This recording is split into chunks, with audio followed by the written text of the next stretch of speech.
Mm-hmm. Uh, yeah.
1, 2.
Nad teevad.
Okay.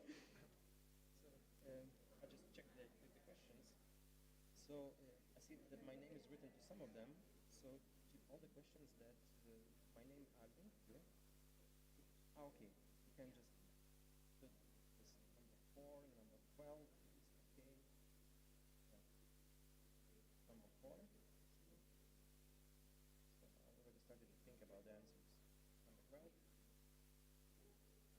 Started to think 14 without the names in the list. 14 also is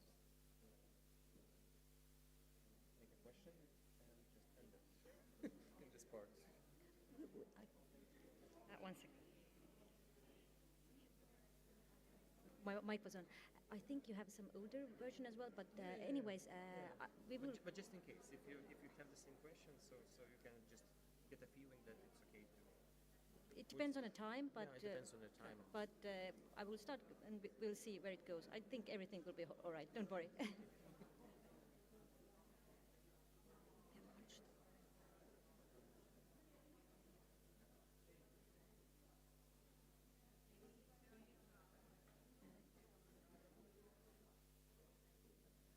Tere hommikust, tulge julgelt edasi, me varsti juba alustame meie konverentsi.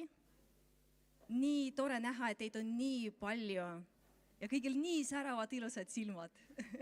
Ja kõik võite julgelt tulla esimestesse ridadesse. Итак, можете садиться в первые ряды, не стесняйтесь, пожалуйста.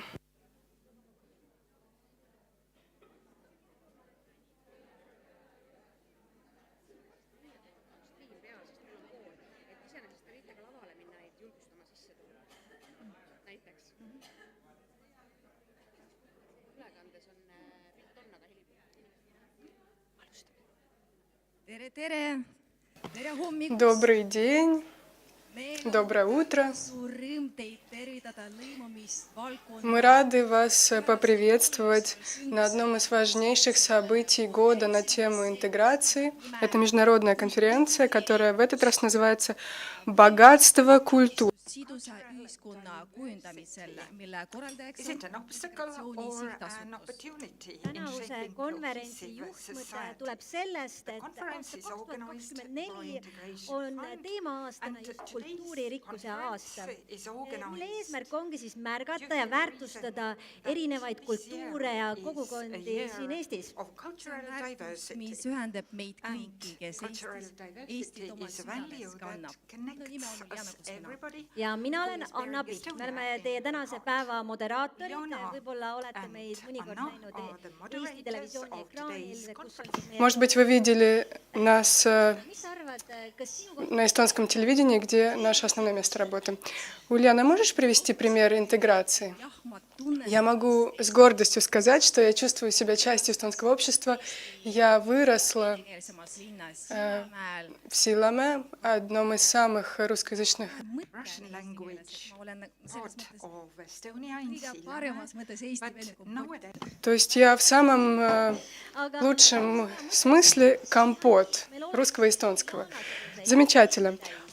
Как Muretsen, me sind kloonima ei hakka, aga ma usun, et just siin konverentsil kõlavad не переживай, мы клонировать тебя не будем, ära teha, но mida kogukonnad saavad teha, et вот что каждый из нас может сделать, что сообщество kultuuride esindajad делать, чтобы различные культуры чувствовали себя хорошо. huvitavaid ettekandeid, У нас sõnavõtusid.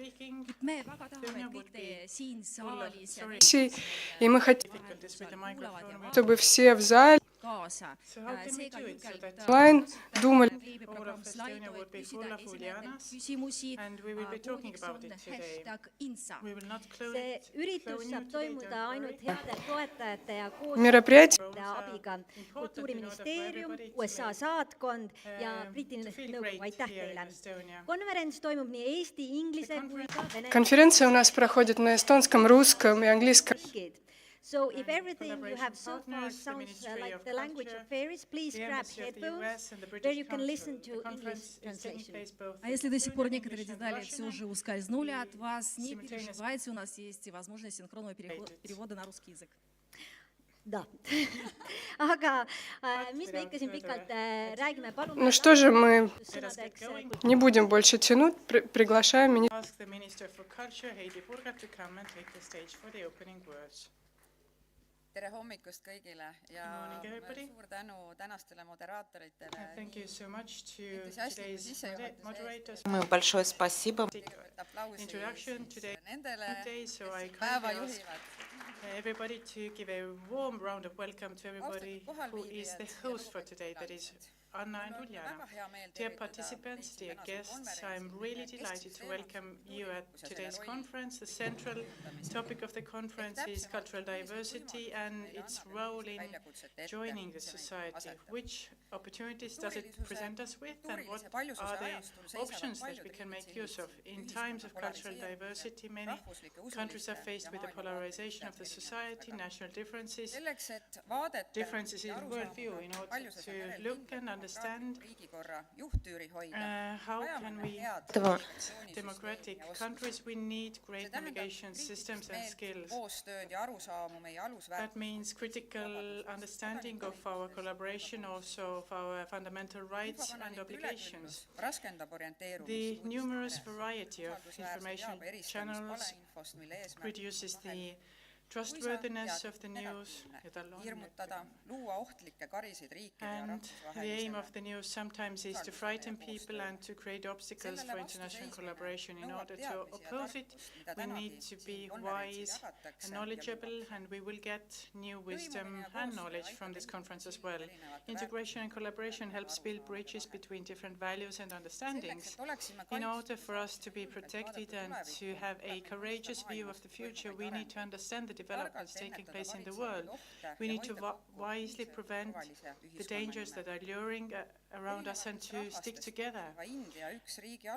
One of the founding fathers of India, Mahatma Gandhi, who was the founding father of the country of nations, he has said that we can find diversity in our togetherness and the examination for integration. Integration is not about knowing the national language and also passing the exam. A person also needs to be able to express their free will and to be a member of the society that they live in. Each opportunity also comes with responsibility. As a small society, we need to understand and prevent the dangers that might come along with radicalization and mistrust. International collaboration helps us develop as a society and also to share our experience with collaboration partners. But the most important thing is our common value space, because this is the key to a more secure.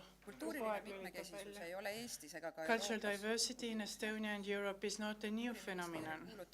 Ministry of Culture declared the year 2024 the year of cultural diversity, with the aim of introducing the diversity of different nations living in Estonia, their traditions, and also the unique cultural space of Estonia.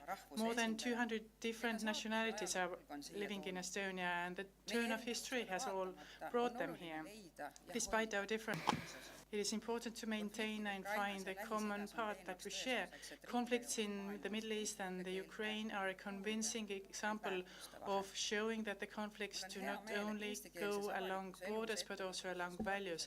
I'm delighted to see that in the public sector, sports and culture in Estonia, we see many people with different national languages. The transition to Estonian-speaking education in our primary education gives better opportunities for our children and youth, and also expands the opportunities of the future generations in their future life.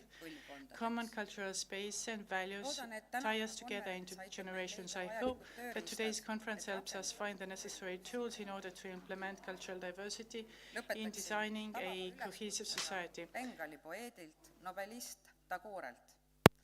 Tulgem kokku mitte oma erinevustest hoolimata, vaid nende kaudu, sest erinevusi ei saa kunagi tühistada ja elu oleks ilma nendeta palju vaesem. Las rahvad säilitavad oma isikupärasused, kuid kogunegem mitte surnud ühetaolisuses, vaid elavas ühtsuses. Tänan kõiki, kes on kaasa aidanud tänase konverentsi teoks saamisele. Aitäh Integratsiooni Sihtasutusele, järjepideva töö eest lõimumisvaldkonnas ning muidugi suur tänu kõikidele korraldajatele ja esinejatele. Soovin teile tarkusega täidetud konverentsi. Aitäh ja ilusat päeva!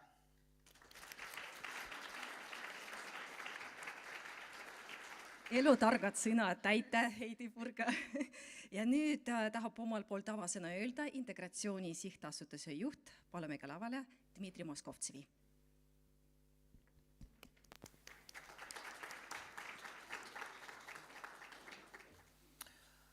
Aitäh kultuuriministrile Heidi Purgale sellise sissejuhatuse eest. Lugupeetud ja head konverentsil osalejad, mul on hea meel, et me jätkame head traditsiooni ja kohtume taas Eestis toimuval rahvusvahelisel lõimumiskonverentsil. Aitäh kõigile, kes te olete siin saalis ja samuti kõigile, kes te olete meiega üle veebi. Teie kogemused ja arvamused, mis kõlavad konverentsil täna ja homme, aitavad mõtestada, mis on meil hästi, mis vajab tähelepanu ja mis lahendused on võimalikud. Teisisõnu, ees on tulemas 2 inspireerivat päeva. Tänavune konverents on juba 11. Nagu ka varem, veedame 2 sisukat päeva koos eksperdidega ja valdkondadest. Seekord keskendume väärtusele, mis on alati meil В этом году мы сконцентрируемся на kogukondade ja rahvaste kultuuride liikmesust. Nagu kultuuriminister on maininud, sellele väärtusele on pühendatud Eestis tänavune aasta. Kultuuriministeerium kultuuririikluse aastaks. Teema aasta eesmärk on muuhulgas märgata, väärtustada ja hoida meie erinevusi ja sarnasusi, mis on seotud sellega, et tuleme erinevatest kultuuridest. Eesti on olnud läbi aegade kultuuriliselt mitmekesine ja tänapäeval tuleb erinevaid rahvuseid ühe juurde. Seda kinnitab nii statistika kui ka igapäevaelu. Samas on kultuur oluline lõimumisveedur, mille kaudu toimub teineteise mõistmine, kontaktide loomine ja ühiste rõõmude ja valude avastamine. Selle konverentsi tähelepanu keskmes on teemad, mis on ühel või teisel moel seotud так или иначе с культурным. Nende teemade seas on palju positiivseid, aga meie keskendume nendele, mis on valusad ja panevad meid proovile. Näited on palju siin ja seal maailmas. Ühiskonna polariseerimine, inforuumi killustamine, radikaalsete liikumiste esile kerkimine, väärtuse kultuuriruumi rolli kujunemine, rände suundumuste muutumine nii valimiskampaaniatest omadeks ja võõrasteks jagamine. Sarnaselt rõime valguks jagub ka Eestis. Kevadel avaldatud lõimumismonitooringu tulemused näitavad, et Eesti ühiskond on läbi teinud suure töö sidusamaks muutmisel võrreldes 20. aastatega. Samas Ukrainas ja teised valusad teemad tõstatanud küsimusi ja tekitanud ühiskonnas pingeid. Küsimusi on kuulda meil ja ka teistes riikides, mida me saame külalistega välisriikidest ka arutada. Kuidas väärtustada nii mitmekesisust kui ka ühtekuuluvust? Kuidas kaasata inimesi, kes ei tunne sidet riigiga ja ühiskonnaga? Kuidas hoida nii varasamaid kui ka uusi tulijaid? Kuidas tagada nii rahu ka juurdloodu ja kuidas pidada meeles, et oleme kõik ühe riigi inimesed.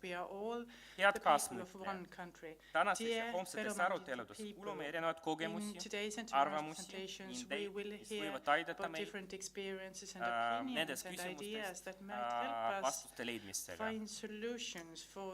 Omalt poolt mõtlen kaasa siira ja suure huviga ja sooviga, et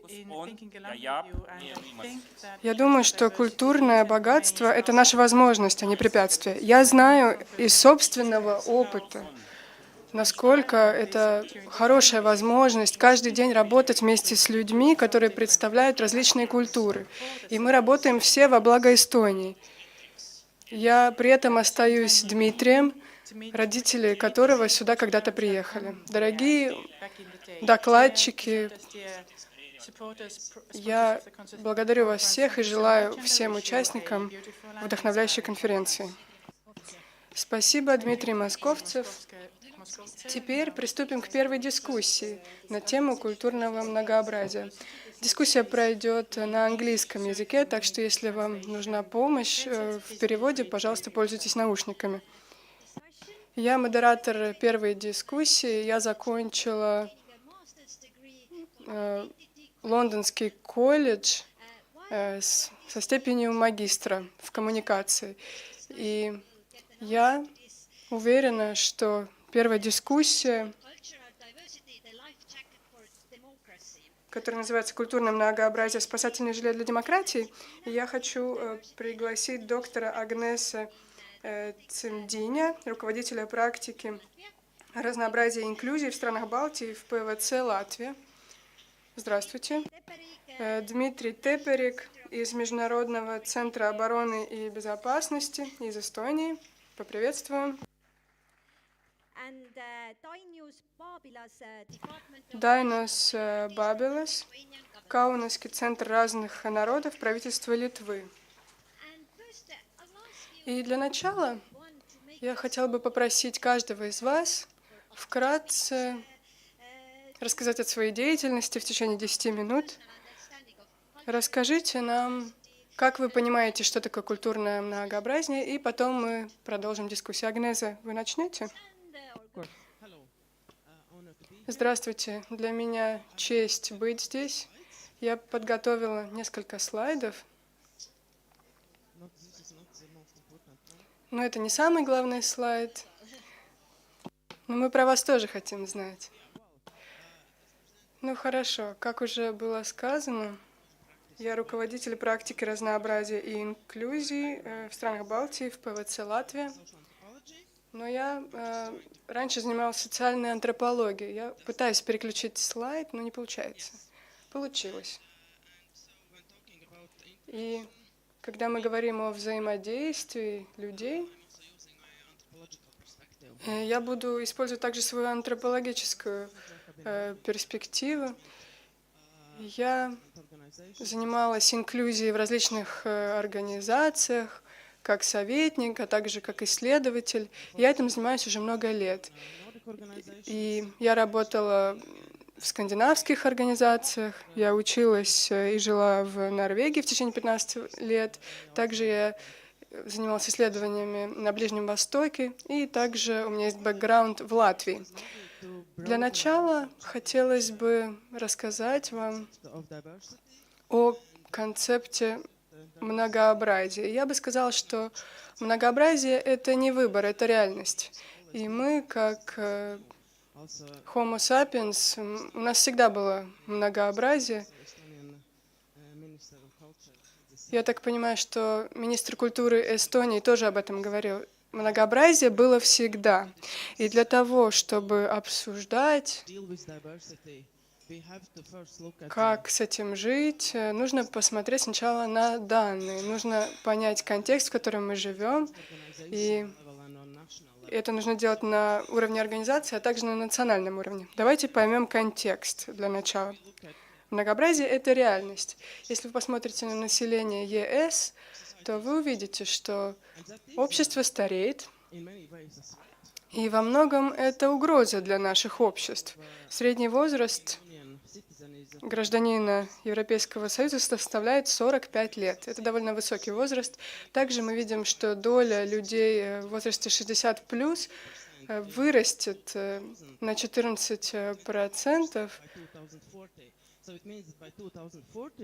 И также вырастет на 25% к 2040 году. Мы также видим, что трудовая среда, где представлены разные поколения, неизбежна. Там может быть представлено до 5 поколений даже.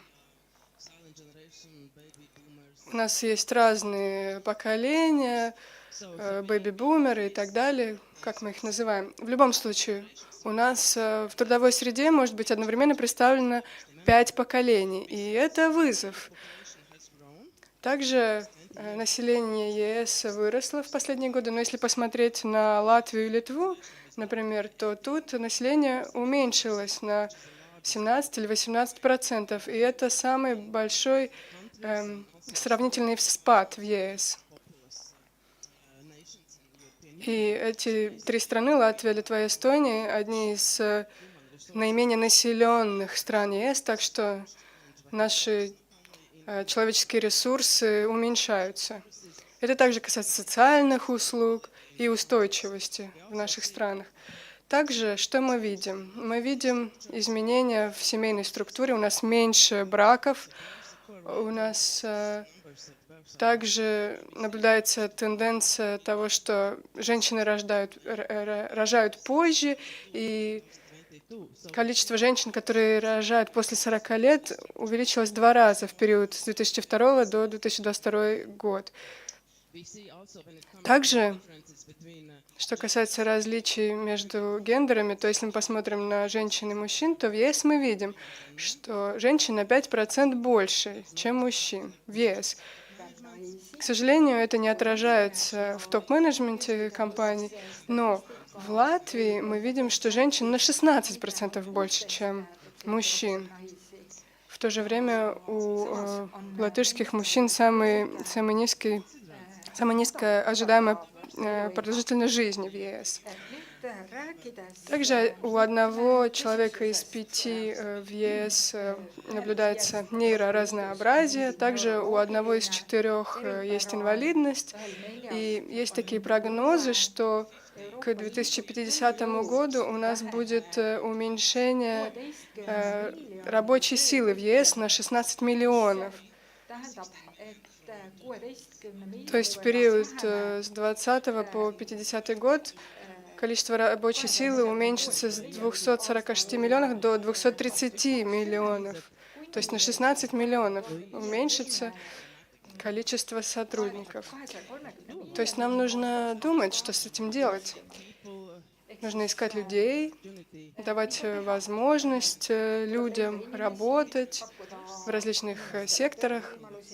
И также мы должны обратить внимание на социальные группы, которые дискриминировались до сих пор, и обратить внимание на людей, в которых мы не видели ценность до сих пор по той или иной причине. И также мы видим, что международная иммиграция увеличивается. В 2022 году в Европу приехало 7 миллионов иммигрантов, более 5 миллионов из стран не ЕС. Почти 14 миллионов граждан ЕС живут в другой стране внутри ЕС. То есть у нас есть внутренняя иммиграция в ЕС, и также мы видим, что доля детей, которые родились у матерей иностранок, увеличивается. Это значит, что у нас все больше этнического разнообразия, и это уже непростой вопрос. Кто вы, если у вас родители разных национальностей? Я латышка, но 15 лет я жила и работала в Норвегии, и это сильно повлияло на мои ценности значительно больше, чем тот факт, что я выросла в Советском Союзе. Так что такое культурное разнообразие, национальное разнообразие? Это те вопросы, которые мы должны задавать. И также я вижу большие различия между городами и сельской местностью. В сельской местности больше рождаемость, но меньше рабочих мест. А работа в городах скорее. Поэтому мы видим большое движение между сельской местностью и городом. И это тоже важный аспект разнообразия. То есть как мы интегрируем, как мы вовлекаем, как мы создаем чувство принадлежности, если мы говорим о противопоставлении сельской местности и города. И здесь различия может быть даже больше, чем у людей разных национальностей. Перехожу к следующему слайду. Здесь вы видите многообразие и демократию. Разнообразие — это не только культура. Культура никогда не гомогенна, она никогда не статична. Этническая культура нас не определяет. То есть это не единственное, что нас определяет. То, что я латышка, не влияет на то, как я выполняю свои обязанности на работе. Моя идентичность гораздо шире, гораздо богаче. Что касается многообразия и демократии, эти концепции очень связаны между собой. Оба явления требуют инклюзии, представленности и уважения к различиям. То есть это хорошо отражает функционирование общества. Я хочу подчеркнуть основные пункты вот этим простым рисунком, который вы можете найти в Твиттере, в Гугле. Я процитировала здесь источник. Я думаю, что это хорошая картинка. Первая картинка — это реальность. Мы не можем отрицать, что люди не рождаются равными, и существуют большие структурные различия. Если вы скажете, что гендер не имеет значения или цвет кожи не имеет значения, что мы тогда говорим? Мы говорим, что мы не понимаем, что такое структурное неравенство. То есть мы можем быть слепыми к цвету кожи, к гендеру, но тогда мы тоже слепы по отношению к власти. Мы не понимаем, как это все работает.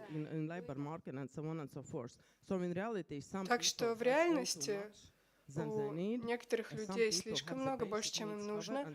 У некоторых людей покрыты основные потребности, и у третьей группы вообще почти ничего нет.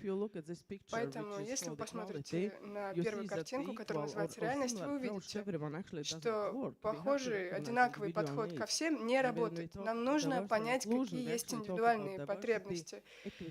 Мы на самом деле говорим о многообразии, о равенстве и о равноправии. Мы многообразны, это реальность, и нужно относиться к людям, применяя принцип равноправия. Если мы посмотрим на организации, и вы посмотрите на вторую картинку, которая называется «Равенство», то вот здесь вы относитесь ко всем одинаково, но кто-то же ниже ростом, и он не может смотреть на игру, поэтому ему нужны какие-то адаптации. И нам нужно поддерживать развитие человека, который чувствует принадлежность. Важно, чтобы люди чувствовали принадлежность, и на второй картинке только один человек чувствует принадлежность, и он может спокойно следить за игрой. Третья картинка — равноправие. Здесь все могут смотреть на игру, но если вы вообще-то уберете забор, вам не нужны эти приспособления. И последняя картинка — это инклюзия. Здесь вы видите вообще, что такое инклюзия. Но зачастую, когда мы говорим о многообразии, мы говорим о национальности, о гендере, но мы забываем о вовлечении людей, об инклюзии. Это основная часть. Что связывает разнообразие и демократию? Во-первых, инклюзивная представленность. Демократия значит, что мы должны слышать разные голоса в обществе. Общество всегда было многообразно. И демократия значит, что представлены потребности всех через выбранных представителей. И многообразие связано с инклюзивной представленностью. Если мы хотим добиться каких-то результатов, то нам нужно, чтобы была инклюзия. Далее, участие, равенство и равноправие. Нам нужно мыслить в терминах равноправия, чтобы обеспечить равные возможности. Культура или интерсекциональность. Я об этом вкратце говорила во время предыдущего слайда. Национальная культура не гомогенна, она постоянно меняется. Меня определяет не только тот факт, что я латышка, я еще женщина, я мама, у меня есть образование, у меня есть бэкграунд, я отношусь к какому-то социальному классу и так далее. То есть это и есть интерсекциональность, это синергия различных измерений идентичности человека. Тот факт, что я латышка, не определяет то, как я работаю, как я дружу с людьми, как я влюбляюсь, или как я доверяю или не доверяю государственным институтам. То есть у меня есть гораздо больше богатства, больше идентичности. Они все влияют на то, как я функционирую, не только моя национальность. Поэтому если мы говорим о многообразии и имеем в виду только культурное многообразие, на самом деле тогда мы усиливаем стереотипы по поводу какой-то культуры. И я, как менеджер в области инклюзии, мне часто задают вопрос, а как мы будем работать с норвежцами, с индийцами или с украинцами? Вы не можете дать такие инструкции, как работать с норвежцами. Точно так же вы не можете дать инструкции того, как работать с латышами. Если я у вас спрошу, как работать с эстонцами, вы же не можете дать мне инструкции. Поэтому здесь все-таки очень много измерений идентичности. Не нужно смотреть на это так узко. Что, да, культура — это способ мышления и действий, которые основаны на предшествующем опыте.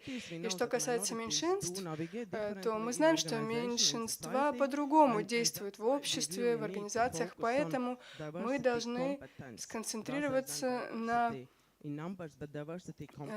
компетенции в области многообразия. Что такое компетенции в области образования? Мы должны понять, что такое властные отношения внутри общества, внутри организации. Мы должны понимать, что существуют стереотипы, и все это влияет на отношения. Мы должны понимать, что существуют привилегии, и мы должны видеть ценность в многообразии. Мы должны понимать, какую роль должны играть многообразие. И это и есть компетентность в области многообразия.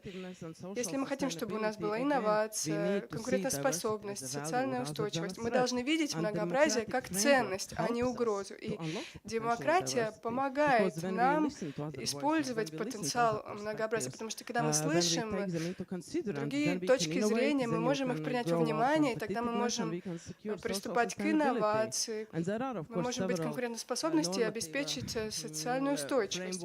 Конечно, есть какие-то нормативы, директивы, которые говорят об инклюзии, о многообразии, и все это звучит сложно.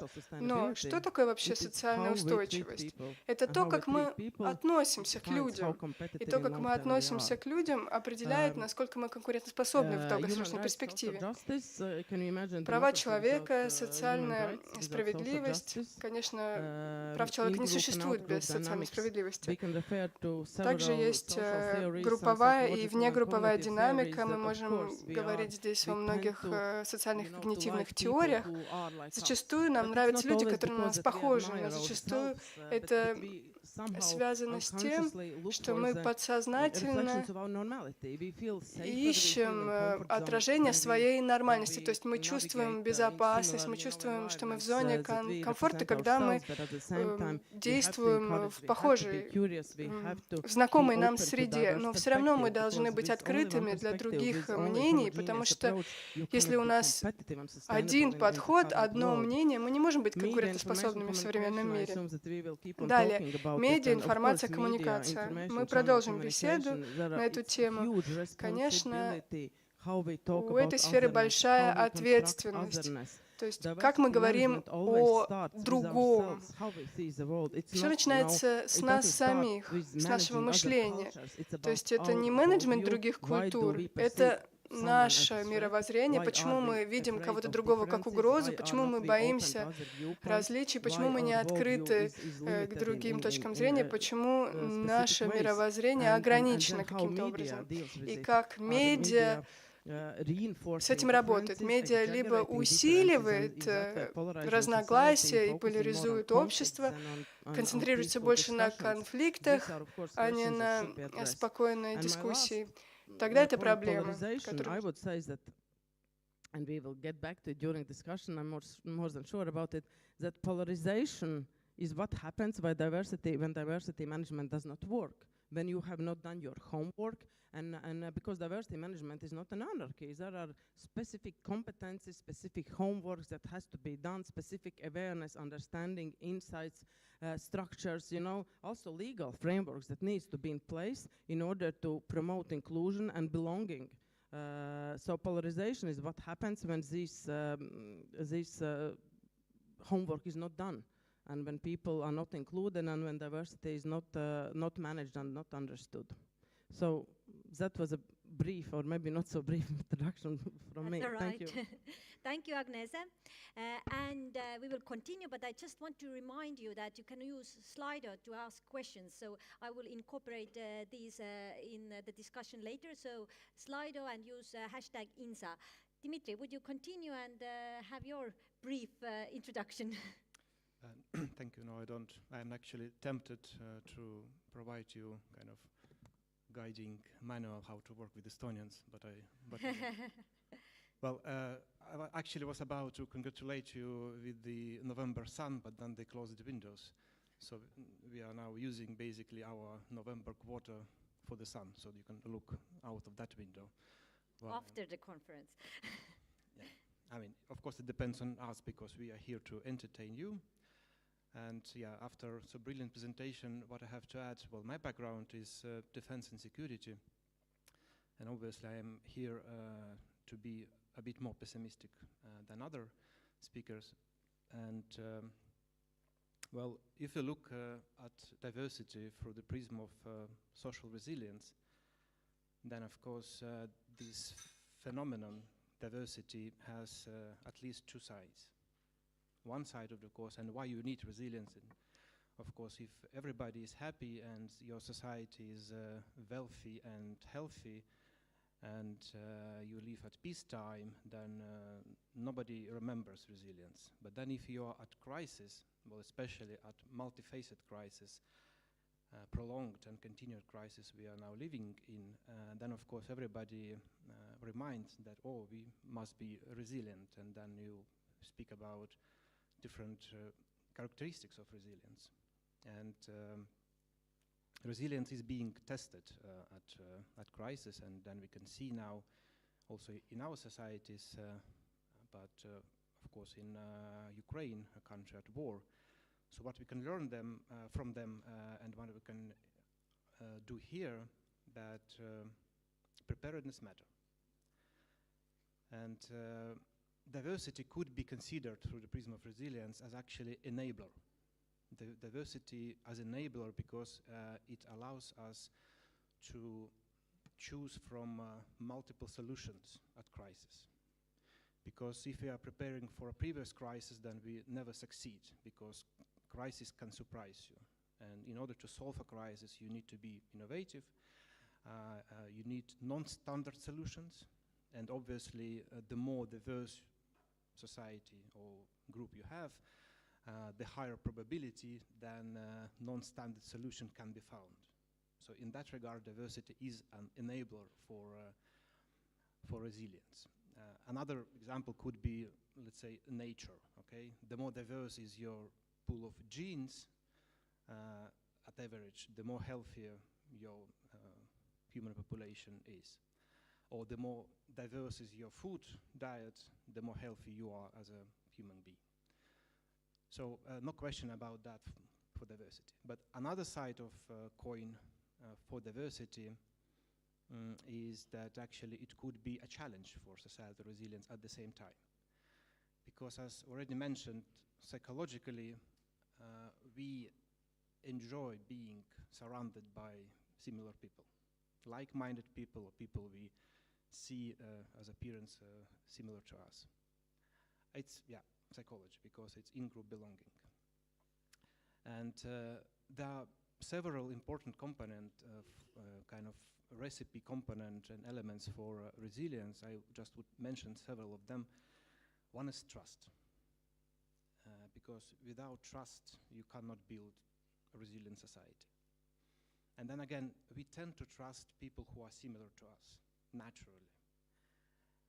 And why we need trust? Because again, during a crisis, in order to solve a rising problem, you need to cooperate with people, especially in societies as we are here, sparsely populated, with limited resources. So basically cooperation is the key how you overcome the crisis. And then for cooperation, obviously you need trust, because otherwise you want to do something together with people you don't trust. And then if you don't trust people who are around you, your neighbors or members of your community, or people who live in the same society, that obviously you are trouble of solving crisis. Another component of resilience is empathy. Because if there's no empathy, then obviously you won't help people who are at crisis and who might be, let's say, more vulnerable. That impact of a crisis is more harsh on them. Without empathy, you obviously won't go to help them. And then again, naturally, we tend to trust and to show our empathy to people who are more similar, I don't know, culturally, linguistically, ethnically, or on whatever characteristics we take. Well, the good news is that actually trust can be cultivated. And that's also a measure of crisis preparedness. And that is my message, that in order to prepare for the next crisis, you must invest also into trust-building activities between different societal groups, whatever they are. Again, they might be as diverse as possible. We are not talking just about ethnicity here, but also its age, its, of course, gender, its geography, on whatever characteristics. But trust-building activities as a crisis preparedness measure is very important. Otherwise, when crisis happens, obviously it's not too late to do trust-building activities during the crisis. But then, of course, it will cost you much more. It will come with a higher price than if you're basically building trust between different groups while you're solving the crisis, as we are doing now in my country here. So that's my suggestion for our politicians and the government. Unfortunately, they already left here, but anyway, they can see us on the web, that yeah, during the crisis time, another innovative solution to introduce diversity tax. Who is going to pay a higher price while building trust during a crisis? So we need a diversity tax in order to stimulate integration and diversity. The last one was a joke. I know that we are already tired of various new taxes. Thank you. Thank you, Dimitri. And okay, you can applaud, of course. And Dainius Pabilas, then do you have this diversity tax in Latvia, Lithuania? Sorry. Hello. Yeah, and well, still not yet, but hopefully, why not? It's a good idea. Actually, I'm very pleased that today we started to discuss about the cultural diversity, about democracy and state policy and the connections between them. And I'm very pleased that we have different approaches in that, and we started with the different approaches. And well, there is no one perspective on that's for sure. So that's why we should discuss from the different perspectives. When I start talking about the cultural diversity and democracy and state policy, so at the moment it's very difficult for me to talk about the current news from Lithuania, and I even changed my points and highlights of the speech because the Lithuanian national minority law is on the stage now. It's still on the ending phase, and the parliament exactly 1 week ago on November 7 adopted the new law on national minorities, and now we're still waiting for the last signature from the president, which will probably happen today or tomorrow. So it's very important, and it's very close connected to the cultural diversity and democracy as well.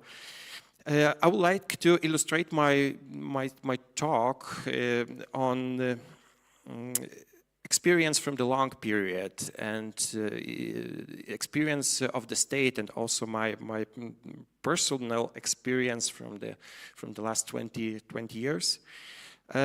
First of all, I want to take us all back 35 years ago to the singing revolution time, when all the Baltic states evolved as independent countries. And to me, it's a very good period and very good example how democracy and cultural diversity affects each other and how it goes in parallel. and how it's connected. During the restoration of the state, so the national minorities NGOs became active. They were established. The cultural life of national minorities based on preserved identity was revived. Many processes took place in parallel, and it happened that the current law of the national minorities, it appeared faster than the independence of Lithuania. So because it was adapted on 1889, and the Department of National Minorities, which was called at the time the Department of Nationalities, was created and was built. And only after that, the Lithuania got the independence. And this law was, at that moment, it was the first such document, not just in Lithuania, but probably in whole Europe, which was adapted on the state level. And there was very clear understanding that the state and the democracy will not be effective without the clear understanding and the clear structure of the cultural diversity, and how can be it take it to the agenda of the new young state. And to this issue, the main leaders of the state, it was the period when the first proactive leaders gave a lot of attention to the diversity, to the NGOs of the national minorities. And it was so important to give the clear message that all those people with various cultural and national background, they are involved in Lithuanian state. And actually it was a very safe approach for the Lithuania, as the 85% of Lithuanian citizens, they were Lithuanians, and just 15% were declared as the national minorities. And the Department of National Minorities, that current department, it started to operate under the Council of Ministers, and it has no special building at the time. It has no places to gather the people which were involved. And even nowadays we're still kind of joking that the national policy on diversity and national minorities, it started in the kitchen. And it's very symbolic for us that it was the place where the porridge was cooked and boiled, and at the same time the first documents of national diversity appeared, and it is actually the place where we have lots of ingredients, and when we have lots of ingredients, so we can make that result, and then.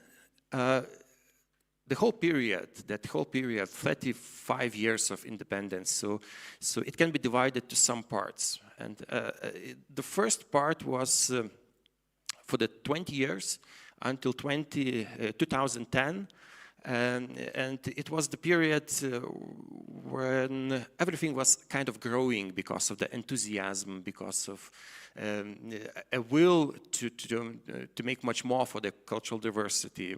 Many organizations appeared. The special structure of national minority centers appeared in Lithuania. There are lots of funds. The leaders were included in various important organizations, for example, like the representative of national minorities in the Council of Culture of Lithuania, which is the most important organization for dividing the budget for culture in Lithuania. So it was a special status for national minorities to have the representative there. This was the period when the state actually regulated the diversity a lot. Was it democratic? Well, I think yes, because the NGOs, they make their opinion a lot, and they were active in building and evolving the policy. But after those 20 years, the next stage began, because the law, which was adapted during the Soviet Union times, because it was just before the independence, so it ended, and And there was growing understanding at that moment that it's kind of enough to have the state policy on national minorities, and it's kind of more idea that now it should evolve somehow by itself. This was the time when, for the almost 14 years, we had no law. The Department of National Minorities was deconstructed, and all the topics and files were divided between the various ministries, and we lost clear state policy on that. But it was a kind of thinking that, well, we are strong enough to build that and to proceed that, and it's already enough. Basically, some plans and ideas was kind of good, but in general, we lost a lot in that period, in this kind of sense. And just recently, when it was investigated that the discrimination on other people, the trust that my colleague was talking about is decreasing. So it was taken back to the political discussions. It was taken back that we should regulate this part of the policy much more. And it lasted for many years, and it was so many discussions between liberals and conservative parties and social democrats, and finally somehow we succeeded just this year, and just last week, as I said, the parliament approved the law just by one vote, and not even by vote which was for the law, but by one vote just because of a registered person for voting. So this opportunity was taken not so easy, and it even was voted for by the parties which will be not in the coalition for the next 4 years, as the parliament election just finished in Lithuania.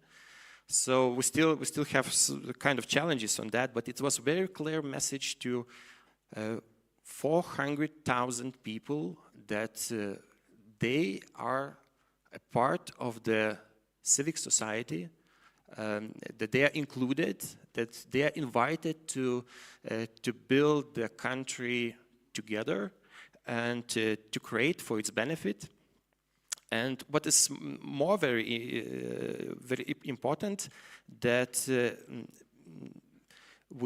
by law it was done to exclude a smaller group of people and describe them as historical national minorities. So it means just 1% of the whole national minority group, and the description described them as people who don't have their own country, and they have long relations, historical relations with Lithuania.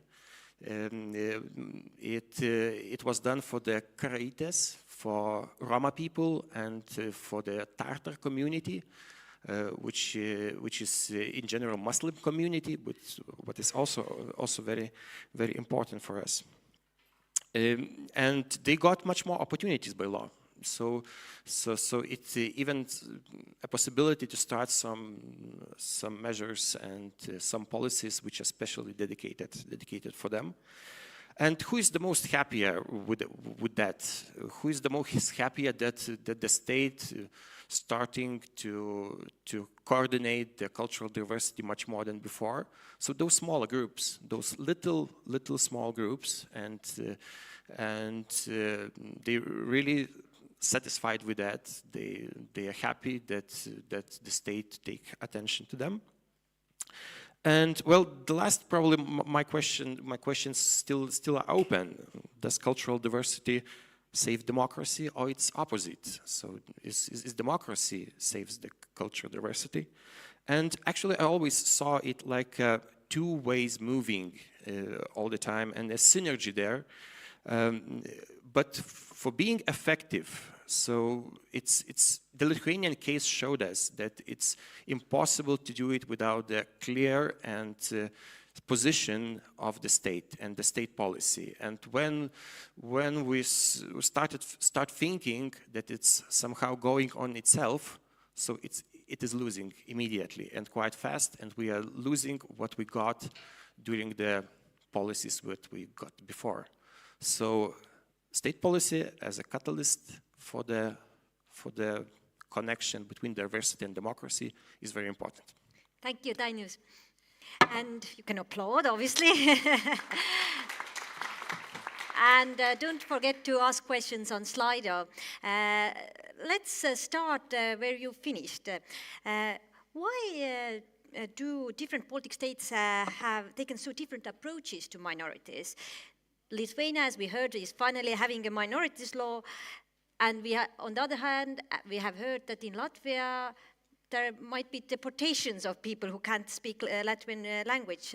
Dainius, why these different approaches?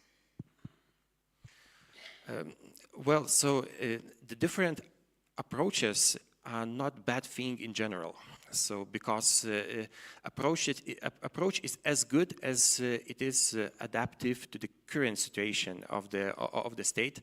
So I think that regarding the cultural diversity and the policy on national minorities is different because of its structure, cultural and structure, and the cultural diversity, national diversity that we have.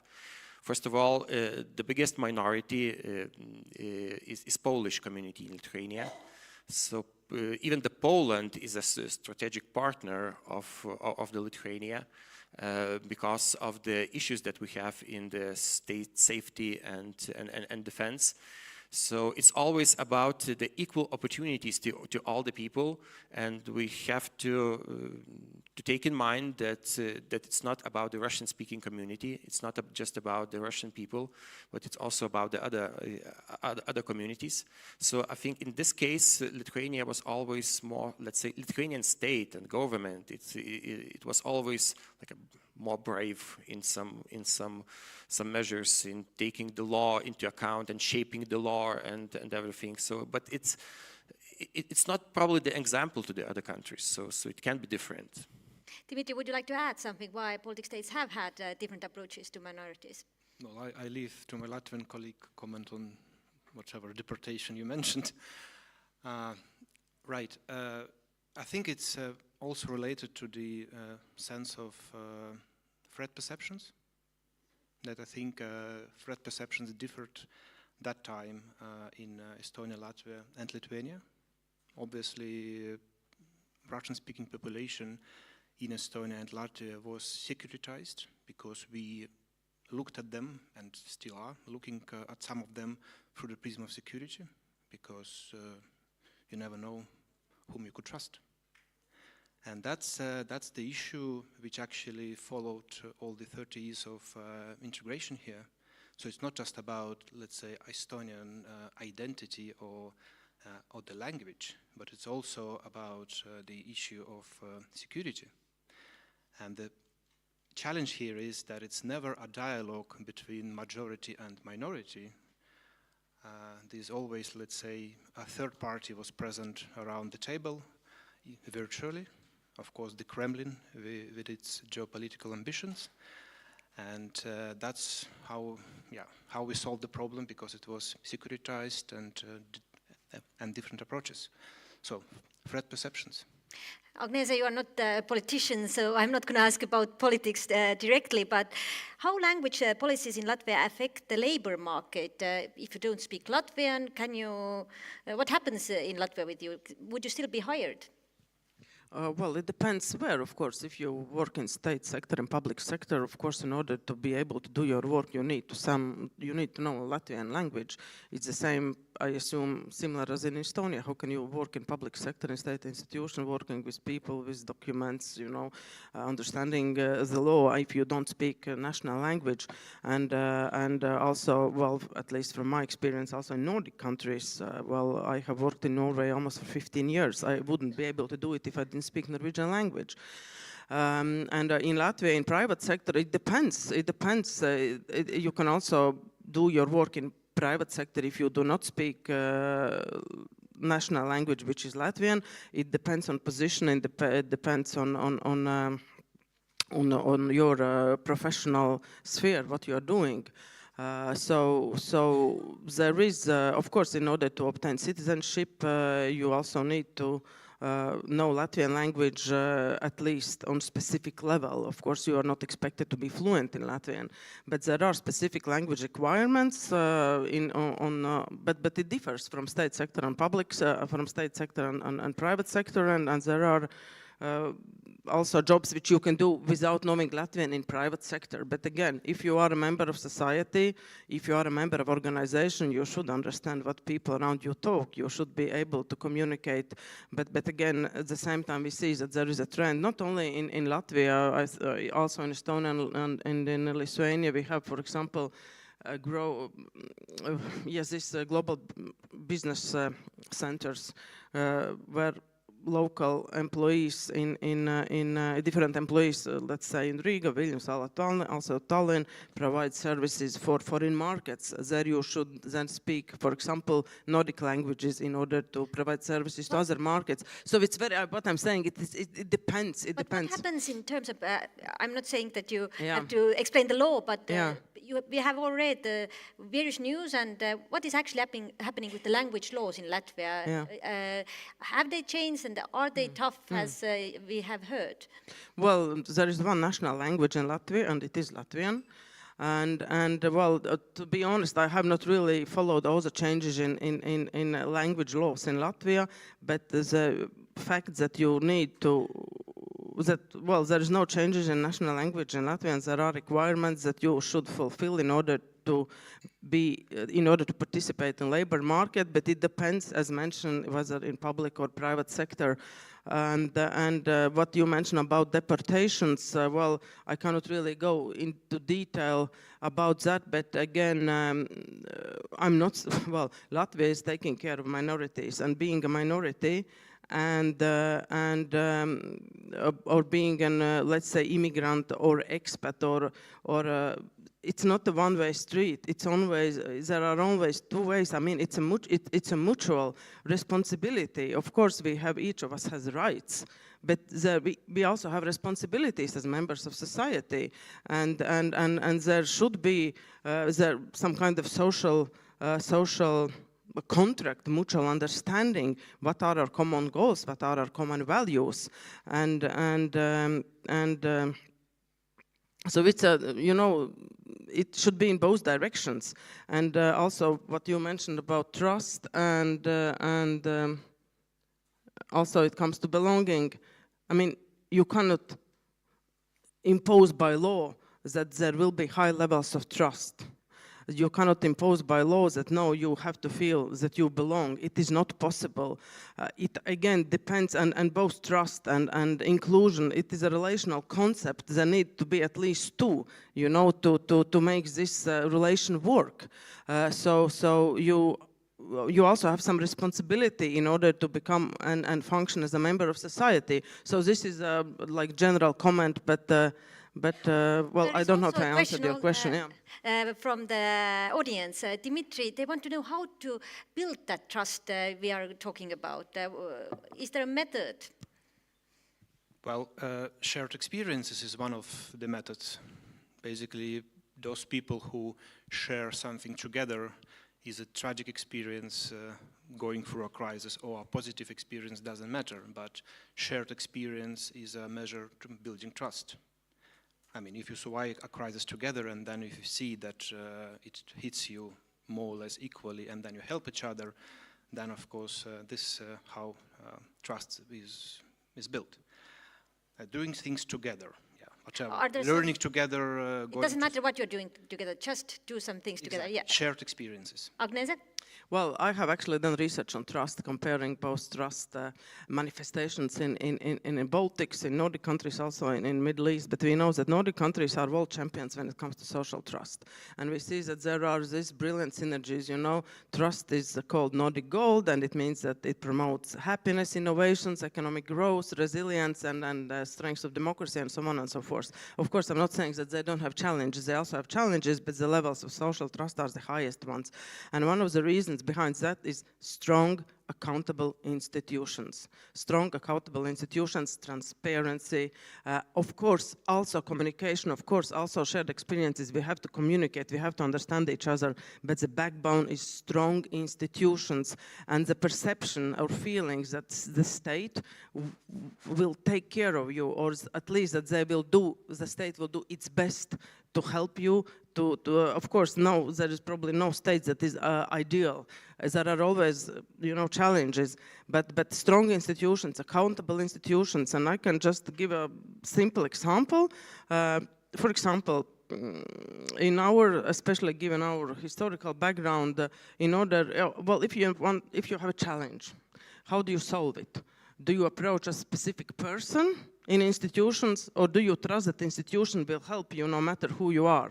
And this is a big difference. Like, I feel that in Baltics, also in Latvia, there is still a feeling that if I need help, I should know someone in that particular institution. Because if I don't know a particular face, then I'm not sure if I can trust the institution. In Nordics, from my experience, the situation is different. It doesn't matter who you are. It does not matter if I know Sven or Jorgen or whomever in the institution. Maybe it comes from our background in Soviet times. But again, strong, accountable institutions. And do we have these strong, accountable institutions? And what should be done in order to have these strong, accountable institutions and also transparency? So these are some fundamentals of trust building. And of course, it doesn't happen overnight. It's not granted to you. You have to, to prove that you are accountable and that you take care and that you work for including people and making them feel valued. How is trust built in Lithuanian society? Yeah, I will say it, but I want to make one more note regarding the language, which was said. We should always not forget the right to use the native language. So it's always like a opposite direction movement, because the state is also always in the same happening in Lithuania, that it's somehow fostering the more and more the usage of the official state language, but at the same time, the state is responsible to keep the possibilities to use the native languages, and especially for the national minorities groups. So it's always like an opposite, and it's important not to forget that. Regarding the trust, so I totally agree with my colleague regarding the common goals and common initiatives, intercultural communication and learning. So it's a basic things that we can build it through, but it's always important how we are making that. It's easy to say that we all of us understand that it's important, but can the state somehow influence that? So of course yes, and there are special programs and special funds and possibilities which are focused on that goal. And we still keep it. For example, we even trying to involve the national minorities groups to be more active, thinking about the trust not between themselves, but also those people who arrived recently to the country, and somehow trying to make the conditions that could move them into communication with the new coming people more. So it's like a state policy for trust building between the people. One thing, what happens with even, for example, the newcomers, if Ukrainians come to Estonia, they are starting to build these cultural bubbles. They have their own social media communities where they talk, where they get their news. They even use maybe only Ukrainian I don't know, whatever you need, like friseur or whatever, you take it from your own community. And it's also helped by social media. Dimitri, what to do with these cultural and ideological bubbles? Study them. No, I mean, admire them, and then, of course, also approach them through the, how you called it, diversity competence, right? Because there are different Ukrainians who come here. I mean, it would be wrong to assume that, I mean, obviously they are citizens of Ukraine, but they have their own experiences. I mean, they are different Ukrainians, and they might have different needs, different interests, different future prospects. And for that reason, why I studied them, to understand, are they going to be part of our society in the future?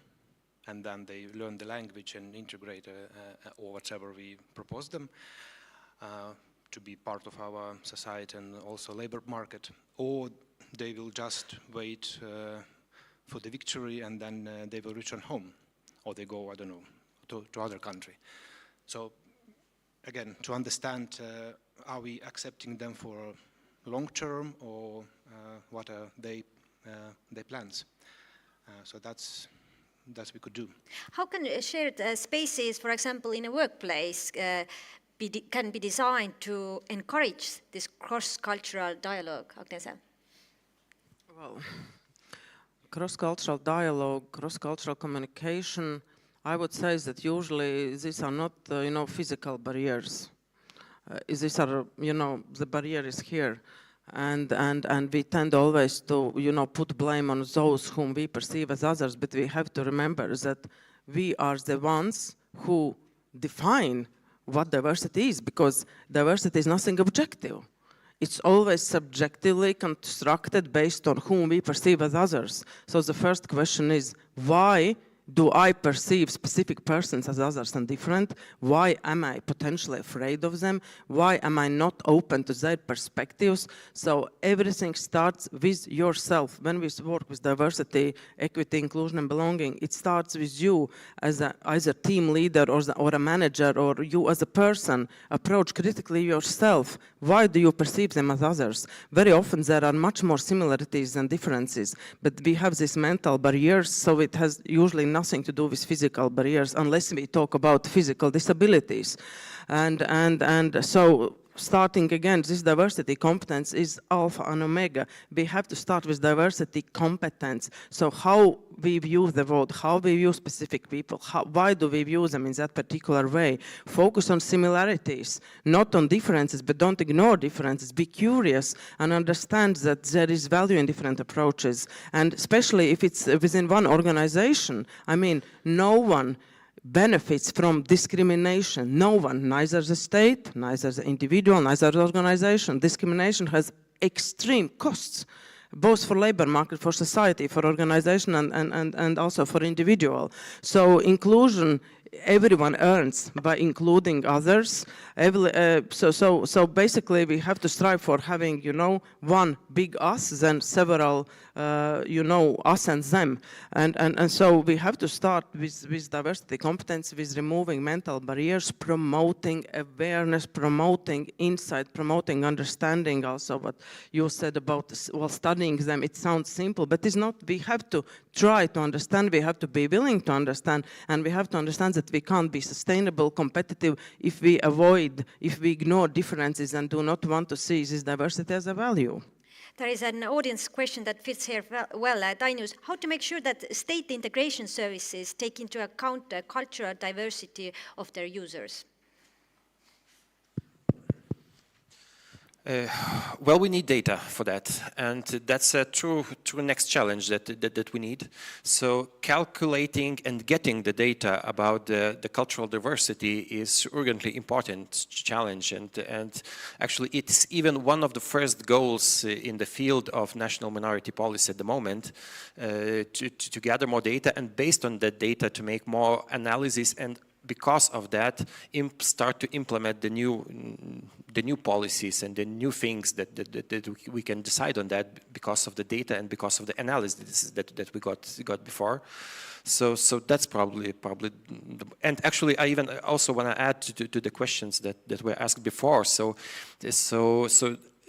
those bubbles in the diverse society are a truly big issue and big challenge, and we clearly understand that sometimes, even looking at that image that you showed us, Agnese, for us, sometimes we have the situation when there is no wall at all, or probably it stands not a wall, but it stands like a rock or something, and we cannot remove it, and it will be there.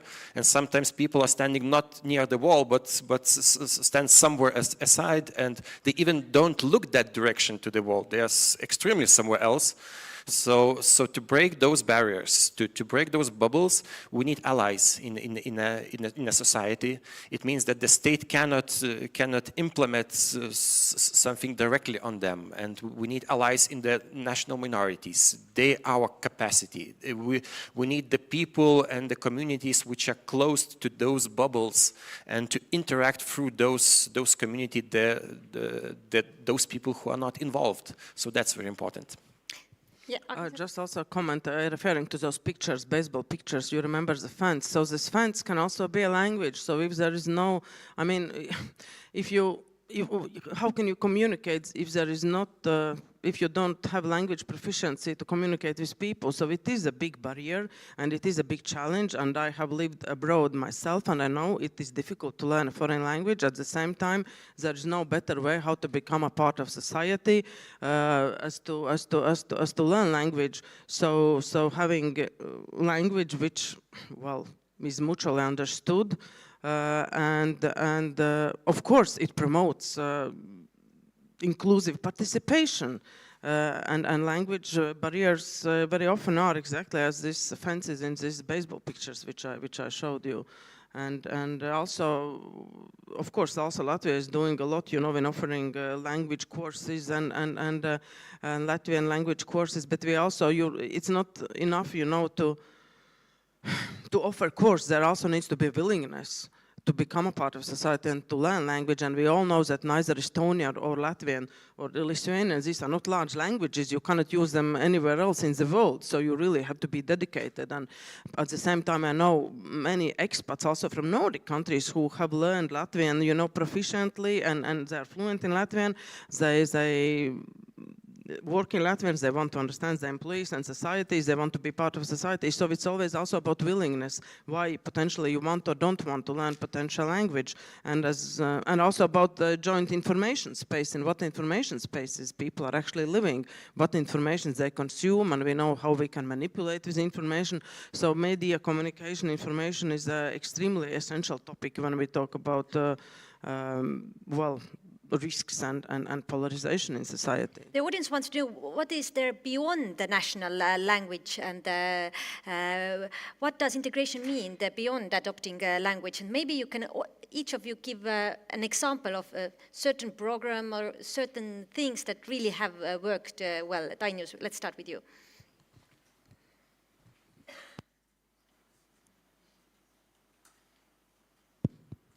So the question is regarding the national state language, right? Beyond, what else can be done beyond language to integrate the people in the society who are from national minorities?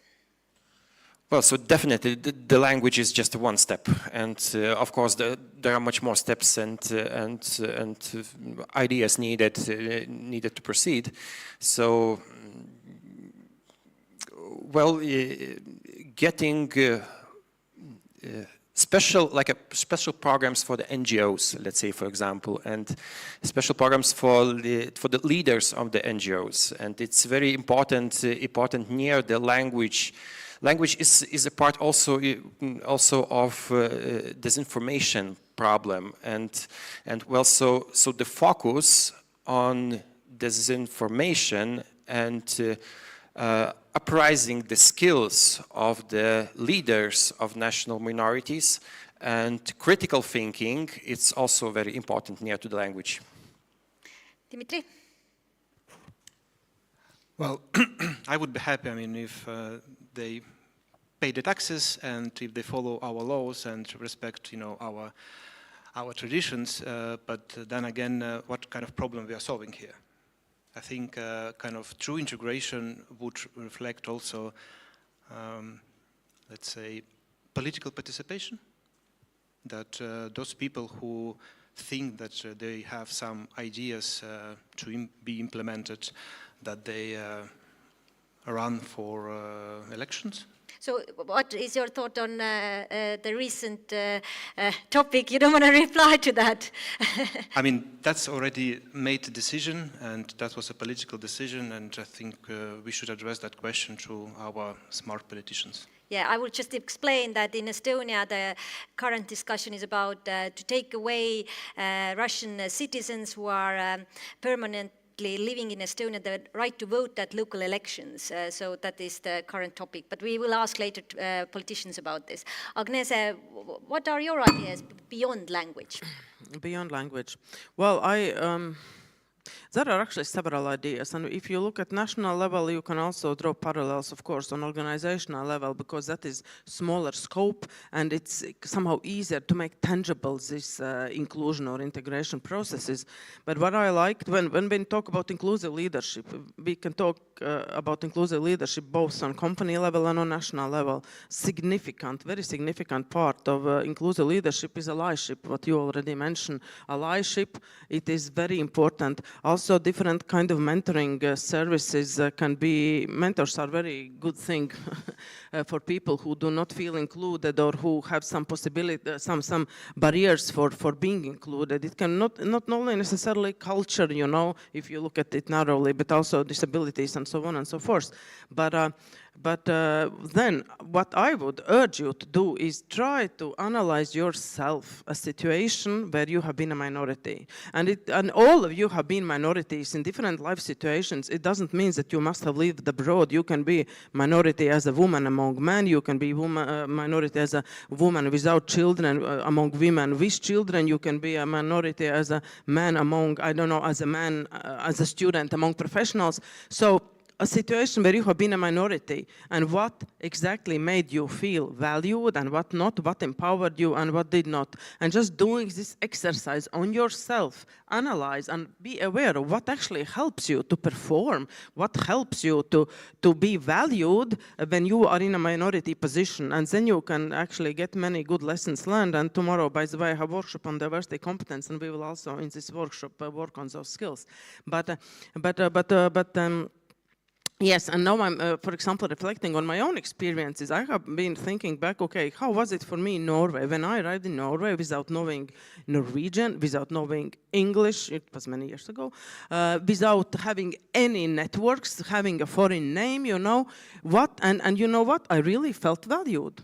I felt important. And then I have been analyzing what Norway did, or that particular environment where I was, what they did in order to make me feel important, make me feel valued. Of course, I learned language. There was offered to learn language courses. People showed interest in me. They involved me, you know, and I proceeded very quickly in my career. I learned language. I got my bachelor's, my master's, my PhD. I started to work at university, you know, and I analyzed step by step how was I treated as a, you know, foreigner, as someone from post-Soviet country, which maybe was not very highly valued, and just analyzing these steps.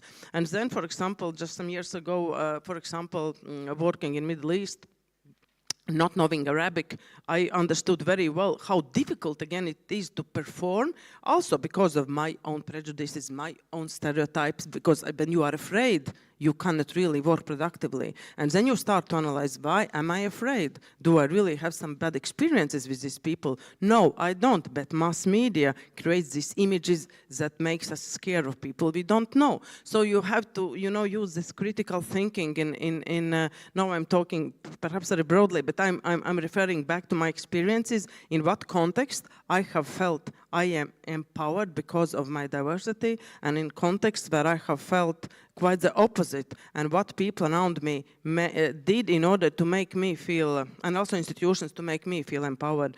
And regarding Middle East, even without knowing Arabic language, when I managed to overcome, I have to admit, my own bias, stereotypes and my own fear, I understood that I can actually start to work productively, and I also have to value my own diversity and be confident about who I am. So it's two-way road. I mean, you know, it's not one-way direction. If we want to, you need to want to be included and integrated, and the other party also needs to do something in order to help you to be included. So it's always mutual. It's always relational process. You know, at least two parties are needed to include. You already spoke about stereotypes, biased views, and the audience also wants to know a bit more about this. How politicians are using these minority groups to gain their political victories? Dimitri?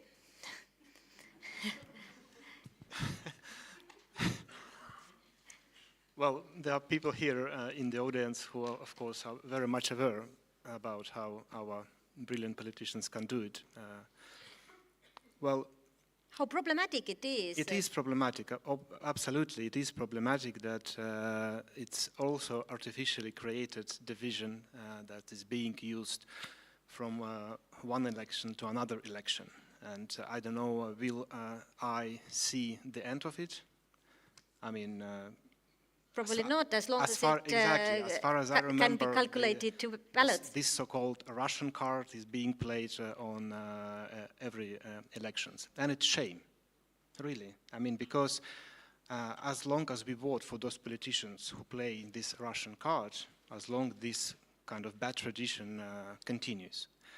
So I think we need to also educate our politicians about cultural diversity and about diversity competence. Not just citizens and not just media, but also our politicians, that populistic rhetoric actually splits society, that populistic rhetoric actually is counterproductive, and in terms of crisis, our society will be less resilient if we trust our votes for populistic politicians who play again these ethnic minority cards.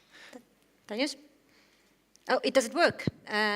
Yeah, so, well, it is. It is a huge challenge, and even actually at the moment in Lithuania we have an issue because of the anti-Semitic some speeches which were spoken by the politicians, and now those populists, even they are getting into the, not just into the parliament, but also in the leading coalition, and they are going to rule the country. But they're always thinking and saying that let's try to use those things as a possibility and advantage to create something out of it. And at the same moment, there are always possible to get the allies and to implement something new and to have good arguments for that. So even at the same moment when the politicians are using stereotypes, making populistic speeches and even anti-Semitic speeches, so there are always possibility to get people, let's make a new plan, let's make a new strategy, let's make something on that. And it actually happens. If someone gathering together, if they are putting their energy together, so it's always possible to get something good out of it. Agnese, would you like to add, or do you have some mechanisms that actually can promote this dialogue between politicians? Yeah, well, of course, diversity competence at national level, of course, it is definitely needed. But I have one quote, actually I have written it down, which I think it's not only about Baltics, you know, it's about politics in general. There is this famous American professor, Noam Chomsky, linguist, and he says that if you want to conquer people, create an imaginary enemy who seems more dangerous than you, and then be the savior. So what we see in politics in many places in the world, you create these imaginary enemies who are more dangerous than yourself, and then you pretend to be the savior. And this is something also how we create these enormous biases and stereotypes. We categorize, we don't apply our critical thinking. I also call stereotypes for energy-saving devices exactly because stereotypes offer us a very simple scheme how to treat different people, because we presume, oh, those, let's say Ukrainians are like this, Latvians like this, Estonians like this, and this is also the danger of using only the concept of well, cultural diversity as if people were, you know, like homogeneous boxes, but they are not. You know, when we have highlighted here in many sentences that, of course, not all Estonians, not all Ukrainians, not all Latvians are the same. We are very diverse and we have different needs. And also, when you asked me about cross-cultural interaction, you know, we should maybe rather talk about how do we interact between introvert and extrovert people. It would be even better questions than to ask how we communicate across cultures, because being introvert or extrovert has even more impact than having different cultures, because I assume that you as Estonian and me as Latvian, we would not have big barriers in communicating. But if I was very introvert and you were very extrovert, then maybe it would be difficult, who knows. So this, by stereotyping, sometimes on purpose, by not using our critical thinking, by not having diversity competence, sometimes even on purpose, we create these imaginary enemies, and then we pretend to be a savior, and this is how we, you know, try to get to increase our popularity. And it's not only about national or ethnic divides. I remember, I assume also you remember during COVID times, I think during COVID, those were the first elections, at least in Latvia, when suddenly it was not national lines anymore who played most role, but whether you support the vaccination or not. And it was really the biggest, divide in elections. For which party you would vote? Either you support vaccination against COVID, or you are, how we called it in everyday language, is anti-vaxxer. So again, and then again, you create this imaginary enemy, when you just enforce these fears in society. But if we talk about national security and geopolitics, Dimitri, I'm looking again at you. I'm afraid to ask questions. Maybe you don't want to reply. But is there a divide between the people's nationality, how they, for example, understand the war in Ukraine? I thought that you didn't want to reply. Unfortunately, it is. But there's a very important but. There are people, of course, who might support Russia's war against Ukraine. And these people might live in different countries and in different places. So there's no, let's say, universal determinator that those people should speak whatever language or whatever ethnic background they have. Unfortunately, again, there are some people, also in Estonia, who really might support the war. And on whatever reasons they do that. And that's the problem. The question is, again, what we do with these people. Obviously, we don't trust them. But what happens when there is a real crisis, as you spoke? Exactly. That's the question, and that's the solution we are looking for. What to do with the people who we don't trust. So we have lived here for more than 30 years after re-establishment of independence, and we always knew that there are some people among us we don't trust. So how to measure it, what to do with it? Is it the crisis that could unite us, or we are going to, again, look for, let's say, internal enemies? And all that kind of discussions that we are constantly trying to find a solution without being successful. Because today we can say that we, let's say, don't trust this group. Tomorrow we can say that, okay, we don't trust another group, as actually happened during COVID crisis, that there were some people among us we also didn't trust, whatever, anti-vaxxers and so on.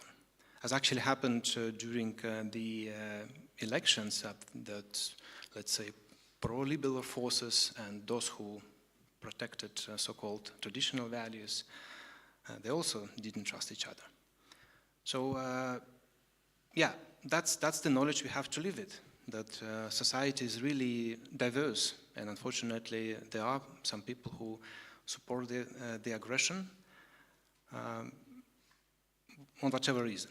So we can speculate that they have been brainwashed by the Kremlin's propaganda, and probably they were.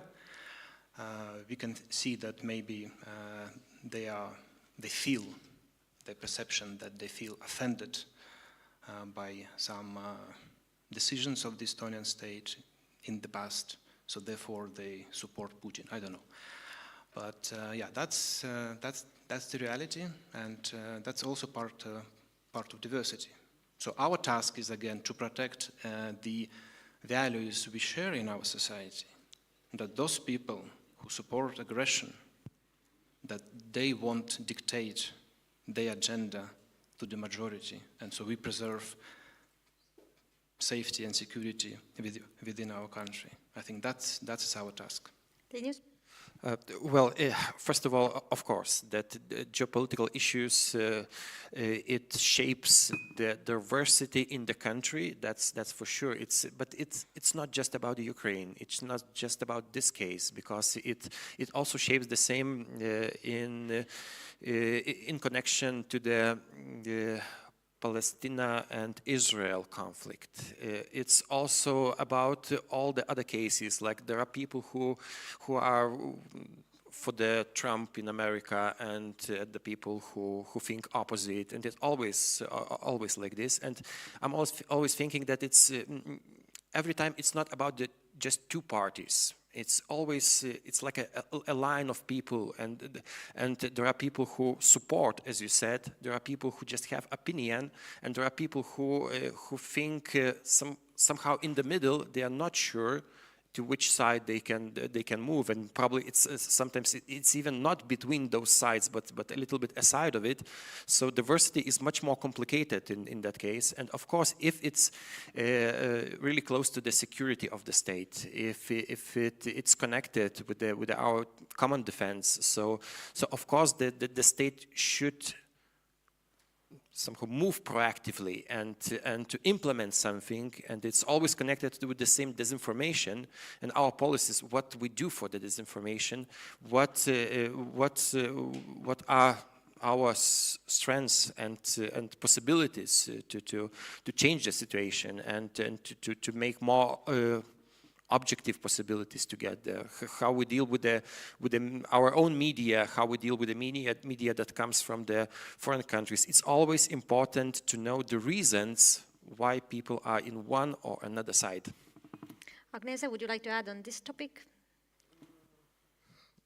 Yeah, there is a lot to say. I'm just trying to figure out how I can be brief. Well, because it is a very complex topic, and there is not one right, solution.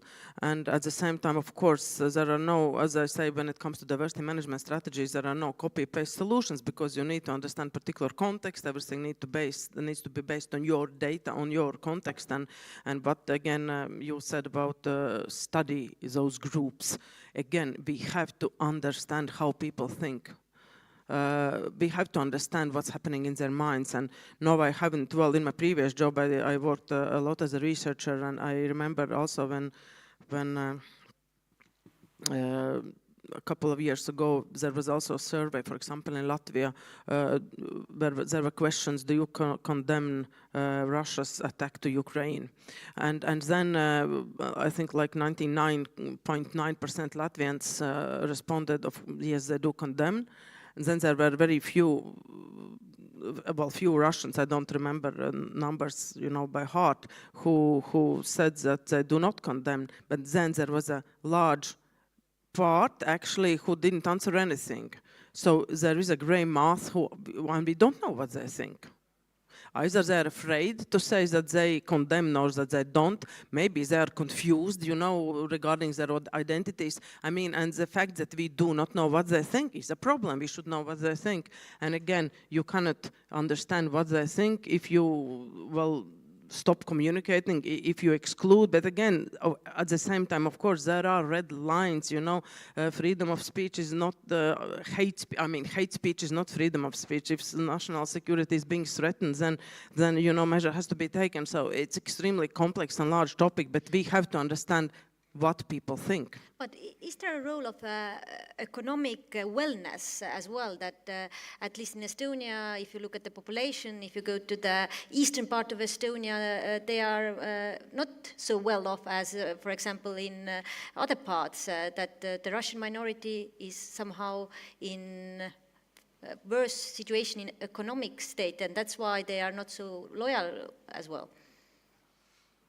Well, sorry to disappoint you, I don't have this data in my head. But if we look at discrimination in labor market in Latvia, then we see that those social groups that are mostly discriminated against are, number one, there is age discrimination, so employees are discriminated based on their age, and 50+ category is in a worst position, and we actually did a survey also from PricewaterhouseCoopers Latvia in cooperation with the recruitment company Alma Career Latvia this summer, and we were surveying age discrimination manifestations in our labor market, and only 3% of employees said that they have not experienced age discrimination, and there were only 10% of employers who admitted that they don't discriminate. So basically 90% even, they admit that to some stands that do discriminate based on age.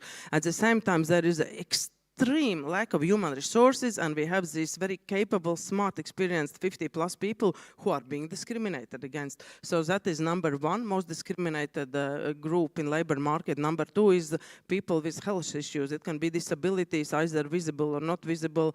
You know, it can be health issues. So basically, it's not ethnic, discrimination in labor market is not as much based on, for example, ethnic lines, much less than on age and health and disabilities.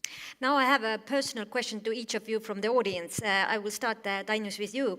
Can you address the case of immigrant community in Lithuania who arrived as a result of Lukashenko's orchestrated border crisis? Can you explain what happened there? Well, so... well, first of all, of course, Lithuania was very open and very keen to support the revolution which happened in Belarus and in Minsk. So even the society was very acceptable and so on. But actually, later on, it changed a little bit, and already now we see that there are appearing the provocative actions, and we're trying somehow to react fast and to say our own opinion on that. The state position, which is basically to get Belarusian people included into the society and to keep them the possibility stay in our country. Well, even we have some special cases that happened recently. There were some writings and some messages written on the walls, and it was a big need to go to the community and to talk to them, to explain the state position and how do we feel about that. So well, there are issues, but we're trying the best. To Dimitri, do you have an example of a country where the diverse or integrated society meant society reacted well to crisis? No. That was a short answer. No. I mean, again, every country, every society is quite unique and obviously has its strengths and vulnerabilities. Well, Agnes provided example of Nordic countries, and that's our wishful thinking here, that one day we also can become one by taxation, hopefully. And but again, it's how you perceive your threats and then how you react on them. And then another important component that's actually, I think, well developed in Nordic countries is shared determination. Basically, how you perceived your future prospects, what you're going to do with the future. In Estonia, I think we were on a quite successful track with our IT, digital, and everything E-related.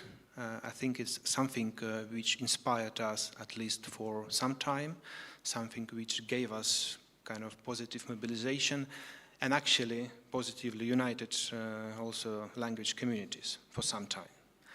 But then somehow we lost that spark, and now I think, maybe not the right time, but still we are looking for another idea, another kind of shared determination or future credible prospects that could mobilize us. But that's again unique because each country should have own solutions. To Agnese, how to evaluate diversity competence for a person or organization? Is there any tools for that? Yes. there are tools. I will tell about more about. We will work. If you are interested in that, you can join my workshop tomorrow in program. I don't remember what time it is, but we will talk about because it's not a. Well, of course, there are ways how you can evaluate diversity maturity, diversity competence, and that is something I always advise a company to start with. Once they set their focus on diversity and inclusion, you need to understand where they are and where you want to proceed with this. Without that, there will not be, strategic, fruitful work. Yeah, I don't know if I answered, but yes, tomorrow, welcome to my workshop, and we will work on diversity competence. And for the closing marks, shortly, each of you, please tell what is most important for the future to build social cohesion, to make our society stronger. Dainius, let's start with you.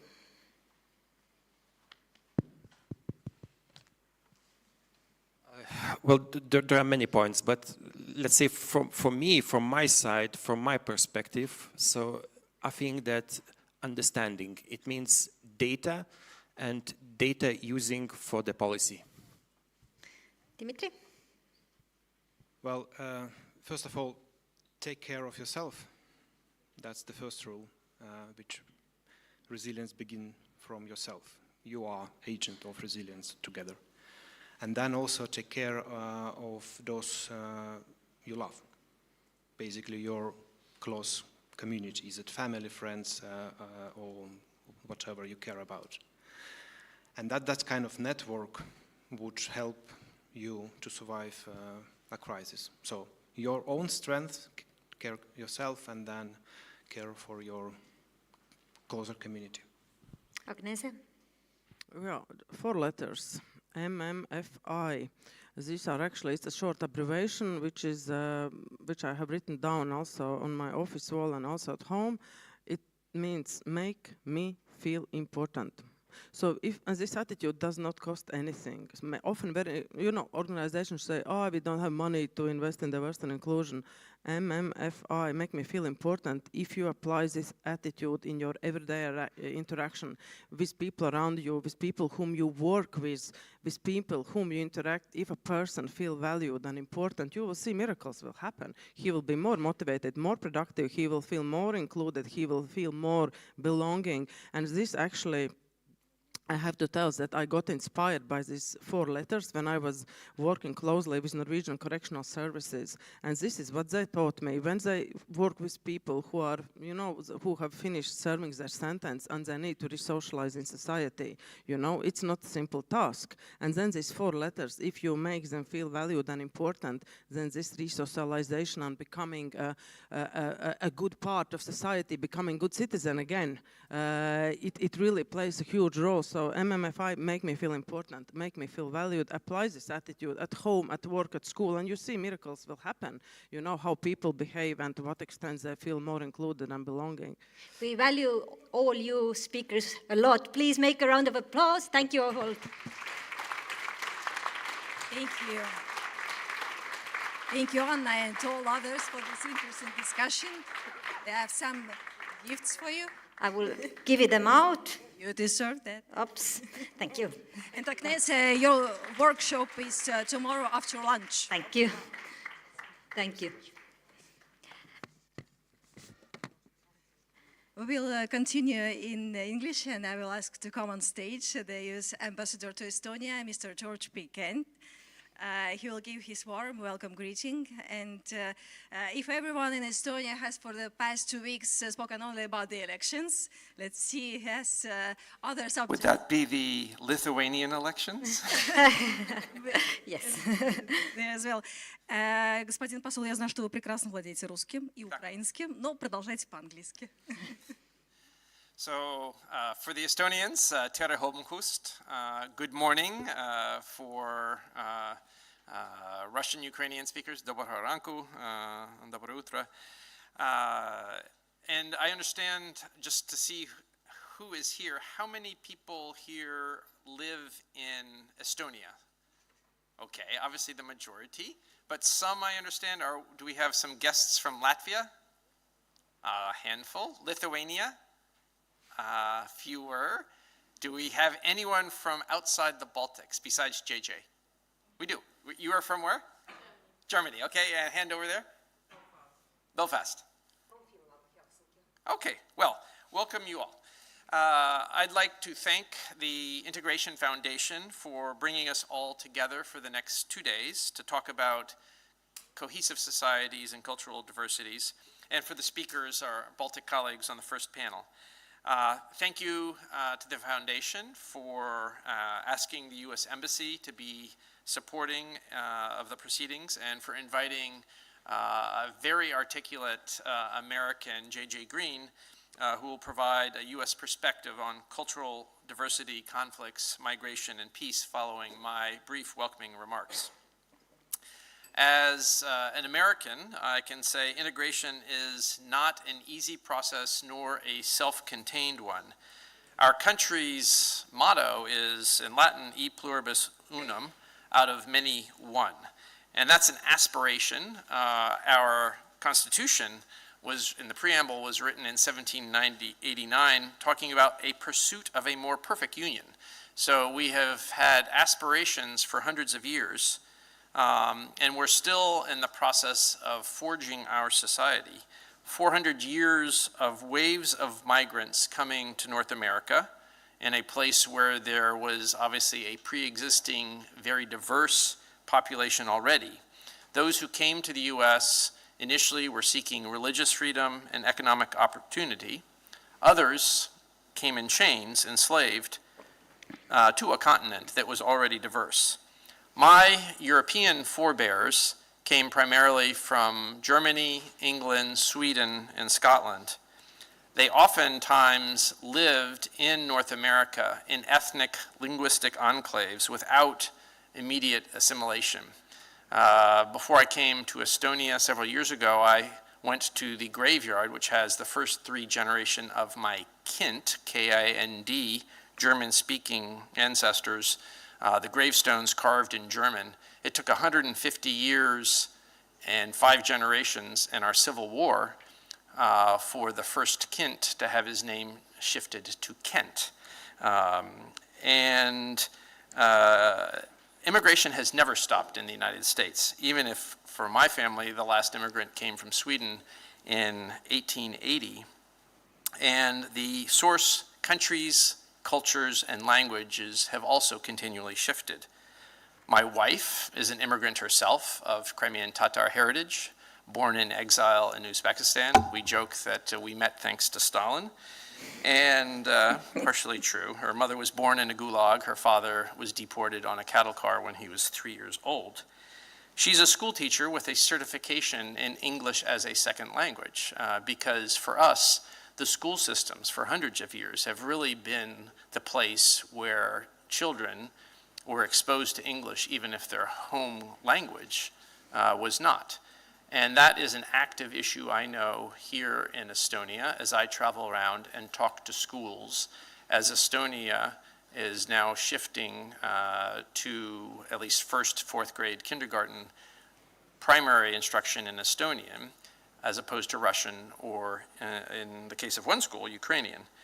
And so I think that issue of how language is a tool and an opportunity has been actively discussed in many of our countries.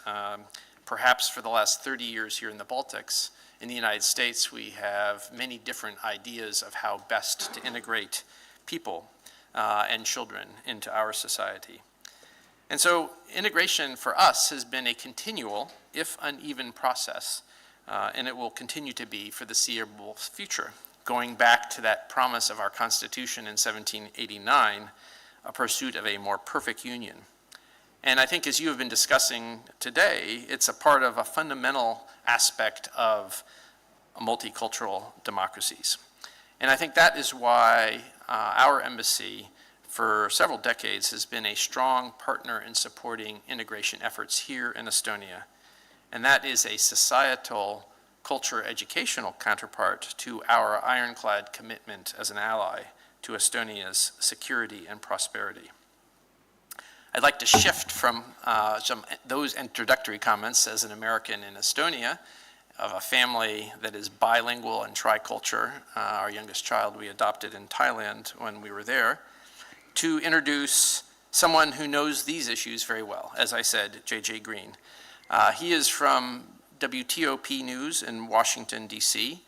How many people here have spent any time in Washington? Just, okay, more than I would have suspected. So anyone who has been in Washington knows WTOP. It is an institution, and it's hard sometimes for people who have not spent time in Washington to describe what a cultural phenomenon WTOP is. It is part of the daily routine of everyone who lives in Washington. And it's rare to meet anyone who doesn't pay attention or have WTOP on the background, on their commute or in the office. And JJ is WTOP's expert voice on national security issues, and so people in Washington hear him daily. And he reports on international security, intelligence, foreign policy, terrorism, and cyber developments, and provides regular on-air analysis on both radio and TV. He's been embedded with the U.S. military 3 times in wartime zones. He's received numerous accolades, including the Gerald R. Ford Presidential Foundation Award for Distinguished Reporting on National Defense and an Edgar R. Murrow Award. He's no stranger to Estonia. He was working the Leonard Meri Conference this past May and has visited Estonia other times as well. So I would ask all of you to please join me in welcoming J.J. Green back to Tallinn and to this conference. And I am very much looking forward to hearing his comments and thoughts with Neme Raud.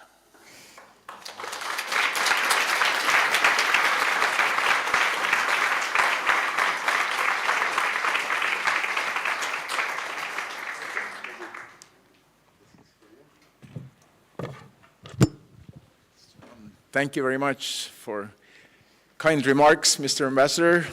And I'm really happy to have here JJ, as you wanted to me introduce you.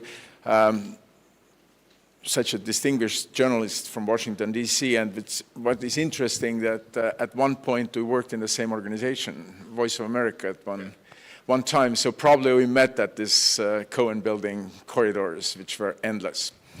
But we'll talk about integration. And when I think of America, I always remember the first time when I moved to Washington, D.C. in 1992 from Canada.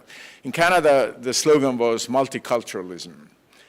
When I came to America, there was America. You become American. Yeah. Everybody was talking about melting pot. Yeah.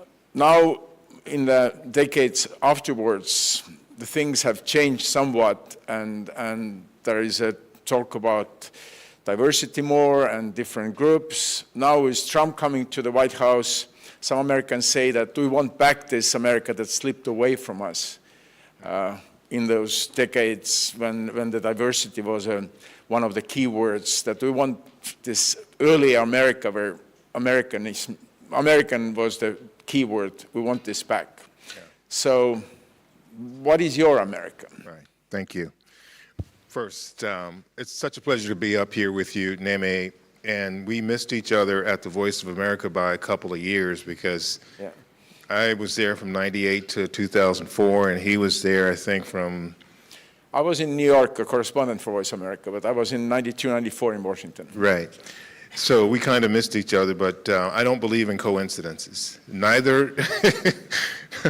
But I also want to first thank you, Ambassador, for that great introduction. You are very kind. Those are very generous words, and WTOP is an institution, and I'm just privileged to be a part of that organization, and even more privileged to spend time in Estonia, certainly with you on a couple of occasions while here, and all of the great people of the region. To answer your question, Neme, yeah, the U.S. right now.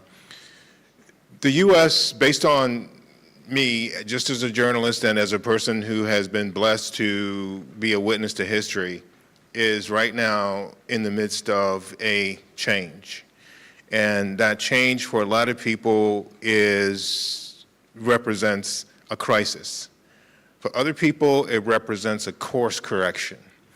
But regardless of how people look at it, one thing I can say for sure right now that's going on inside the U.S. is a sigh of relief, because I do know, talking to intelligence officials in the days leading up to the election, there was widespread belief that there would simply be a close election, hotly contested, that we may not know the answer to the winner for days or weeks, and there was this thought that there might be violence, which was driven in part by disinformation on a massive scale. The director of CISA, the Cybersecurity and Infrastructure Security Agency, Jen Easterly, told me in an interview, America is being fire-hosed by disinformation. So the fact that we don't have people in the streets fighting each other is an amazing thing, and I have to give credit to my friend Eva Ekpayuste in the audience, who reminded me of that yesterday. But it is absolutely true. Things are going to be difficult for a while for both whoever your candidate was in the U.S. But one thing I can say for sure, the U.S., as the ambassador mentioned, is still a work in progress. And democracy is a messy business. It's always been and it always will be, whether there's diversity, social cohesion, polarization, regardless of the state of those elements. The United States, as with every other country that has a strong foundation, will make it. The question is, when we get there, what will we have when we get there? And that's just the question nobody can answer. We just have to hang on for the ride. But I'm sure that you've seen, of course, as an African American, different Americas in different times. Yes. Is there now this feeling that now we can turn back the clock, as I said, for some earlier times when diversity and those issues were not that important? Everybody was talking about being American first, not from some kind of group, some kind of minority. You can turn the clock back, but it doesn't change the time. Sorry. There's no other way to put it. You can turn the hands back, but it's still the time that it is. And you can live in that process, you can live in that venue of turning back clocks and removing and going backwards, but that facade always just kind of disappears like mist in the sunshine. Yeah, there are going to be moments, and there always have been moments where people have tried, as Dr. Simdina mentioned, there have always been challenges to diversity throughout time. But as an African American, and that is, I guess, the only one here today, and that is, to me, a great responsibility, but also a great sign of progress, that continuing to forge ahead with the ideals of democracy, and diversity, and equity and inclusion is not going to be an easy thing. It's never been easy. It never will be, because there are always going to be those that don't want it, regardless of whether you're talking about a racial or ethnic minority or a person, as Agnes said, a woman with a child or a woman with a degree. There are going to be these challenges. Again, America is at a critical moment. And, America's adversaries that don't want America to move forward are probably rejoicing. But the problem with this whole deal is, as I mentioned at the beginning of this set of remarks, is that you can continue to push against what's inevitable, but it's always going to win out. Dr. Martin Luther King Jr. said, "The moral arc of the universe is long, but it bends towards justice." It always does. It will always do that. And it may be hard, it may be difficult, and there will be casualties in the process. but he said, I may not get there with you, but we will get there. And as a world, we will get there eventually. But it's going to be hard, it's going to be tough, especially considering the way that disinformation impacts everything now. Disinformation on AI, if you will. But we will get there. One of the most powerful moments during my years as correspondent in the United States was when President Obama won elections. I was reporting from Times Square in New York, and people were crying. People were absolutely saying that they feel the change. They feel that the history has changed, that really African-American person could be a president. They can say to their kids that this is possible. So how much that made a difference that there was a president who was African-American, and how inclusive is America today after his years? Did that make a change that the White House resident was not white? Well, from your perspective. He was white. Half? Yes. But he identified himself more than African American. I know, but that's the thing.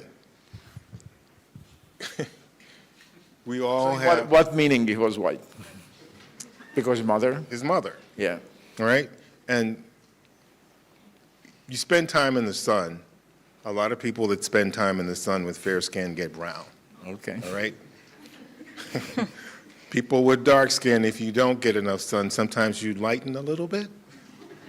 I'm not trying to be funny here. I'm just trying to make a point here. I hope I can do this accurately without making a fool of myself, which I've done on... So the black community didn't see him as a black? No. Seriously, though, he's totally black.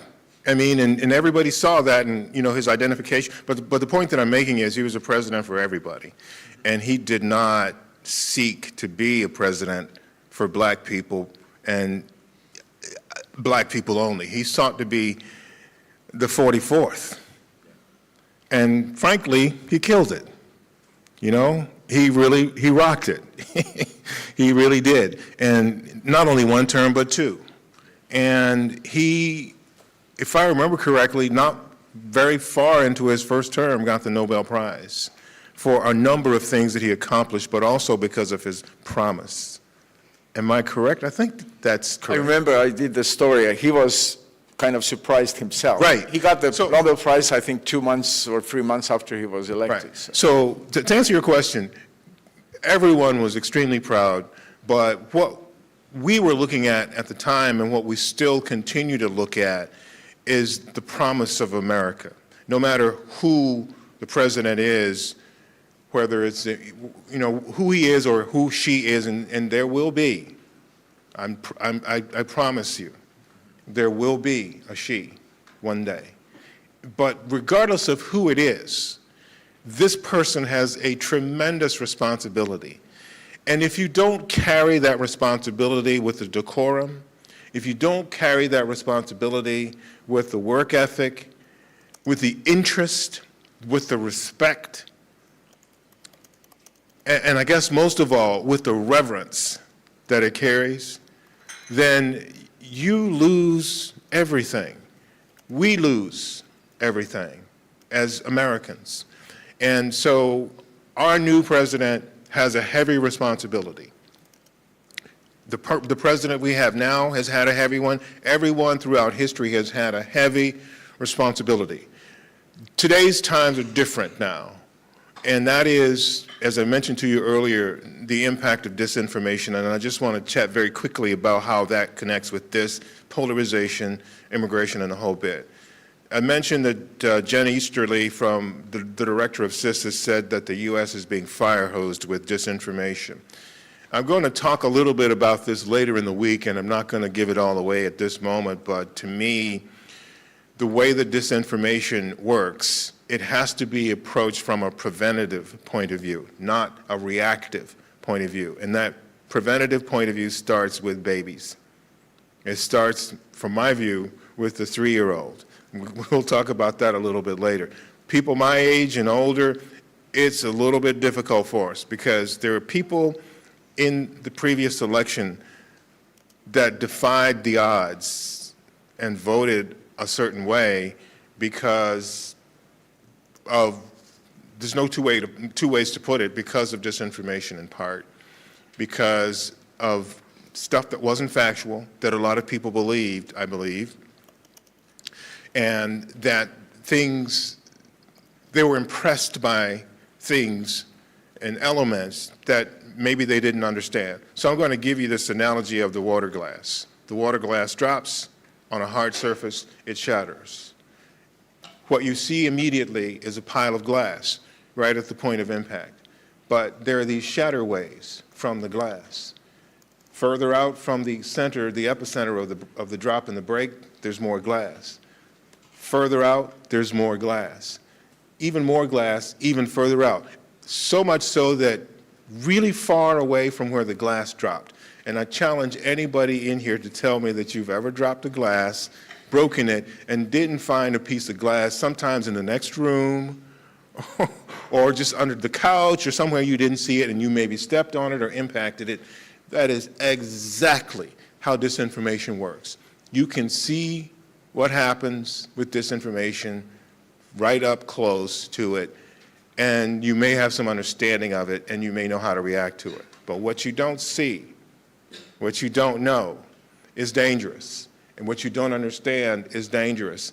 And there are people in this election who, as I've been told through many of the sources that I've interviewed in my reporting, that simply didn't understand some of the issues because they were confused, they were muddled because of the impact of disinformation, because they were so far removed from what it was. Their information sources didn't include sources that explained what it was and how it came to be and where it came from. And it also kind of commingled with their own thought processes, their own information bubble. So it played a huge role. And so I'm not saying it played a huge role in the election of one candidate or the loss of another candidate. I'm simply saying what the authorities said. It played a huge role in the election, disinformation, and people voted in part because of it. When we talk about this kind of disinformation, we're not talking about Russia or China sending information. We're talking about some kind of innate disinformation that people grow up with. Well, some of it is, yes, that, but a large part of what the intelligence officials were talking about did come from Russia. It did come from China. It did come from North Korea, Iran. But one of the things that's most interesting is this conversation I have with a very smart guy. His name is Brett Schaefer from the Alliance for Securing Democracy with the German Marshall Fund. And he said the way the disinformation platform works now is that everybody is equal that engages, because you can use the same tools as one guy or 100,000 guys to do the work. And with AI involved in the process, it can exponentially multiply your outcome. Example, the day after the Ukrainian supplemental was passed in the U.S., the phone lines of Congresspeople lit up, Democrats and Republicans, with lots of angry people. And I happened to get access to a couple of those phone calls that were left, and did some forensic analysis on these phone calls and discovered that one of them was a woman that called. The other person was a man. The woman was from North Carolina. The man was from Kentucky, ostensibly. The representative that they were calling was, and they were yelling at this representative, was from Virginia. They were telling this representative they were his constituent, but they were not. So what we found out through some extra research was this person in North Carolina and actually knew the guy in Kentucky. So how do they know each other? What we learned later is that there is a program called Doppelganger 2.0. Many of you in this room, and by the way, folks here in this region are no strangers to disinformation. You are the experts on how to fight it. I know that from talking to you and from engaging for a long time. But the point that I'm making is this Doppelganger 2.0 exercise reached people It basically recruited people, put people together, gave them talking points, the very same similar talking points that they engaged in with this particular congressperson that gave them away. And by the way, this woman's voice turns out to be, she was the voice on the voicemail of the man who was in Kentucky, right? So they knew each other. The man in some of his forensics turned up on her telephone forensics, so her metadata. So the point that I'm kind of get at here, and I hope I haven't lost you on this, is that this disinformation process today, it has a very, very wide reach, and it has a lot of different ways that a lot of different people and organizations can use it. So it's not just Russia, China, or the big nation-state players. It could be anybody. We still don't know, and we may not know, how that little doppelganger or how that little disinformation operation that impacted the U.S. Congress, where it came from, who was behind it.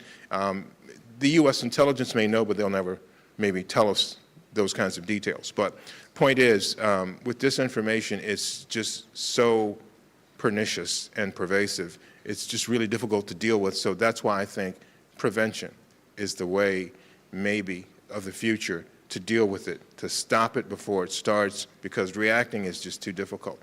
Jen Easterly said, we can't play whack-a-mole with disinformation because it's just too much of it.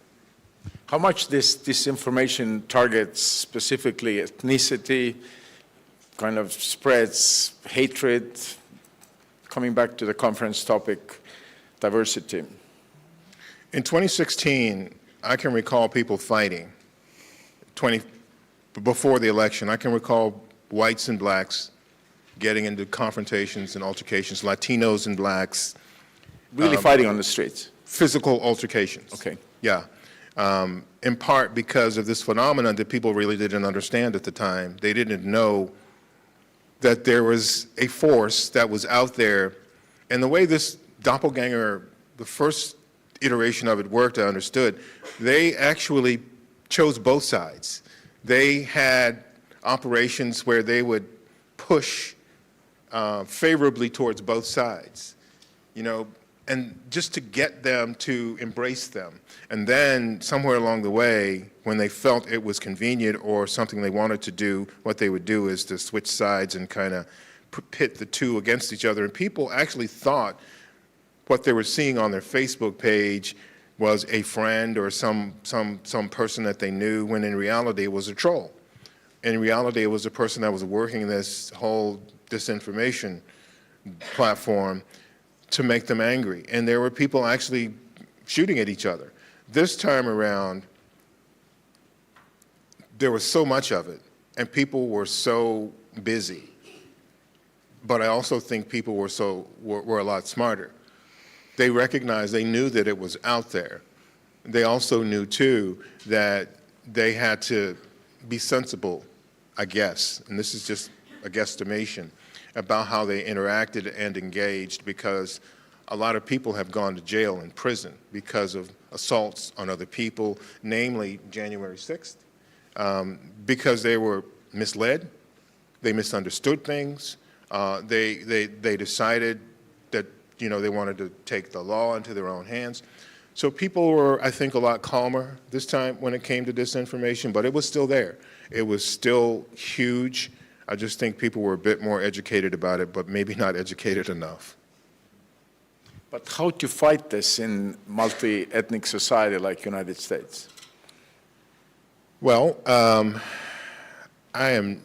this is probably a question for somebody who actually is a bit higher. But you've been asking those questions, I'm sure, in your radio shows. Yeah, well, I don't always get answers. But what's the answer you can give us based on the answers you've gotten? Okay, I'm trying to beat around the bush, but you're not going to let me out of this, so I'm going to do it.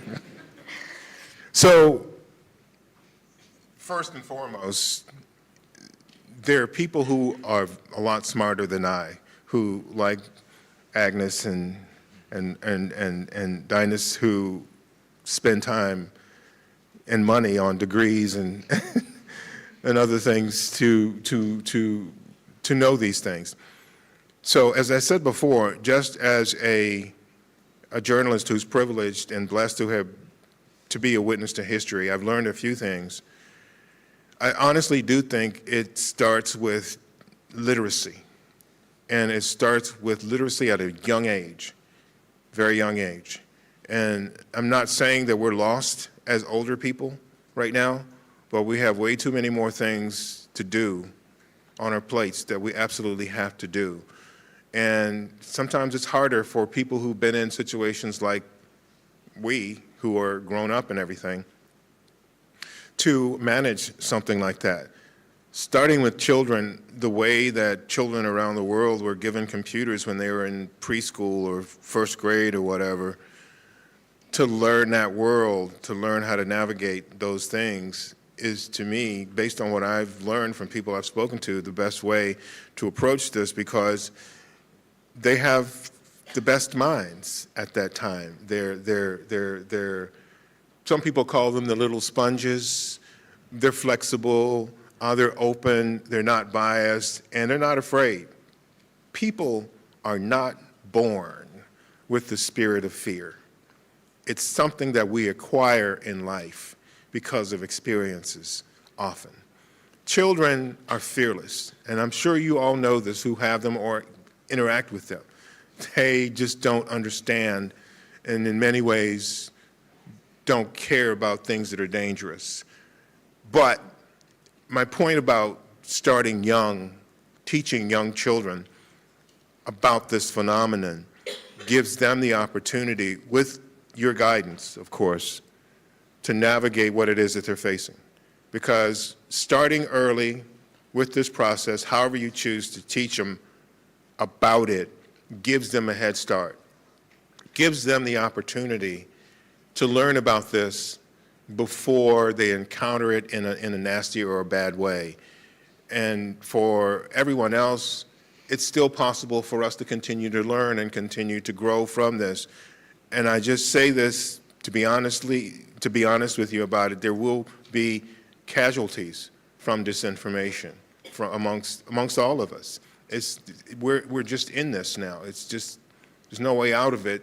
As Director Easterly said, you can't play whack-a-mole like that and win. So it really is about literacy, starting at an early age and continuing to engage continuously on that until many years down the road, long after I'm gone, you know, it's done. But in a situation when we read that there will be mass deportations from the United States soon, that Latinos will be targeted illegally, those especially who are illegally in the United States, this all stokes this hatred among nationalities, races. Well, that's not disinformation at all. That's just fact. Yeah. So how to deal with this disinformation picture and the facts on the ground and still stay on the road of diversity? It's important for people to know that, as I mentioned from the very top, we're in a period of change. Some people view this, as I mentioned, as a crisis, and rightfully so. But there are others who view this as a course correction. And obviously, as a journalist, I'm trying to play this in the middle because I have to be objective about this. But the truth of the matter is, there's a lot of discussion about how can you do this? How can you pull it off? Mass deportations anywhere is a hard thing. And not just difficult to do, but hard on people, difficult on families. But it's early. We have to wait and see what the plan is from this new president. And we also have to see what happens as a result of what we learn from this plan and from these people that would be tasked to do something like this. But I can honestly tell you that from everything that I've heard from people I talked to, and the people that I've actually sought counsel from on this, it's a moment in history that will likely color the view of the United States for many decades. if that is something that indeed takes place.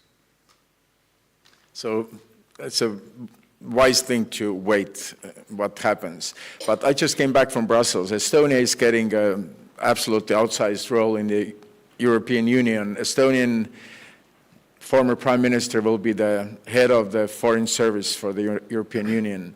And of course, the question is how to deal with the United States now in this new reality. That's the big question in Brussels now. On every level they're asking about trade war, they're talking about security, defense. So from your perspective as a correspondent who covers national security, how should Europeans deal with this new America? Is that pragmatism that is needed now from both sides, or what's your wise words on that? Well, I don't know about wise, but Observations. I got a few. It's not a new America. It's the same one that's been there, and it's not going anywhere. And we have elections in the United States every 2 years on some levels, and 4 years on other levels, and 6 years on other levels, and nobody gets to stay forever. One of the things that Jonathan Vseviov, who's a very wise guy, and I think most of the folks in this room know who he is, he says, all wars end. And something my father, who Jesse James Green Sr. always said, is that you're not here to stay. You're here for a minute. What you do during that minute will last a lifetime, not just yours, but the lifetimes of all the people behind you. So there is this pressure on everyone at this moment to recognize in dealing with the United States that this too shall pass, whether you see it as good or bad, whether you view the person that is taking office as a good person or otherwise. The whole objective is this. Time continues to move, you know, and you can hear it, tick, tick, tick, tick, tick, tick. Wherever you are from, that clock is continuing to move. And each day, each week, each month, we as human beings need to be busy because there's lots of stuff we need to do for these people, not just in the United States, but here in this region, people in Africa, people in the Middle East, people in Asia, all over the world that need help. And we, as Americans, my view is this: we can't be stuck arguing and bickering with our allies. We need to relate and connect and do what we need to do with our allies, and so we can tackle the problem. So now, how do the allies, how do they address this? My suggestion, and again, this is just one humble journalist suggestion, is don't give up on us. Even if you think things are bad, don't give up, because things have been bad before for the world, and there have been dark times before, and certainly in this region. In fact, when I walk around the streets of Estonia, I still see those drab-looking gray buildings. And I remember the first time I was here, I asked the question, is that what I think it is? And they said, yes, it is. This is left over from the Soviet era. Again, there are those who want to turn that clock back. There are those who want to do that in many different ways, to destroy the relationship that the U.S. and the Allies have built and strengthened for so many years. But they won't be successful, because once you've tasted freedom, once you've tasted liberty, once you've tasted justice, once you've tasted your own power, and as a group or as an individual, there is simply no going back to being relegated to sitting in a corner and just being told you can't do that and you are not free. So that's my suggestion to I know they're not, you know, they have plenty of smarter people that they can listen to, but just don't give up on us, okay? Because the question I got from in Brussels is that the United States was always the country we were looking, for example, on many issues, human rights, and now when it all's changing or somewhat changing, we're confused where to look. Don't be confused. And this is something that I tell people all the time, because just think of it this way. Ambassador Kent said, we're still a work in progress. I actually sent out a tweet, so I should know better what it is that he said. But the point that I'm making is it's not over. You know, there's a lot more to do, to happen. And give us something optimistic to the end. Because I don't want to end with the words, it's not over. I already did, man. Okay, so Alexander Pope, my friend from the BBC, said, men must be taught as if you've taught them not, and things unknown presented as things forgot. That is the way in which we move forward. We can't yell at people and scream at people because they disagree with us. We can't get downtrodden, and we can't give up when the night is dark, because we know the night has to end at some point. This night will end, and the next day will come. And even when things are good, you must understand that there's going to be troubles and trials and problems along the way. But there will always be a new day, a new opportunity, and new questions, new challenges, and there will always be more of you to tackle all of those things. So that, I hope, is enough optimism for you today, because that's all I got, man. Thank you so much. Thank you very much for this Thank you. Thank you, JJ Green and Nemer Out. It was very interesting. Make a lot more.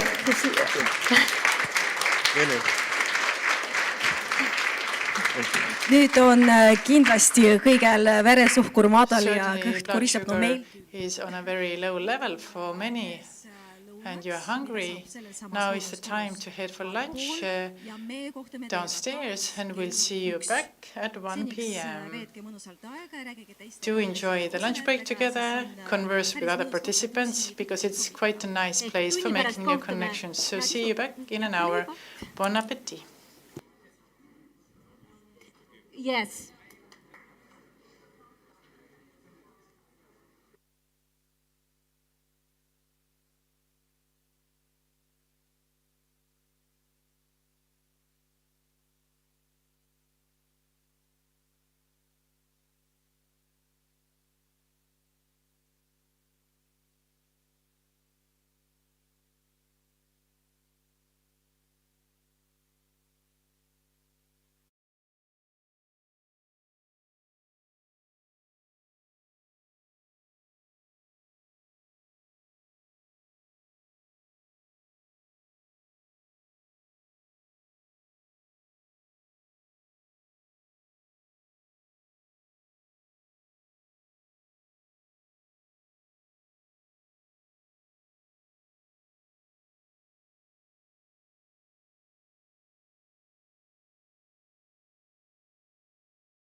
korduses. Meil on suur rõõm näha, et suurem osa külalisi on tagasi. It's a pleasure to see that the majority of guests are back in the hall, because definitely there are topics that are very interesting and that we can continue listening to. But now we will have our next presentation with lots of data. And it might be a surprise for you, but cultural diversity can also be measured in numbers, and therefore Terje Trasberg from Estonian Department of Statistics will now give the next presentation. Please.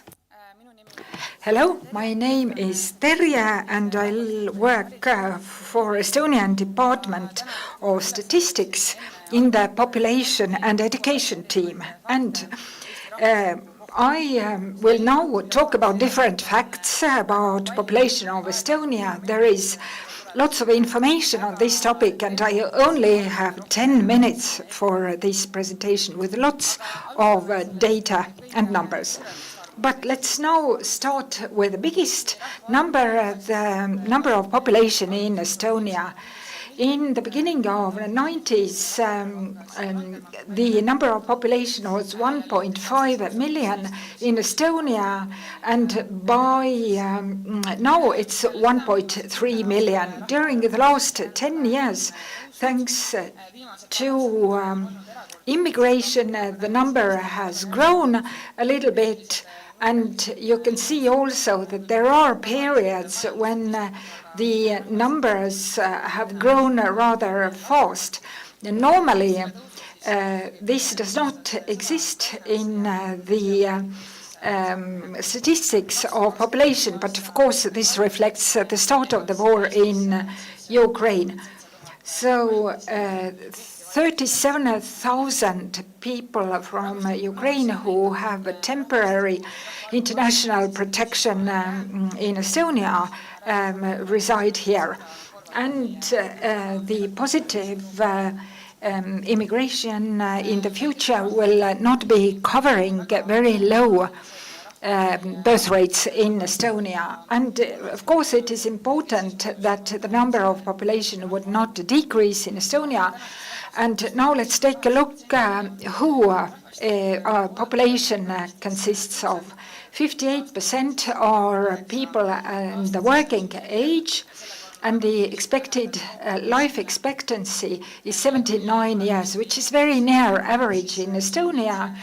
But what is not that positive is the birth rate, and during the last 2 years, the birth rates have been negative, and this have also been top negative records in Estonia. The prognosis also show that by 2050, the population in the working age will be 55%. And it will definitely also depend how we will be defining the population group in working age by 2050. Because technology will definitely affect the situation. Now, a couple of words also about cultural diversity and about nationalities. In Estonia, we have 2017 different nationalities, and 18 of them have more than 1,000 people in Estonia. In 2011, there were only 13 nationalities that had more than 1,000 representatives in Estonia. And during the last years in this 1,000 members club, there are French, Italians, Turkish and Hindu people also added. Now, people who are only represented by a couple of people are also represented. 70% out of 2017 have rather low representation. And the biggest number of Estonian inhabitants are made by Estonians, and who are a nation. We can ourselves define who we are by nationality, and minors can later also when growing up, define it themselves. So the part of Estonians in the Estonian population has grown over the latest 10 years. It's not only by births, but also through integrations that the number of Estonians are growing. But when we talk about nations, we only don't talk about the general growing numbers, but also that the percentage of Estonians in the total population has decreased a little bit due to immigration. Now, if we look at the households, then 80% are households with the same nationalities and 12% with different nationalities. And about 2% of the total population in Estonia consider that they belong to different nationalities. And also mother tongue also affects these definitions. 65% of Estonian population have Estonian as their mother tongue, and also while nationality is something that we sense or is based on our feeling, then the citizenship is something different. 82% are Estonian citizens, and out of all Estonian citizens, 82% consider that they are also Estonians by nationality. And if we look on nations, 21% of Estonian population consider themselves Russians. Those with an undetermined nationality, there were 12% of them back in 2000. By now, it's about 4%. Those are the so-called grey passport holders. The number of Ukrainian citizens out of our population account for 4.4%. And out of all those that are currently in Estonia, 73% of them have arrived here over the last 3 years. Citizenship or nationality and how big a part of the Estonian population is made up of the Estonian citizens then depends on immigration. About 50% of the previous immigration accounted for the people who were Estonian. So that means that the net migration was positive. More people returned to Estonia than left. The last 2 years have been different. More than half of the immigrants have been with Ukrainian citizenship, and about 25% that have arrived here have been Estonians. And about 11% of those that have arrived here is those who have come from the other EU countries. 4% are Russian citizens, and 12% are those that are from non-EU or non-Russian countries. An important thing to highlight about migration is that immigration to Estonia is not distributed equally. 33% of the people of Estonia live in Tallinn, but when we look at the immigration numbers that come to Estonia, then only 58% stay in Tallinn, the rest, 42%, disperse across Estonia. Let me end with that. Hopefully, out of all the huge sequences of numbers, you remembered something, and I look forward to the political debate coming up. Thank you so much.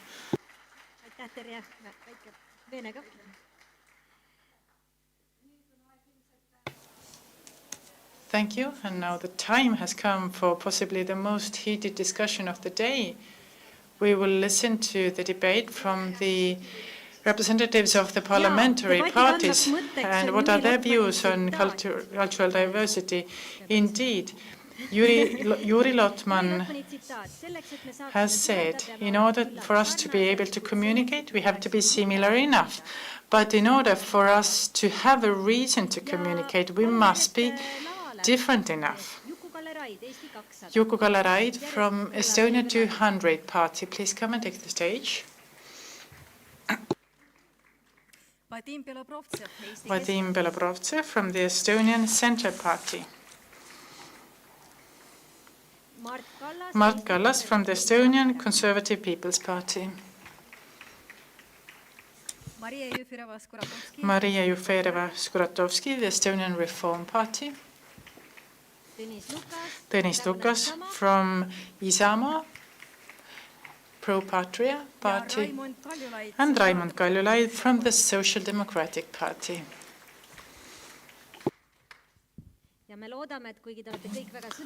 Hopefully all of you, we know you are very eloquent, but hopefully your monologues will not become too long. You can feel free to compliment each other and argue with each other. But let me repeat Juri Lotman's quote. In order for us to be communicate, we must be similar enough, but in order for us to have a reason to communicate, we must be different enough. What do you think of that quote? Vadim Belobrovtsev, please. Hello, everybody.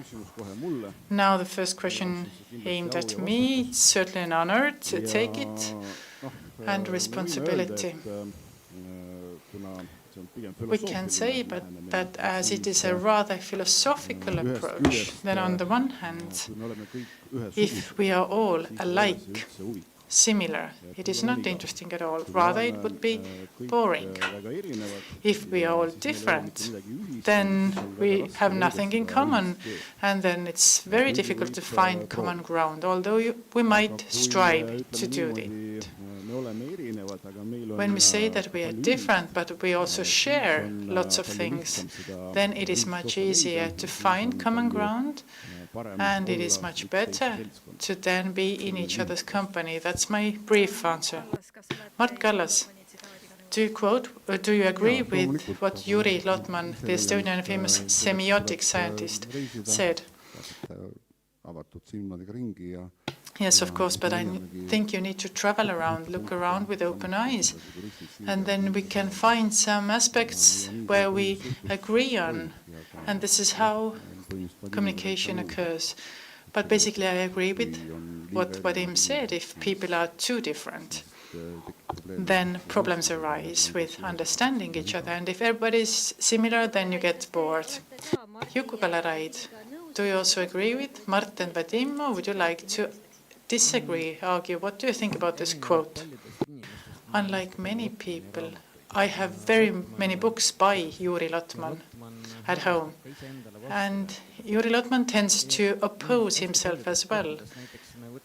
By the way, if we take translations of Pushkin's work where he argues with himself, then as far as this quote is concerned, I basically agree, but he says that there is no point in communicating if nobody else is different enough. But I think it's not interesting to communicate if it's not interesting enough. However, I think it is interesting to communicate with somebody who seems to share your worldview, but has an interesting take on worldview. But of course, I'm always willing to argue with Juri Lotman. Tõnis Lukas, what do you think? Is language something that enriches the differences, or do we need to learn the same language, all of us? Of course, language enriches. It has been said that don't take your religion and go to a foreign church. We are not talking about how to merge as much people as possible and to do something great together at a conference. When we talk about different people living in their cultural space and cultural field, it is very important to understand them. If you go and visit these nations, if you travel, or if you move somewhere, then you also see that people understand you in return as well.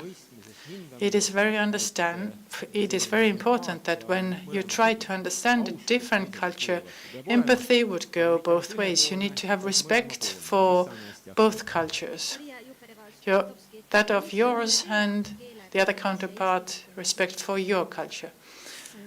Maria Jufereva-Skuratovski, what is the role of language in integrating into the society. It is very important. It has been said for years. When you live in a particular country, in a particular cultural space, it is obvious that you need to master the language in order to feel good there, to work there, to communicate with the people there. I wanted to complement what Juri Lotman said. It is not enough for us to be different and wanting to share our ideas and thoughts. I agree with Tõnis, who said that that nice word, respect. We need to be respectful towards each other. Without respect for each other, we cannot have face-to-face communication or communication at all and sharing of ideas. It doesn't come down to differences, rather it comes down to how willing are we to communicate and how willing we are to respect each other. Let me ask you, would you have responded the same way if you had still belonged to the Centre Party and had been the head of the city centre district? Well, when I used to belong to the Centre Party, my attitude still was that you need to learn the language. I kept emphasizing that. For example, when I also communicated with school children who came to visit me either in the parliament or in Lasnamäe city district, then I always talked to the Russian-speaking children especially, that you need to make efforts 2 or 3 times more than Estonians in order to be successful. So in this sense, my opinion and my take on it hasn't changed at all. Raimond Kaljulaid, you are one of the few Estonians who has mastered Russian so fluently that you are really fluent in it. Why did you do it? Because you can manage without speaking Russian in Estonia.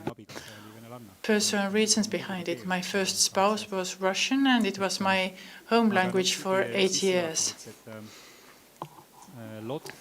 By way of introduction, Juri Lotman actually he has become famous with such quotes.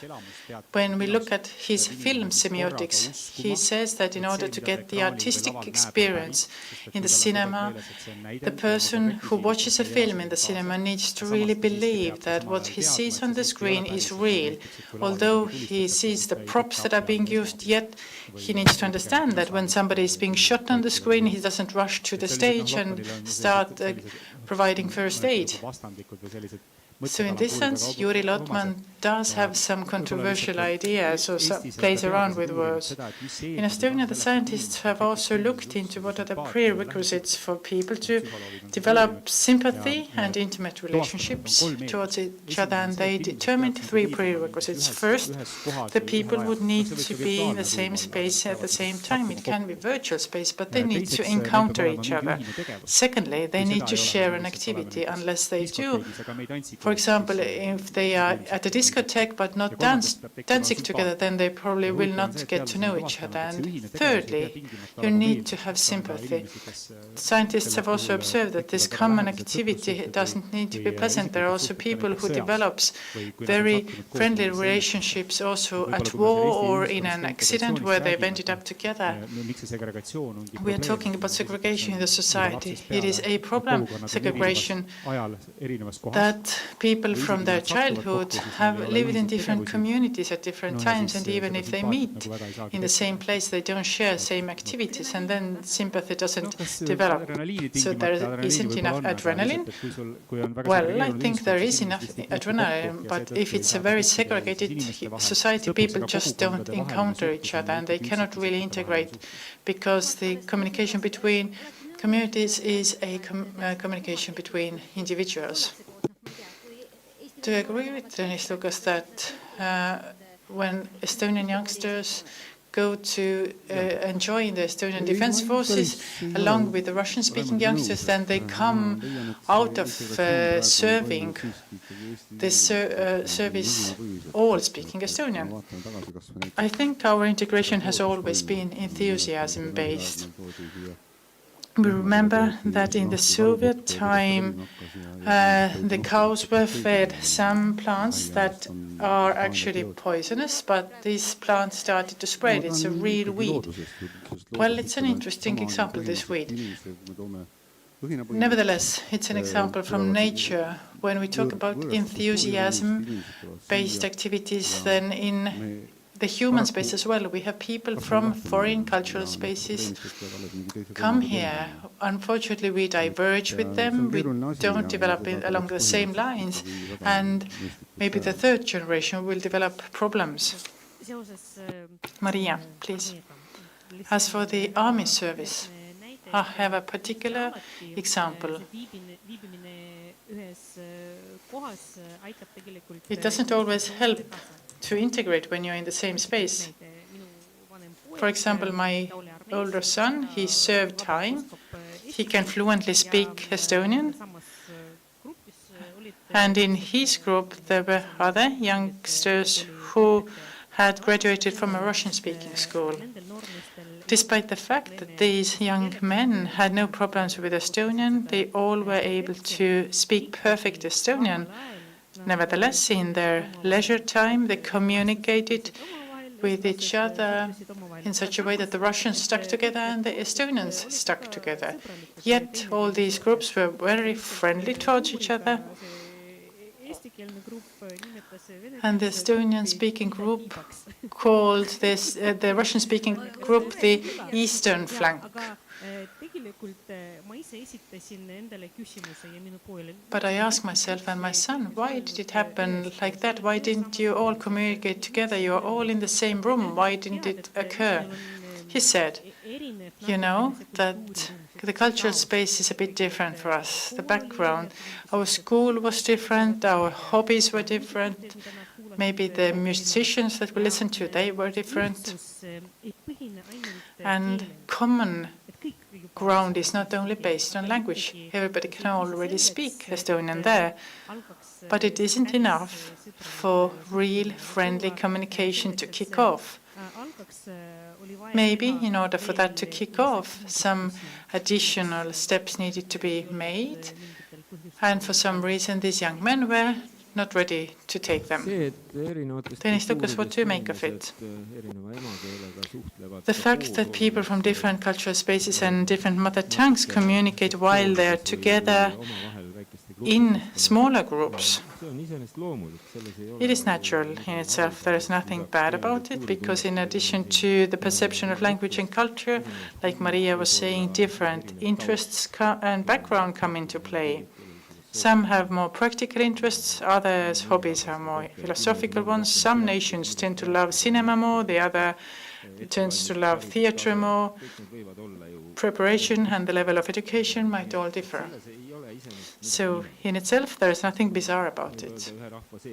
You might also say that those from rural areas, young people, they can find common ground better than those who are from the urban areas, and vice versa. But as for the experience, we need to understand that in a cultural space, we do have experience. We cannot say that different nationalities lack experience when they are based in different city districts or have different experiences when they go to different schools. We do have these common historical experiences that accompany us. Sorry for merging these topics in here, but the background is important.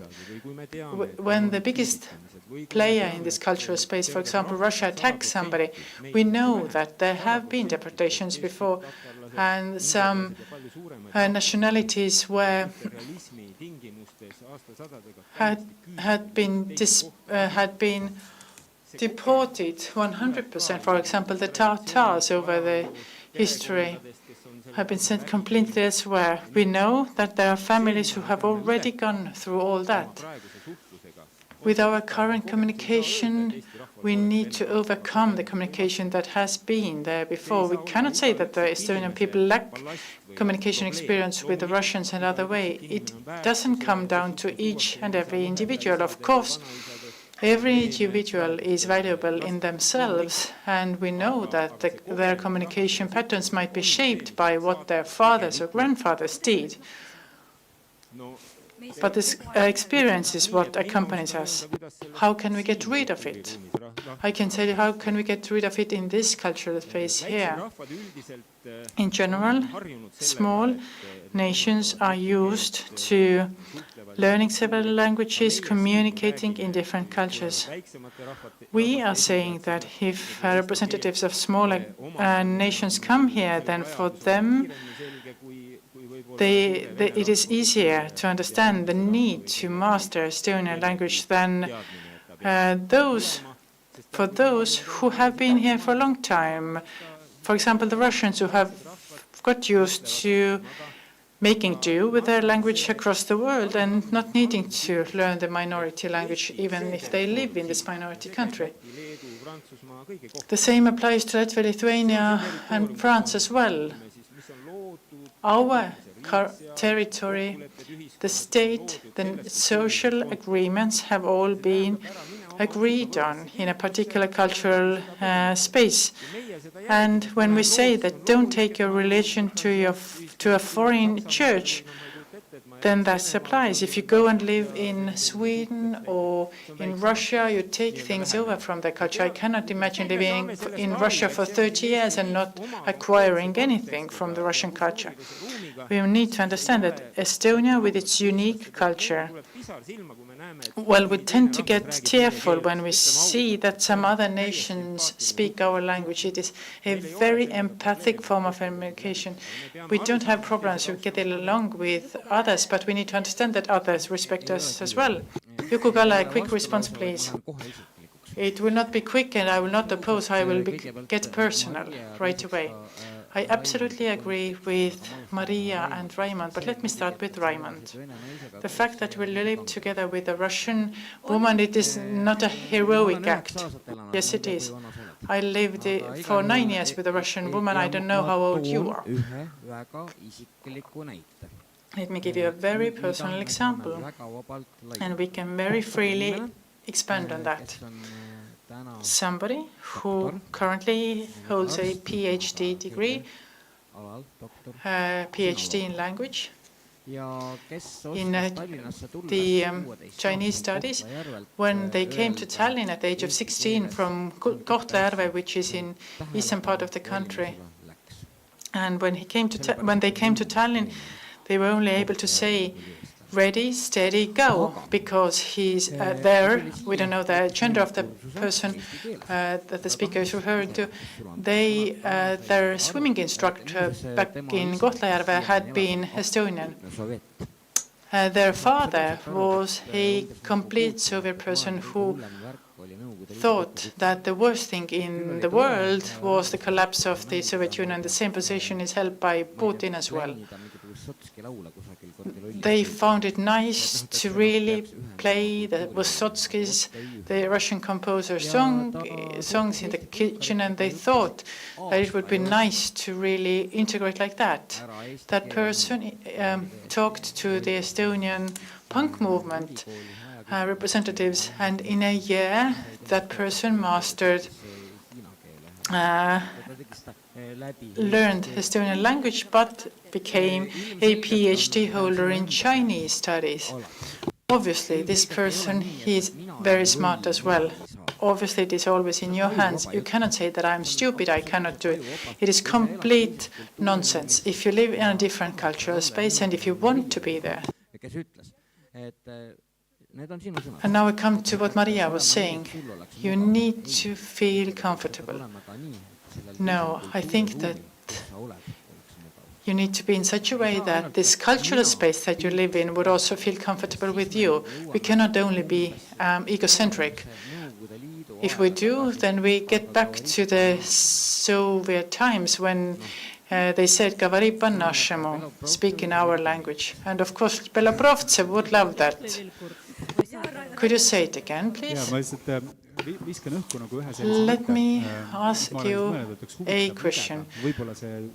I thought about it, and maybe this thesis is there, or the concept has already been developed. Sometimes I notice that when some major processes take place in the society, we tend to put the brakes on it on the social level, or we tend to somehow hinder them. For example, in the beginning of the 1990s, when the regime of the sovkhozes and collective farms collapsed, many people in rural areas lost their jobs and started moving to the cities. The trend has continued. We know that there is this migration to the cities. We have organized numerous programs in order to stop that migration to the cities. I remember I used to talk to a local government leader who said that we can no longer keep going like that. Maybe we can somehow attract a young family, but how can we get accustomed to this sustainable reduction of the population? So we are not trying to desperately stop the flow of the river of people from the rural areas to the cities, but rather we try to somehow manage with that fact. I might be wrong here in terms of the scientific base that I'm referring to, but it seems to me that the majority of the Russian and Estonian-speaking communities don't even want to integrate with each other. It seems to be sort of a national goal, not that of people. It is completely okay for them, it seems, that they live in segregated communities. I'm not saying this is correct, but rather I'm posing a theoretical question. Is there a model for sustainable integration so that we are not thinking about how to break down the walls and get the people to get together, but rather we view it as a reality that the Russians wish to live along and among the Russian-speaking people and the Estonians among the Estonians. So how can we organize it in such a way that it doesn't have very negative consequences and everybody would win from it? I'm not saying it's a great idea, but rather it would be interesting to read somebody's work on it who is much smarter and who has ideas about sustainable reduction. Sometimes something that seems very bad right now might turn out to be great in the future. We've always been worried about our youngsters leaving Estonia.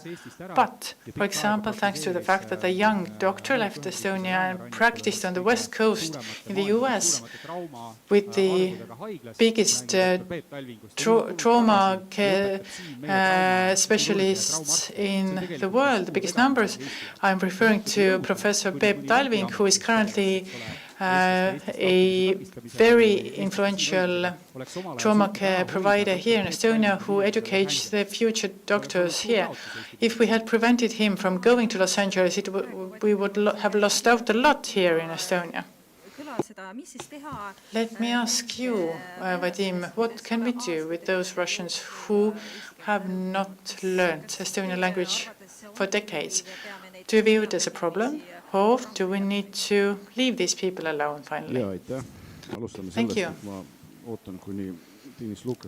Let me start by me waiting for Tõnis Lukas to shed a tear because I, as a representative of another nationality, I'm talking in Estonian. Well, you don't talk Estonian that badly, do you?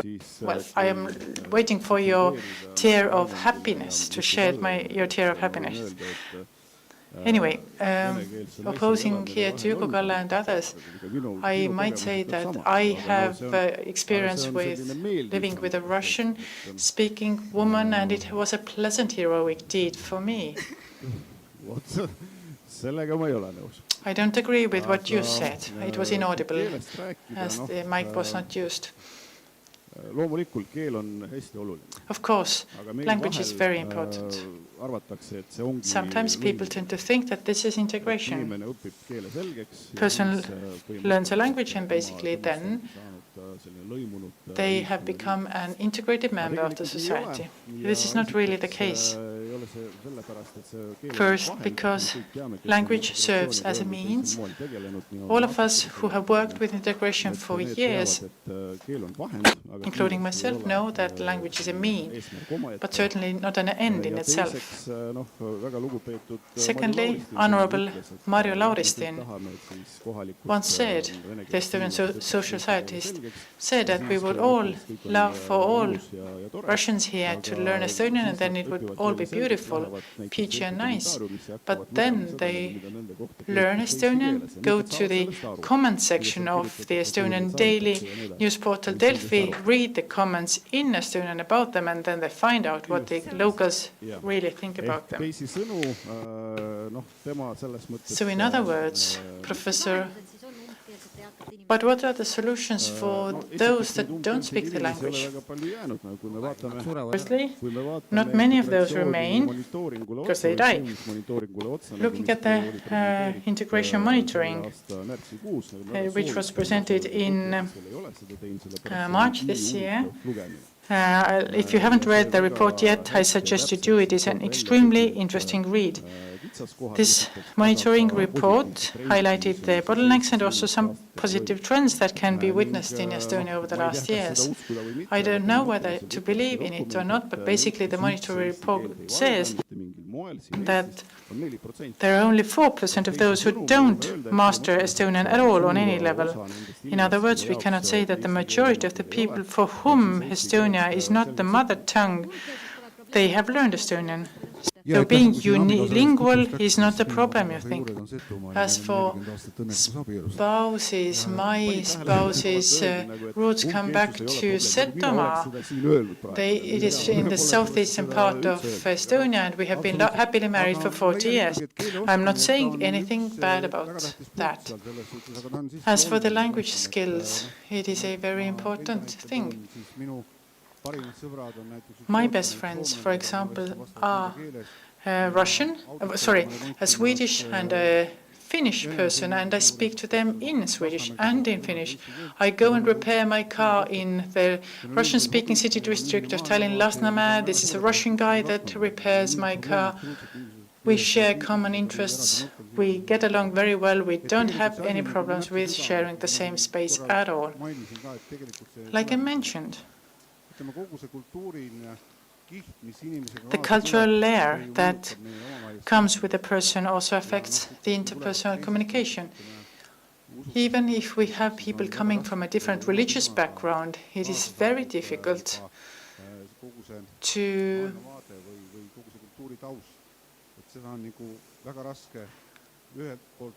on the one hand, accept the worldview that they got with their breast milk from the mother, but on the other hand, it is also very difficult to explain your worldview to them at times. What do you mean here? Will you manage them? Well, certainly you can. I am talking daily to Russian-speaking people who struggle with speaking Estonian, and it is easier for me to talk to Russian in them. How is that different? Maria?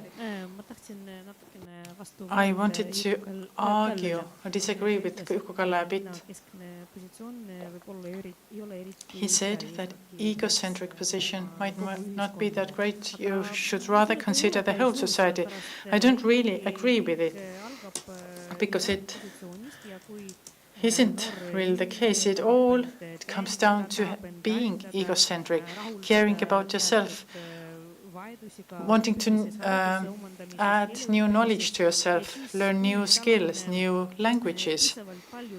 If that young person has already enough knowledge and skills, maybe only then they understand that they want to contribute to the development of the society.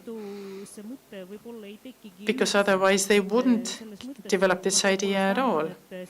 So in this sense, I really think that it is completely fine if people first and foremost consider their own welfare and well-being, and if some needs for them have been satisfied, only then will they start thinking about the rest of the world and the society and its development. This is my position, my take on it. My experience shows that for a long time I thought that I'm not good or mature enough in order to provide something for the society. This is why I need to acquire education and learn the language and whatnot. But at one point I understood that now I can offer something to others as well, and then I joined politics. Yes, I think that Maria probably was not listening at all to what I said earlier. And I was not stating that a person waking up in the morning has to start thinking about how to be a part of the other culture. But what I said was that if you want to be part of the other culture, you first and foremost have to think, how is it okay for this other culture, not for me? And small nations who have been deported, or let's think about Estonians in Sweden. Why did they not receive us with open hands? No, it had to be our own interest, the interest of Estonia. Then also that terminology, the word segregation, an awful word. And it sounds like a tractor would come in the morning and level up everything in the morning. But this is simply making ridiculous others. But the question is not about what the language is that we use for speaking to each other, but it's about common values. And common values mentally, they come in friendship circles. The ones who have read poetry, they know that through poetry things sound very different in different languages. One to one, it's important to translate it. And therefore, we don't need any segregation. If we can agree that, fine, we just exchange our LP records and we more or less understand in which kind of country we live. Raymond, please. I have an example about language barriers. I am in the committee in the parliament where we talk about defense policies and security, and I have to talk for school visitors from schools, for example, our security. And there are visitors from Russian schools as well, and an average student does not understand Estonian. And once I was together with Sven Mikser, then the Minister of Defense of Estonia, and Sven Mikser talked about transatlantic relations, and there was a whole hall of children there, and they did not understand a word. But in the parliament, as I am the leader of the NATO Parliamentary Assembly delegation, and I'm in an interesting situation because I have the following choice: whether I will use Estonian language and they will not understand anything, or I will use an understandable language and this class of young people will understand what the choices of Estonia are. And I have to confess that both of the choices are rather uncomfortable for me, because the first choice would mean that it's boring for them, and as they don't understand you. And then we need also to have to explain that why we belong to the NATO. And Yoko Galeraid says that there are Estonians also who are able to speak in such a way that nobody understands. The next question.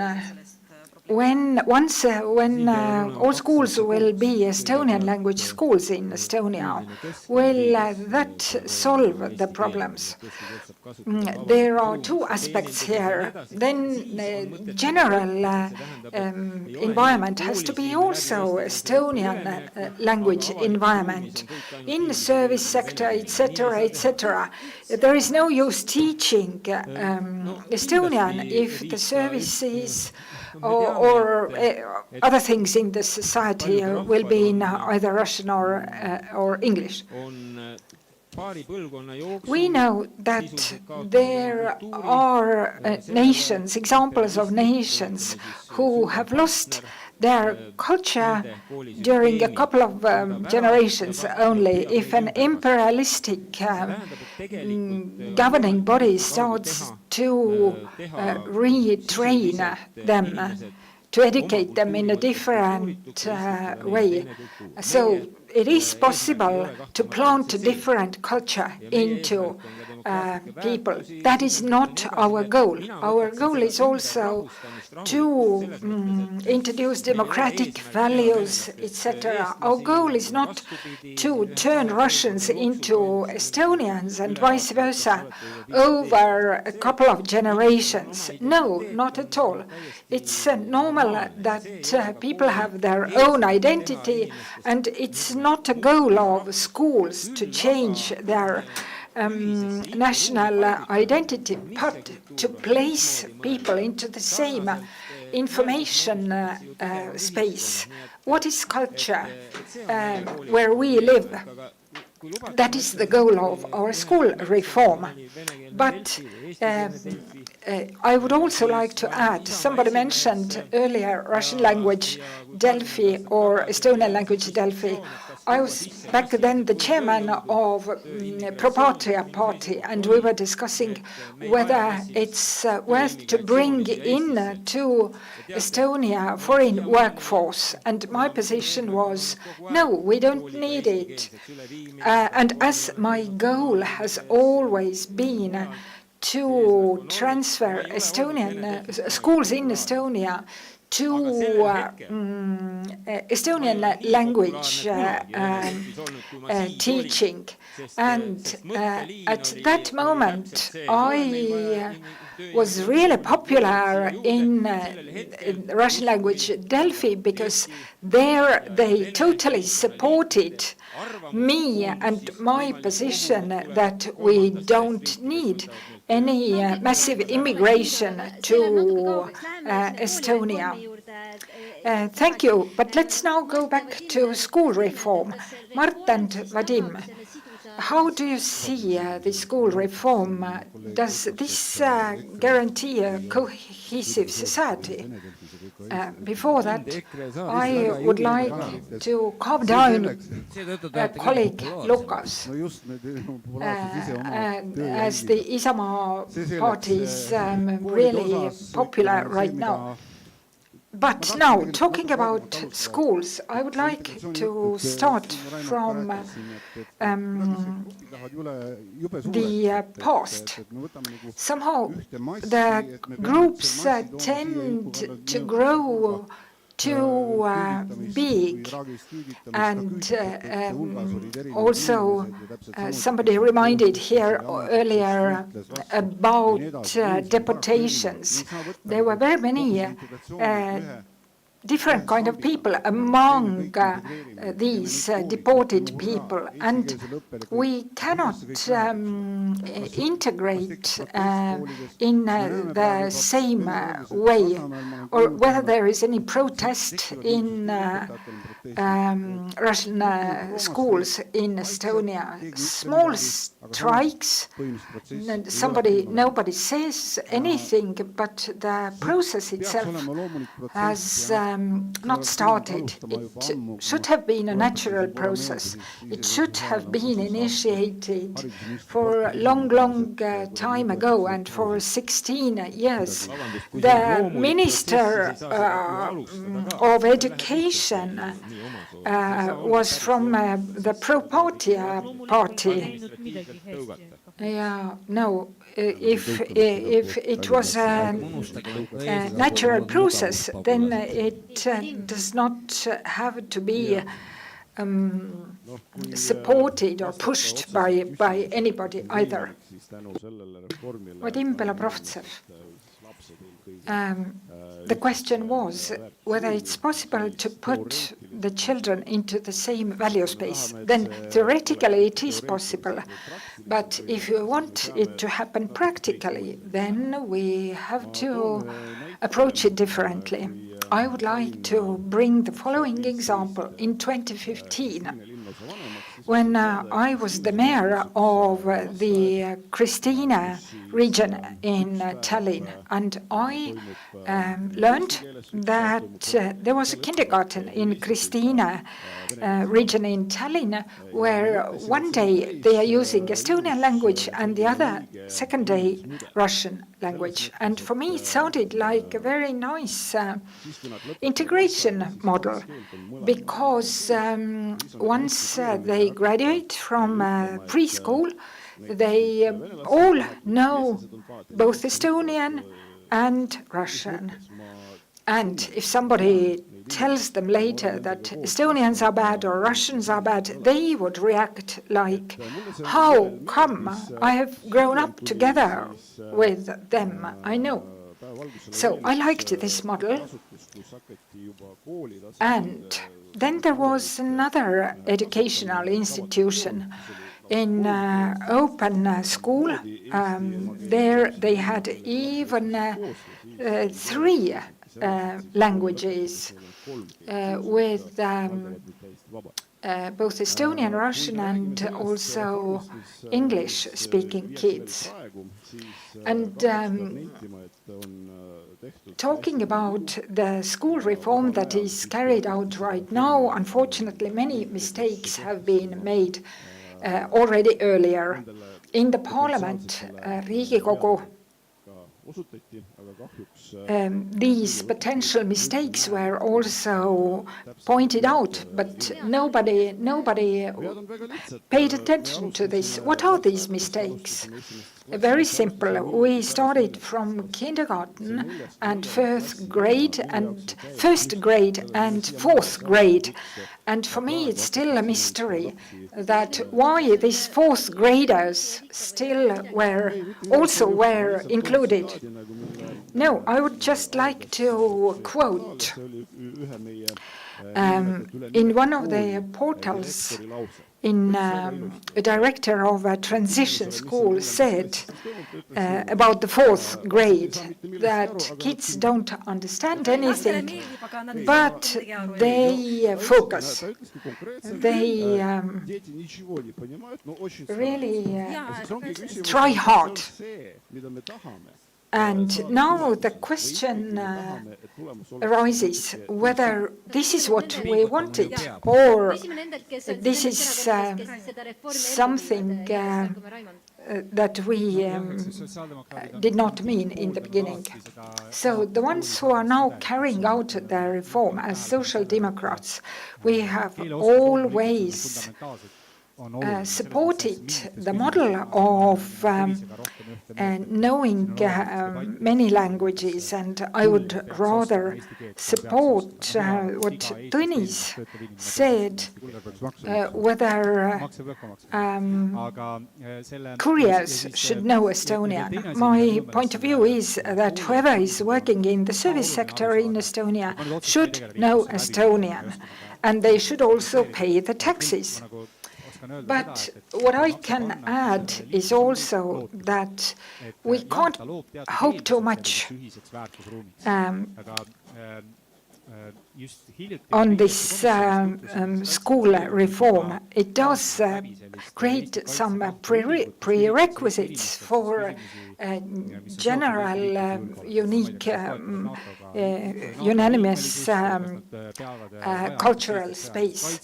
But we were recently discussing also this in the Defense Committee and Security Committee of the Parliament, whether the ones who speak Russian would support, in the case of a military conflict, Estonia.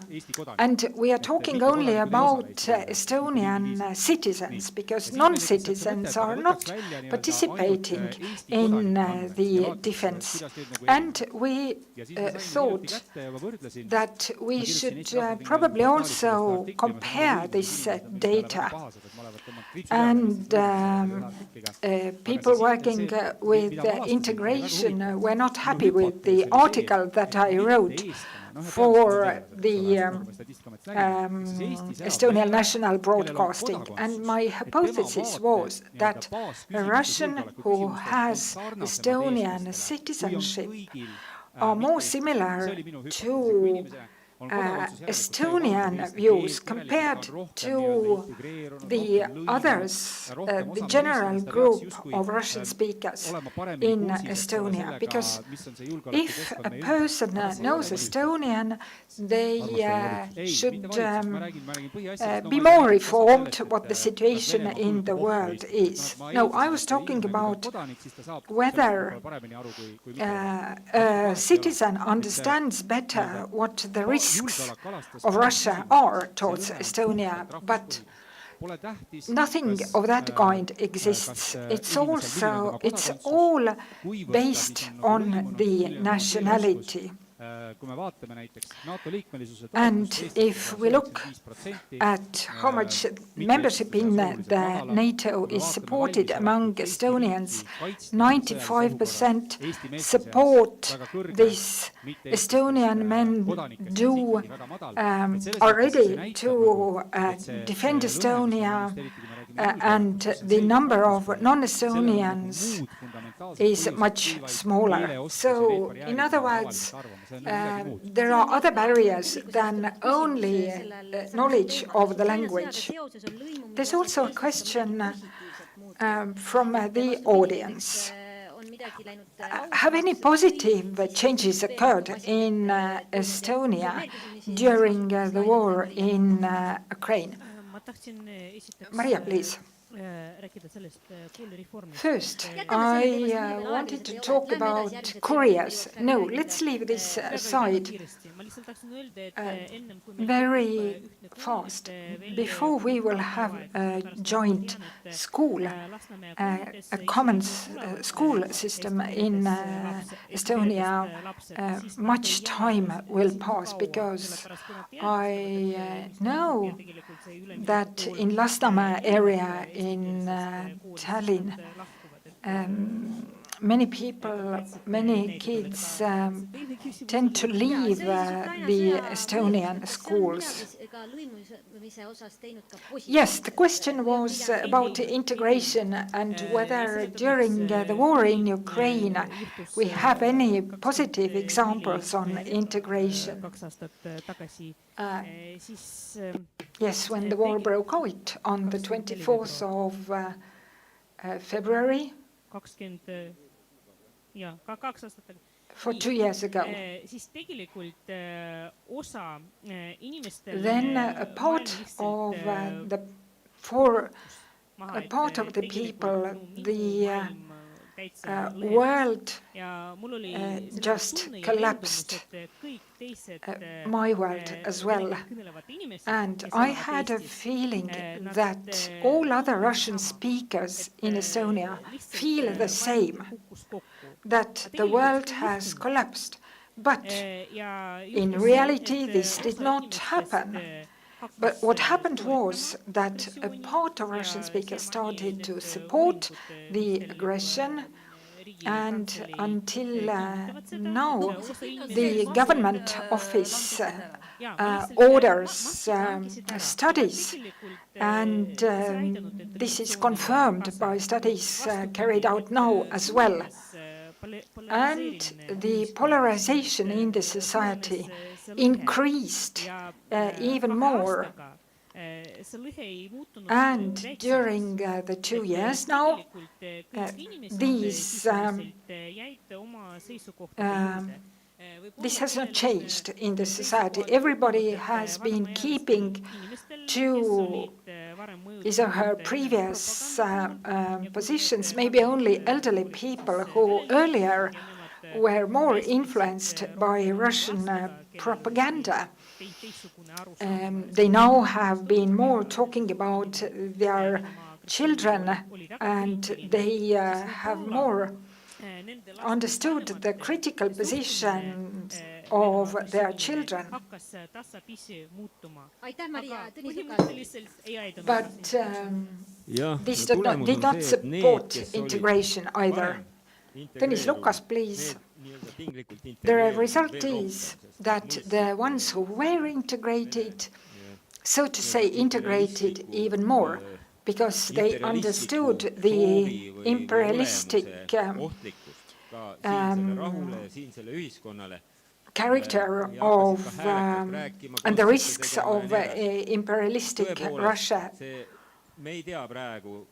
against Estonia as well. And we do not know yet whether in a shorter perspective this added more to understanding of the Estonian society by people from Russian language families. This might also support merging processes in the society. But the governmental attitude is that if we have a double language educational system, one day Russian and the other day Estonian, then we will in a shorter term have also two national languages, but that is not our goal. But understanding the situation is a question of safety, of security, and we see that a part of Russian speakers are influenced by imperialistic views, and we don't know which part they will choose if there is a risky situation. Politicians have been using also this situation for years. Yes, it has been segregated because our biggest language minority, we cannot say it is the Russians, we are speaking about the Russian-speaking people, they haven't really needed to learn the language. I always remember that if a fragment of people, for example, when we talk about the Estonians in the 19th century, the so-called convenient refugees or refugees out of convenience who moved over to Caucasus, nobody had problems with struggling with the national language there. For example, they didn't want to see the signs of a beer shop up in Estonian. They were happy with what they saw there. Every now and then I go and give lectures at schools. It is wonderful to see that when we talk about the younger Estonians who do not speak Russian, my generation can, and I can freely speak Russian, but out of those youngsters who cannot speak Russian, then the youngsters started thinking about whether somebody who spoke in a different language that seemed Russian, maybe instead they were speaking Ukrainian because they really sympathized with the Ukrainians. I think the mentality is related to history. Vadim, Maria said that with the start of the war, her world collapsed. How about you and the rest of the Center Party? Nothing collapsed for me, because honestly speaking, before the war, I didn't have any illusions about Putin. Maria Jufereva-Skrotovsky added that this is why I left the Center Party. And now Vadim continues that actually I am one of the people who basically up to the very last day did not really believe in Putin starting the war. In the first place, it was a very bad surprise for me that he did. But it wasn't such a surprise that Russia attacked, but rather it was the surprise that really war broke out. Like I said, I've never had any illusions. As for other people, I think that it caused both negative and positive outcomes for integration. As for the positive ones, I've noticed that some of my acquaintances took a different stance on Russia and Russian aggressions. And maybe they started thinking a bit more that not everything is as pink or peachy, as nice as it seems. Maybe some people didn't understand it in the beginning, but some certainly did, and I consider it certainly to be positive. As for the negative consequences, and Tõnis Lukas has already talked about it, then a situation occurred where people were frowned upon because they were either the Russian citizens, Russian mother tongue, Russian as a mother tongue was the mother tongue for them. And then soon in the parliament we will be discussing whether we will rid the Russian and Belarusian citizens of the right to vote.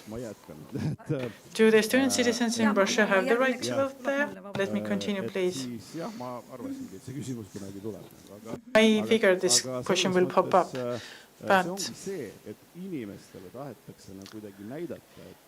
it seems that people want to be left with an impression that they are somehow dubious. Let me quote the Chancellor of Justice, Mrs. Ülle Madise, who a day or two ago said that currently we are in a situation where basically people want to show something to Putin or Russia, but as it cannot be done from here, then the Russian citizens serve as a target for expressing these emotions. I think this sounds in a very devastating way. Let me quote the famous Estonian Liia Hänni: let us not ruin Estonian constitution and let us not stir the Russians up against Estonians. Yes, Liia Hänni, one of the ones who helped develop the Estonian constitution in modern times. She's right. And we know that currently we can make decisions that will considerably damage our future relationships. Maria, why do we need to have the right to vote for the Russian-speaking people as well, or the Russian citizens? Vadim Belobrovtsev is a highly educated person.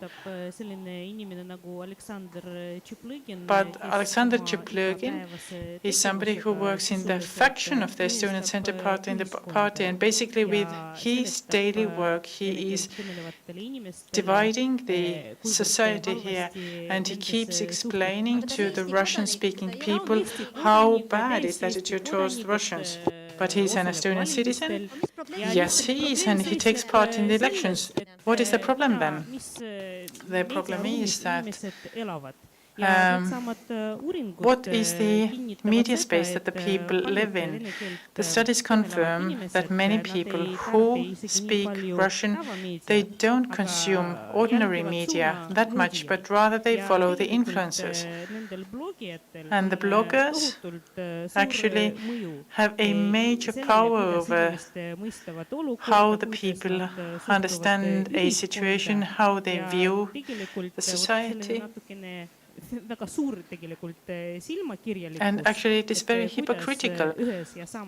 How can it be that in the very same party so different positions can flourish?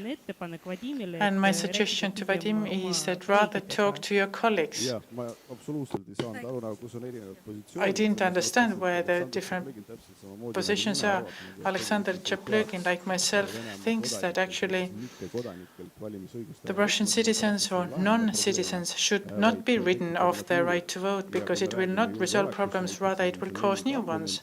Talking about security, then let me quote the former head of the Estonian Security Service, Mr. Anno Sinisalu, who said about this topic that currently it feels as if there is a fight before the elections over who is the best Estonian. And the other thing he said is that will such a step improve security? It will not. Let others comment as well. Of course. Sorry, but it is complete bullshit. Well, it was Mr. Anno Sinisalu. This is what I told him as well. The question is that all people who bother to learn a language and want to get citizenship, they have the opportunity to do so, but we will not demand from Russia that the Estonian or Latvian citizens should have the right to vote there, or that Russia should trust them to vote there. But why was it written down in the constitution that they should have the right to vote here then? Tõnis Lukas can remember fully well Jüri Adams, the founding father of the constitution, who said that a mistake was made. Nobody could imagine what would happen in 2022. But we need to guarantee that the citizens living in this country need to be able to vote, not the grey passport holders.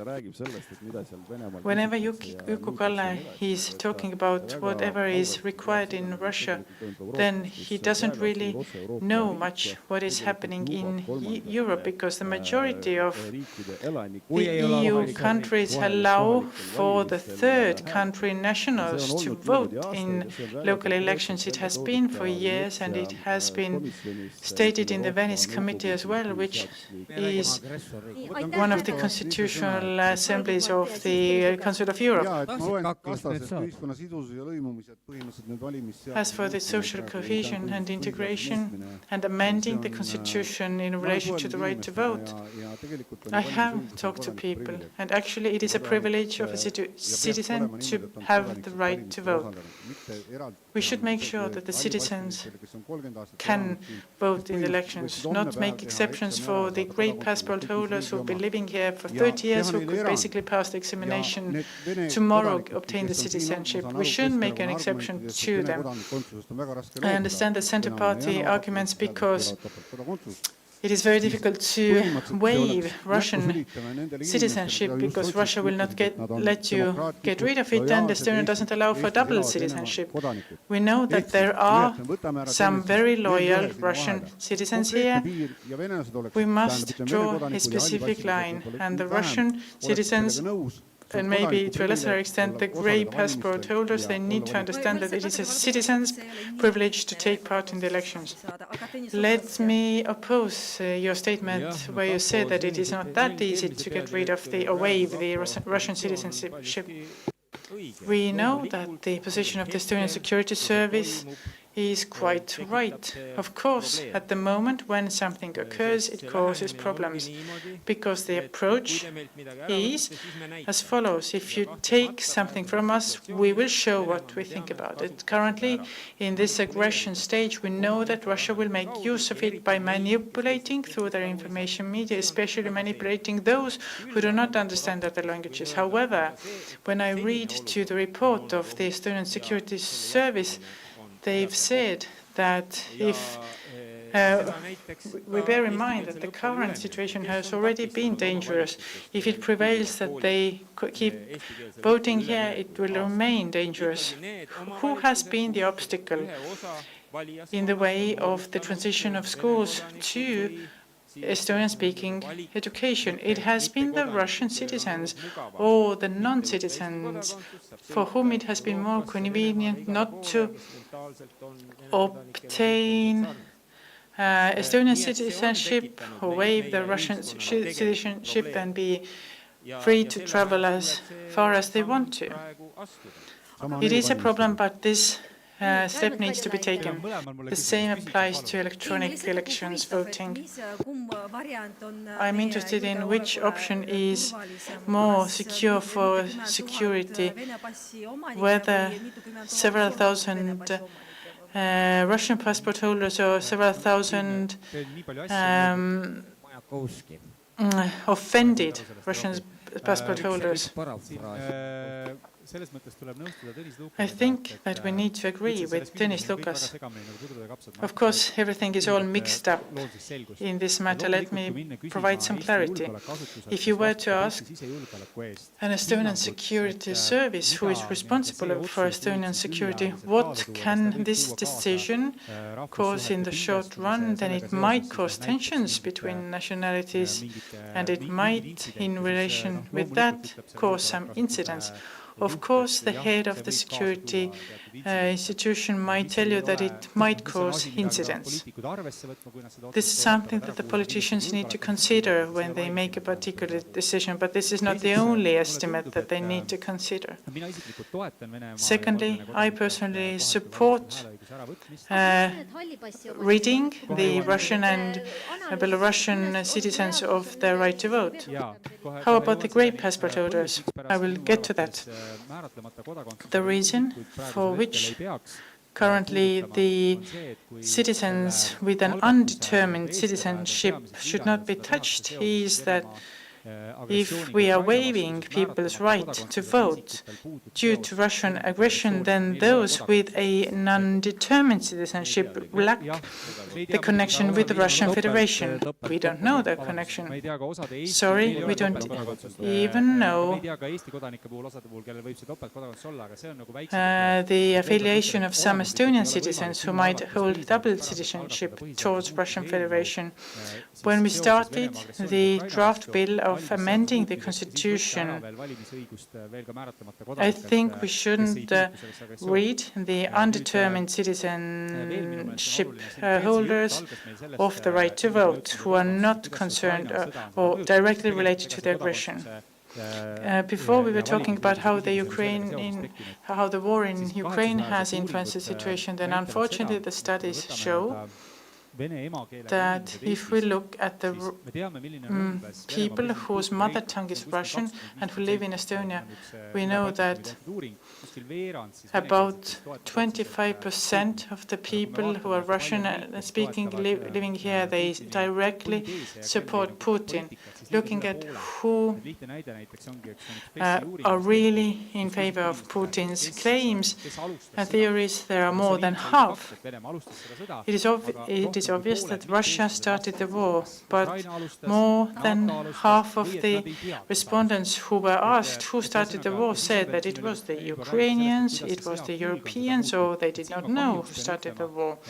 As for how the war has panned out, then unfortunately I must say that the negative attitude of many people in the beginning of the war was related to the fact that the war went really wrong for Russia. In the beginning, nobody wanted to side with the losers, but currently Russia is faring better in the war, and the number of people who has said that it is Nashi, that is our people fighting there, and show them.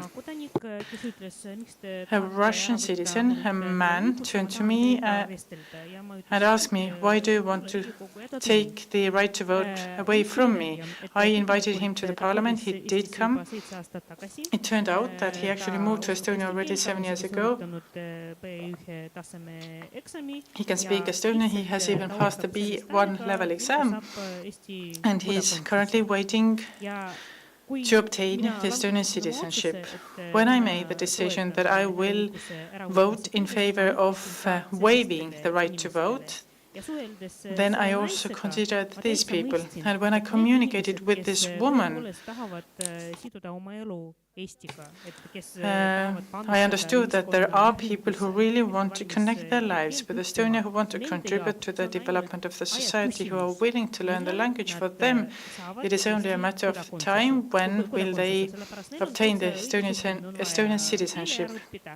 They have the right attitude in terms of the need to learn the language. We know that it is not nice to take some rights away from people. Nobody argues with that. Yet I think that we should talk more about how Estonian citizenship can be obtained. I think for some reasons in recent times we didn't talk about it, and there might have been an understanding that emerged that it is so impossible to obtain the Estonian citizenship. And secondly, Estonia needs to develop a legal mechanism that would help those people who currently cannot let go of the Russian citizenship. For example, if the Russian embassy doesn't accept certain applications, we are already working towards it. I don't know how can it legally be formulated, but in order to prevent us from ending up in a situation where a a person has passed the language examination, and the only obstacle is that they cannot get rid of their Russian citizenship, then that would also prevent them from voting in the elections. Vadim, we have very little time left.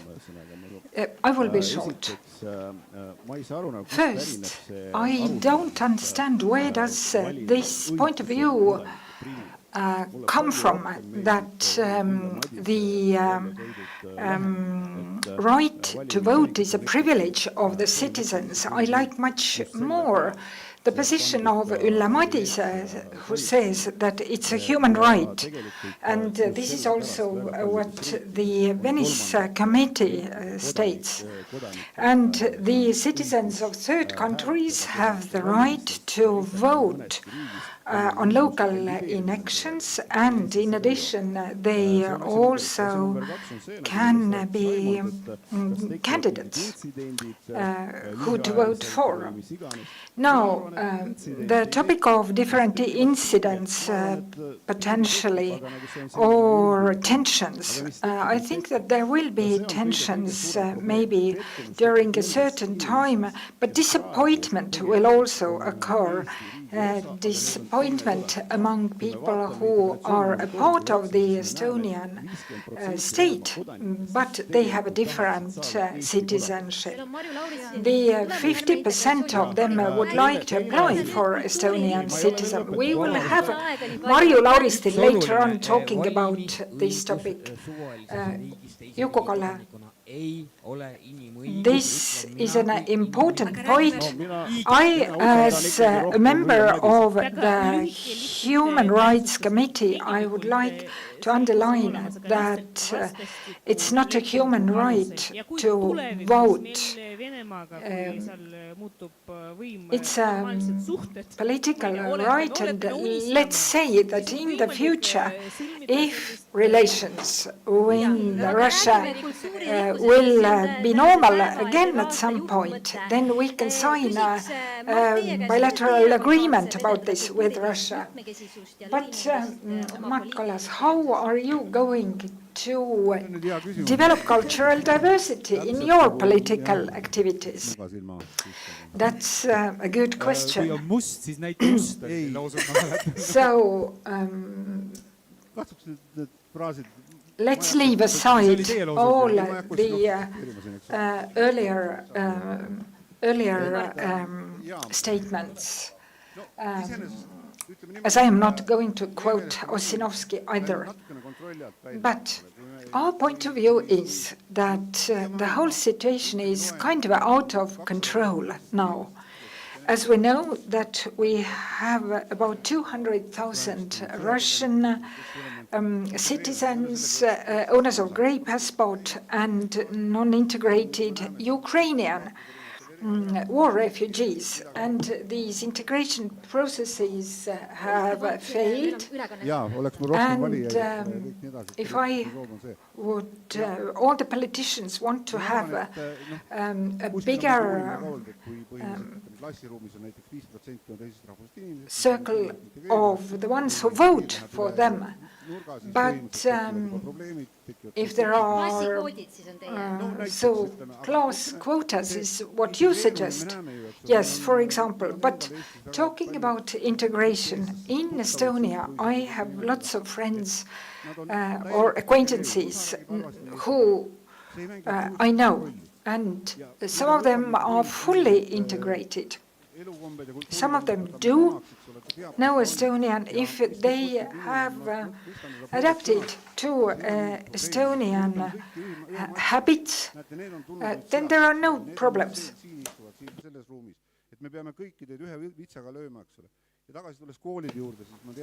And we can't take them as one. And Russian schools were Russian schools, Estonian schools were turned into integration projects. But let's continue shortly about cultural diversity. Could you please repeat the question? The question is, what could the parliamentary political parties do in order to make cultural diversity an opportunity instead of an obstacle? Well, anyhow, migration policy will be a huge debate in Estonia in the future as well. Employers are interested. Then there are warnings also about Islamic groups and the number of Islamic people growing in Estonia. And we have to think how people coming to Estonia would share the same basic values. And it is a huge problem that in security and defense questions we have such different understandings in the societies. Who are those employers? I can also reassure that Mr. Kallas, he is not an employer. No, Isamaa, the Pro-Patria party, has been the supporter of small nations on all levels, both internally in Estonia as well as internationally. The ones who have been active in these movements know this, as cultural diversity is important for us. On the same platform, if others respect us, we respect them as well, or vice versa. And if it's bilateral mutual understanding, then it's fine. And we have not made any difference in composing the composition of schools. But if you put a number of students who have not been prepared in the Estonian language into a class, that creates certainly problems. But the principle is not based on nation. So leave this imperialistic approach behind the door. Today, Tibetan, we had a meeting today with the Tibetan exile government. As China tries to eliminate Tibetan culture, that is imperialism. And here we have the same problems. There is no wish to defend Estonia, etc., etc. So the time is over. Maria? Estonian political parties have to focus on creating of cohesive society, a friendly society in Estonia, instead of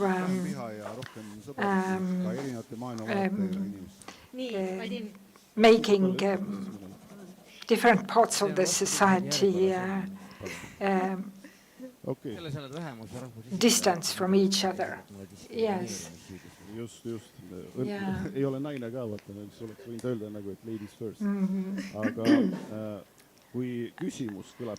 Now, if the question is that what should parliamentary political parties do, my answer is about Centre Party, Keskerakond. And over the years, I think that Centre Party has done more than other political parties in the parliament to shape a cohesive society in Estonia. And talking about other political parties, I really like this idea that let us not split the society more. And now this bill for eliminating the right of voting on local elections from third parties will make the split in the society even deeper. I am not going to talk from a political position. I would simply like to say as a final word that if there is culture, there is also diversity. Thank you very much. Nii, aga palun siis teil lahkuda siit kiire sammuga. Ärge... Ei, lihtsalt ootab esinemist. I would now like to ask you to leave the stage as our next speaker is Pavel Kosnach, director of the DEC Institute in Bratislava, principal investigator of World Value Survey in Slovakia. And he was late, unfortunately, because his flight was late. You can go here, yeah. Yes.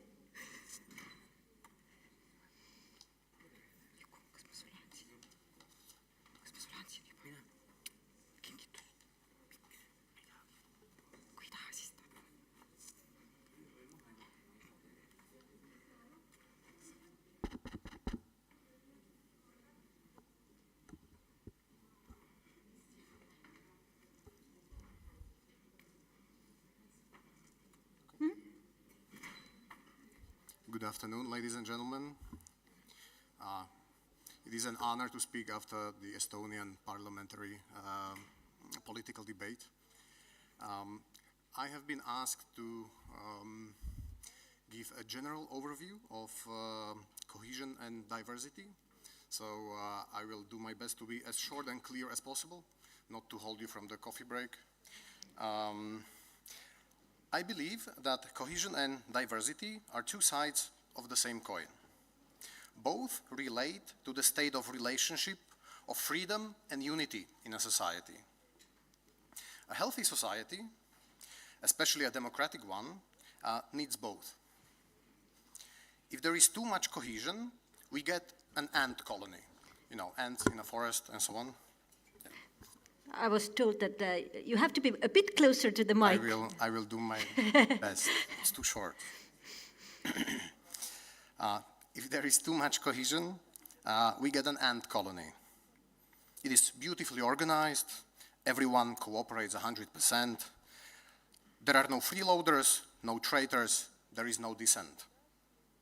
But there is also no freedom, no innovation, and no individuality.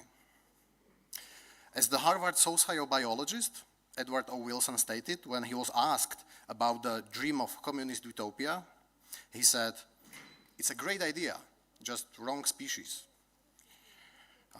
Humans are not built for complete cohesion. And that is why attempts to build such a society, we call them totalitarian societies, always fail. And while they exist, they must use exceedingly cruel methods to eradicate diversity. Today we meet in Estonia, a country that has received its own share of totalitarian experiments in the last century. So it would seem that cohesion is a dangerous idea, that it can lead to a disaster. And that certainly is true, it can. But I believe that this is the reason why many European countries today focus on the ideals of diversity and individual liberty. But at the same time, any mention of cohesion is treated with suspicion. Cohesion is simply not mentioned in a polite society in some European countries. Germany is an example of such a country today. Yet, this is not the case of Estonia. How come? Estonians know that they don't want total cohesion, but they know they need a healthy level of cohesion. Otherwise, they won't survive. In its core, it's a simple equation. Society with too much cohesion becomes rigid, inflexible, and intolerant, and eventually loses the ability to adapt and develop. It is prone to groupthink and violent enforcement of conformity. Today, a society that walked down this road the furthest is North Korea. North Korean regime is still trying to remake human society into an ant colony. On the other side, society with too little cohesion become fragmented. They lack shared values and mutual trust, which leads to breakdown in social order, political instability, and economic inefficiencies because of high transaction costs. It also turns out that it may be a source of serious mental health issues. People are pack animals. They don't prosper in an environment of very low cohesion and high polarization. Examples of societies with extremely low cohesion are typically societies that they didn't survive, so we don't even know them. Often not because of natural disasters or conquest, but because of internal strife. Last country that has disintegrated was Sudan in 2011. Today, countries such as Venezuela or Lebanon are close to such fate. An interesting thing is that the business world has realized this early enough. Building company culture is a billion-dollar industry, and every big corporation is doing what they can to develop one. Why is that? Because they realized the economic value of cohesion. People with similar values, language, and goals cooperate better, easier, and cheaper than those who don't.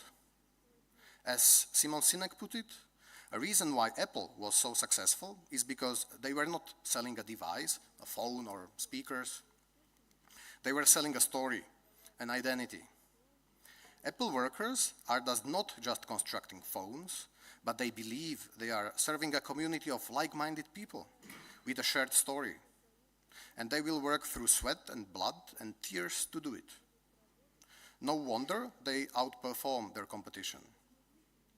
It is the same thing with SpaceX or Tesla today. Market-wise, these companies are very volatile. So why would you buy shares there? Because they have a cult following that has their back. Because their shareholders are not buying a share of a car building company or a rocket building company. They are buying a greener future with electromobiles and colony of Mars that will back up humanity on a different planet. You feel the difference? So it seems we need both. Our goal should be to strike a balance that promotes unity and shared values while still allowing for diversity of thought and individual expression. The main question for this audience, and also for policymakers all around Europe, is, do we realize this? Do we do enough to promote both? Or is cohesion just taken for granted? There are many countries that have serious problems with racism or other forms of discrimination. Many have inherited social tensions from the colonial pasts, such as Britain or France, or have strong need to atone for their role in the Second World War, such as German society today. These countries thus focus on diversity policies, which makes perfect sense. But it seems many European countries forget to pay similar attention to cohesion. We see important indicators of cohesion decreasing in most European countries, such as trust in institutions or willingness to defend one's own country. With war coming back to Europe, but also cost of living crisis and other challenges, countries that want to keep their citizens reasonably safe and reasonably prosperous cannot afford low cohesion. That is why I think Estonia is so interesting for us from the other post-communist countries, because it seems you have successfully found this balance, while having similar or even worse problems than Slovakia, Czech Republic, and Hungary and Poland that had after the fall of the Iron Curtain. I believe I speak for many of those present, but certainly for my colleagues from Slovakia, that we are looking to learn from your experience. We are grateful for the invitation, and we are looking forward to discuss these topics over the coming days and years. Thank you, Pavel. You can have, make it an applause. You said that you want to learn from Estonian experience, but we would like to learn about the Slovak experience. What is the current situation with social cohesion in Slovakia? I agree that you can learn from the best and also from the worst. Which are it in Slovakia? I think the people come to Estonia to get inspired and in Slovakia to get warned. Unfortunately, well, I love my country, don't take me wrong, but we are not very good at this. In the last 30 years, our cohesion has mostly stagnated, and and then it got worse. We are the third most polarized country in Europe, right after Poland and Hungary. So we have a club in Central Europe like that.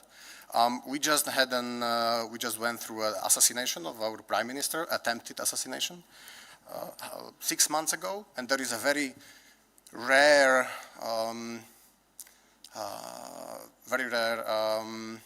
shared opinion between politicians and media and general public. We don't get that very often, that polarization is behind this. Our society is fragmenting and tribalizing, and I don't really see how it will end. We can't even pick if we belong to the East or to the West. But you personally, would you connect what happened with your Prime Minister Robert Fico, who is a populist, left-wing and conservative at the same time? He's a very capable politician. Yes. Would you connect this, what happened with him, to polarization of your society, that it led up to that? Well, yes, but polarization and I guess behavior of political elites is they're connected. It's connected. It influences each other, and the people that are the most powerful in any country have strong influence on the country. So it certainly was in the power of Slovak politicians to influence society, to depolarize the situation or to polarize it even more. And it seems that we picked the second option. So we are just getting more polarized. So even after there was attempted assassination of your prime minister, the politicians didn't turn down their rhetorics, but they went even further. It mostly escalated. I can give you a simple example. There was this call from the incumbent president of Slovakia and the actual president of Slovakia. We just had a change of presidents at that time, to call all the political parties, like everyone met here, and at a round table and discuss this and bring a united statement that violence is not the way and so on. And everyone refused it. Well, not everyone, but there were some parties that refused it. And they were speaking, they started to use war rhetorics that, we are under attack and we have to defend, and it's, it's the conservative fault or it's the liberal fault and so on. It wasn't a very responsible behavior. A week after that, they have met and they have issued a statement like that, but, the emotions have been already there, so. What is your suggestion to Slovakian politicians and also Estonian politicians? I'm afraid I'm a scientist. I'm not in the business of fixing countries, at least not yet. I honestly don't know, but we have a long list of things that we should discuss before we can actually come to any agreement. Because for at least basic cohesion, you need at least some things that people and political parties have to agree on. Right? As far as I know, the Poles have this general agreement that there are few things in the state that they don't touch, whoever is running the country. There is some security agreements, some education agreements, some strategic economic agreements. We don't have anything like that. So every few years, everything just changes. It doesn't seem to be working very well for us. Thank you, Pavel. If you have more questions about Slovakia, then there is a coffee break. Just go to Pavel and ask more. But now we have a coffee break until 3:10. Thank you, and let's make an applause. ja tõepoolest nüüd on väike paus hingetõmbeks ja siis pärast kohvipausi kell 15:10 kuulame siis emeriitprofessori Marju Lauristini. PM we will listen to the esteemed professor Mrs. Marju Lauristin.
Kallid külalised, palame teid tagasi saali.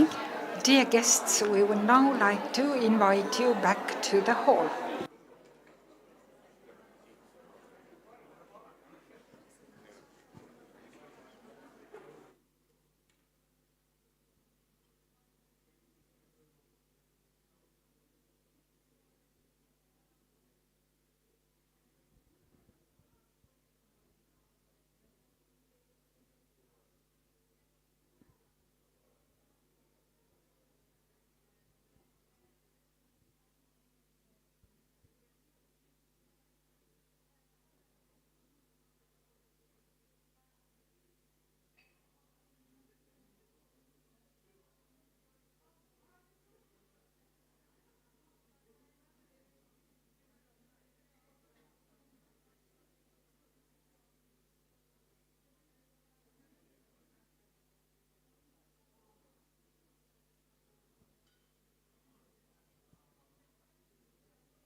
Tulge julgelt edasi, sest meie koosolek paus on juba lõppemas.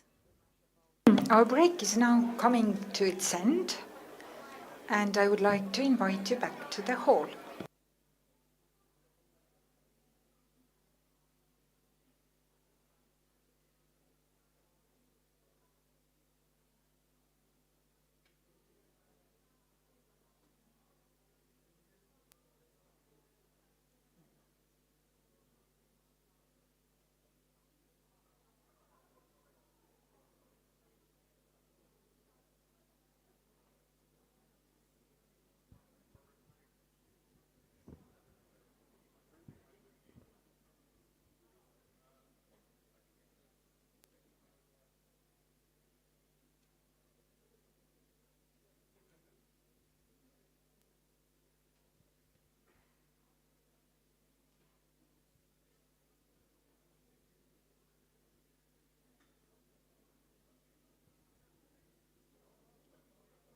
Ootame viimased külalised ja meie konverents hakkab. So we are still expecting the last guests to come to the hall, and after that we will continue with today's conference.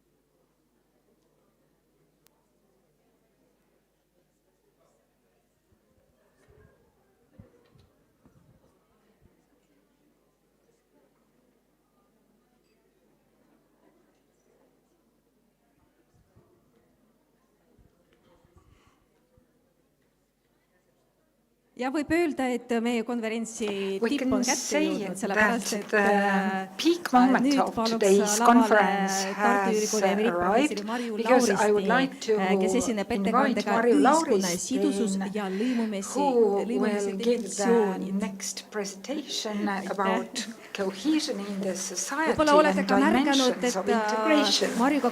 And you might have noticed that there is a film group together with Marju following her because a biographical film is made about her.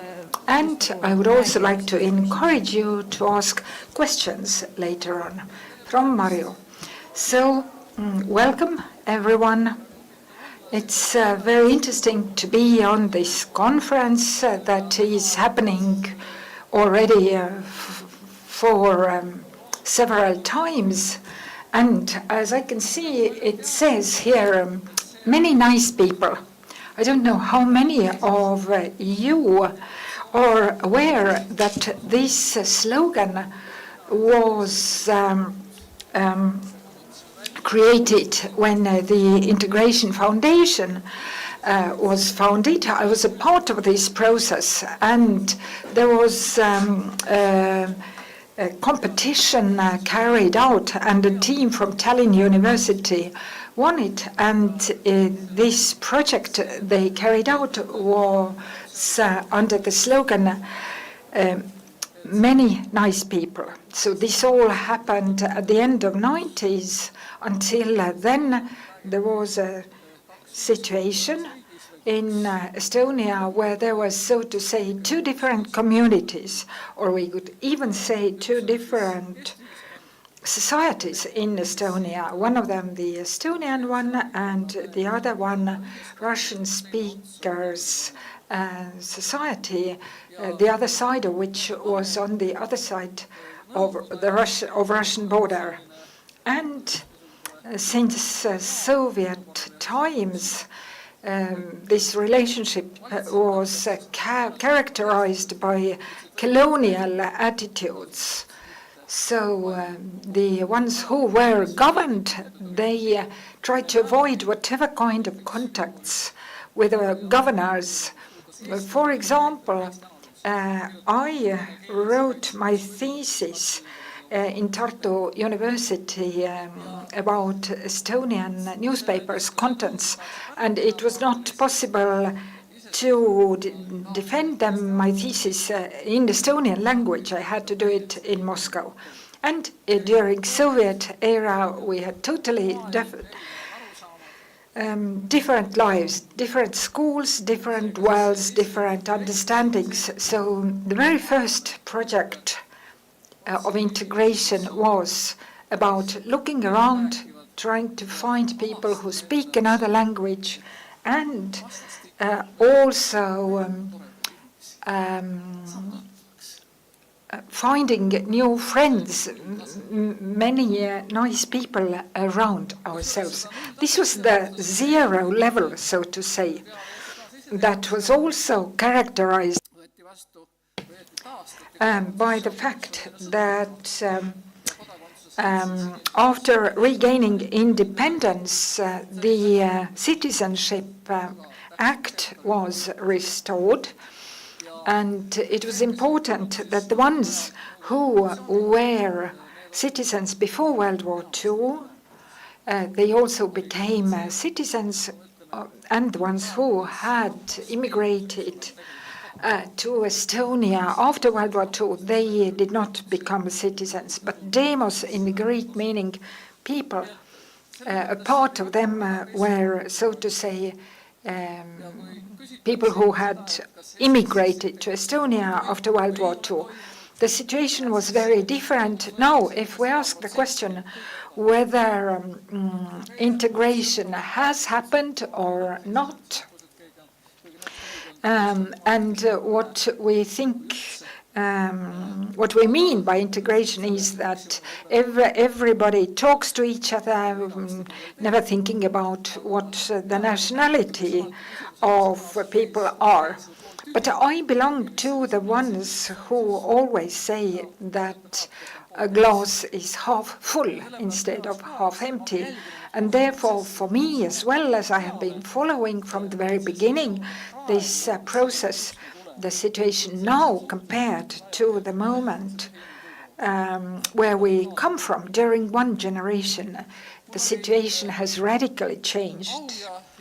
And I had an honor and pleasure, also thanks to the Ministry of Culture, to be one of the persons who carried out the latest integration monitoring.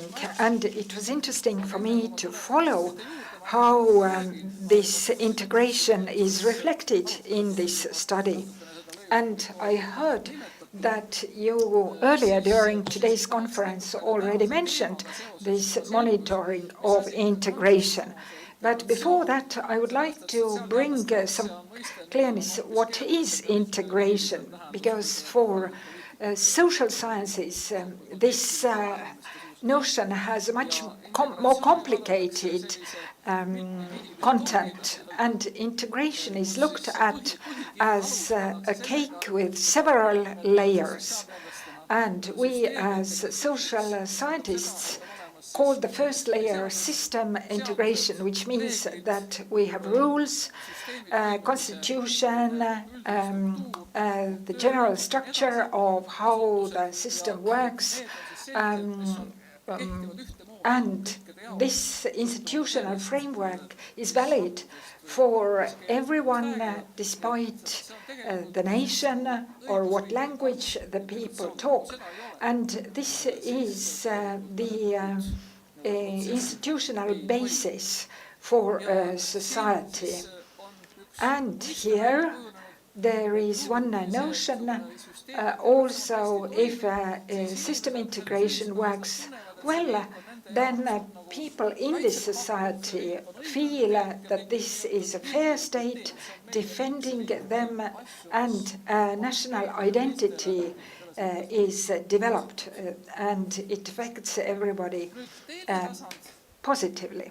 Now, the second level and the level of rule of law, they are on the first level, because the whole of Soviet legislation was simply stopped or preliminary stopped. Or since June 1992, totally new constitution was adopted, and it was different compared to the constitution from pre-war times.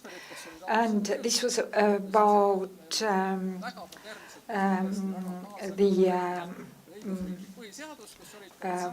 basic rights. All main rights were guaranteed for everyone, and these exceptions could have been made only with legal acts, and that is law that counts. And I would say that this has still worked quite well, and if we now think of how much the institutions that are based on the constitution are trusted, like the president, the judicial system, the police, then among Estonians and Russians as well, also the court and the police are trusted highly. And as they are trusted, and this guarantees also the legal rights. But I would also like to mention that trust towards banks is also high, and plus we trust also technology. But material basic pillars that make living here safe are trusted. Now, the next level is already much more complicated, because here the government cannot predefine anything, because it depends all on communication between people. Whether the situation will continue with different schools, different employers, different friendship groups, different streets, and people simply see and meet each other in public transport. And this could be called communicative integration through media, through contacts. And with this, as well as in communication generally, also a joint field of understandings is created. The same news, or people know the same names, or let's say the framework as well as the content. If we look at the society as a picture, then the first layer of color is put on the background.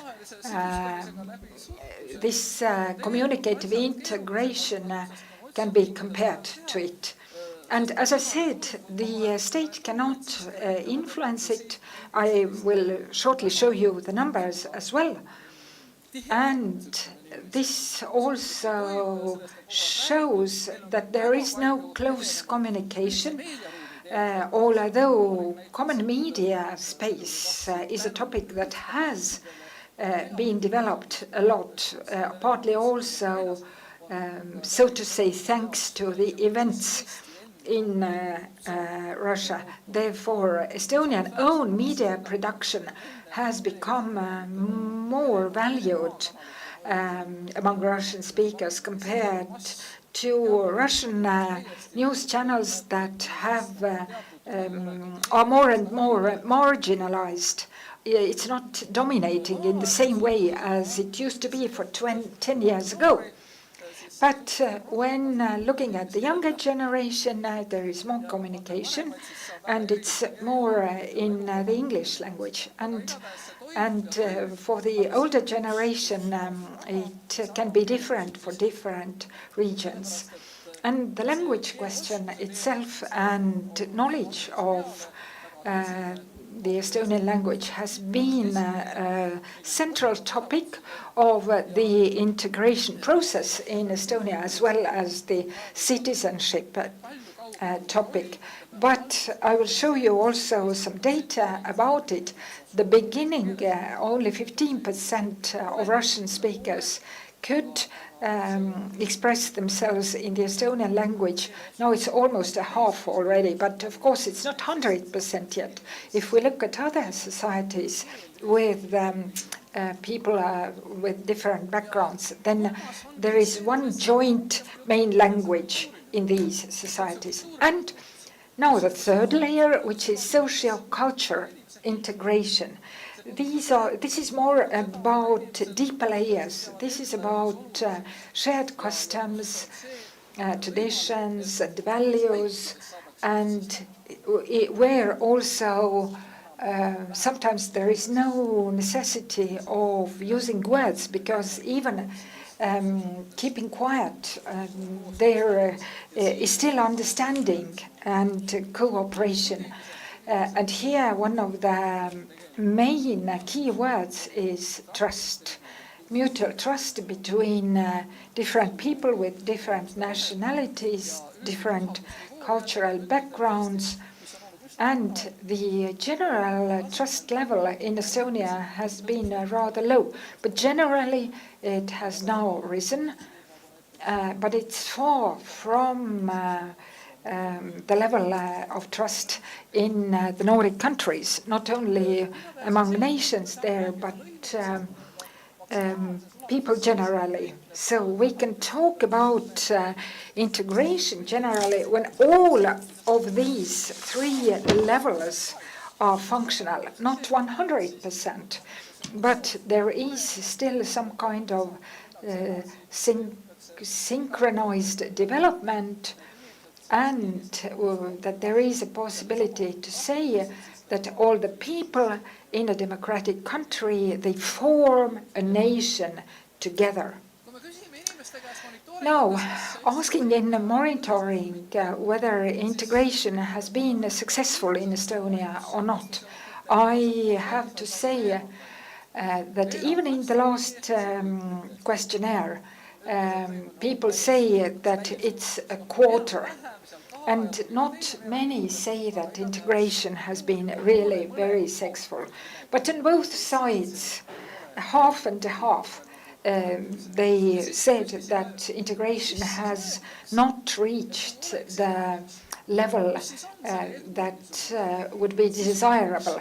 And then after that, we asked that what should be there for successful integration. I would now like to show a picture that is very illustrative. Look what's on the first position. So the blue color marks Estonian language respondents and the orange color Russian language respondents. And more than 75% in 2023. Look what's in the world generally, in other older democratic countries. And no violent nationality-based conflicts or avoiding these conflicts. That is the main goal of successful integration. And I think that it is very important, which shows that Estonia is a safe society. And another moment that is also similar for both groups, about 60%, is also joint contribution to Estonian economy. So the framework is strong and the content is materialistic. And as to integration, it's looked at safety and economy. We will later come back to equality. But let's also look at big differences where a value conflict can be created. If we look at the second one, respecting Estonia as a democratic constitutional country, and this is important for 78% of Estonian respondents, only 53% of Russian language respondent. And preparedness to protect Estonia with military aggression. No, that was number 4, but number 3 is general use of Estonian language. Estonian language being the national language for expressing oneself and communicating with each other. Historically, I would say that this is more than just practical, because it has such a strong component of identity. In order to fully trust another person, it is so important that the person would have a positive attitude towards one's language, even if you can't really speak the language, you still try. And then Estonians tend to switch to other languages as culturally and historically we have always been using different languages, switching from Estonian, Russian, German, English, Finnish, etc. And looking at the Russian-speaking part of the population, they don't need that much other languages, and it's not that natural for them to use these languages. And one of the bottlenecks for switching to Estonian is also that Estonians tend to switch themselves to other languages. Now, the next point is readiness to protect Estonia in case of military aggression. And this is also a very important moment considering the situation in Europe. And 63 and 44, it's not 80 and 15. So there is no real confrontation there either, but still a problem exists. And looking downward, where the Russian-speaking respondents have considered more important here, there are two key factors. The third from the bottom, equal access to well-paid work positions and social services. After restoration of independence, Estonia has been a liberal market economy-based society. So throughout the whole process, we have been telling that the ones who try hard, they manage, they cope. And as many colleagues of mine write, this integration process also reflects the situation of competition. And the ones who have resources, they also integrate in a better way. So generally, this also supports inequality. And then another aspect, this is very important for Russian-speaking respondents, is that joint participation in taking important decisions.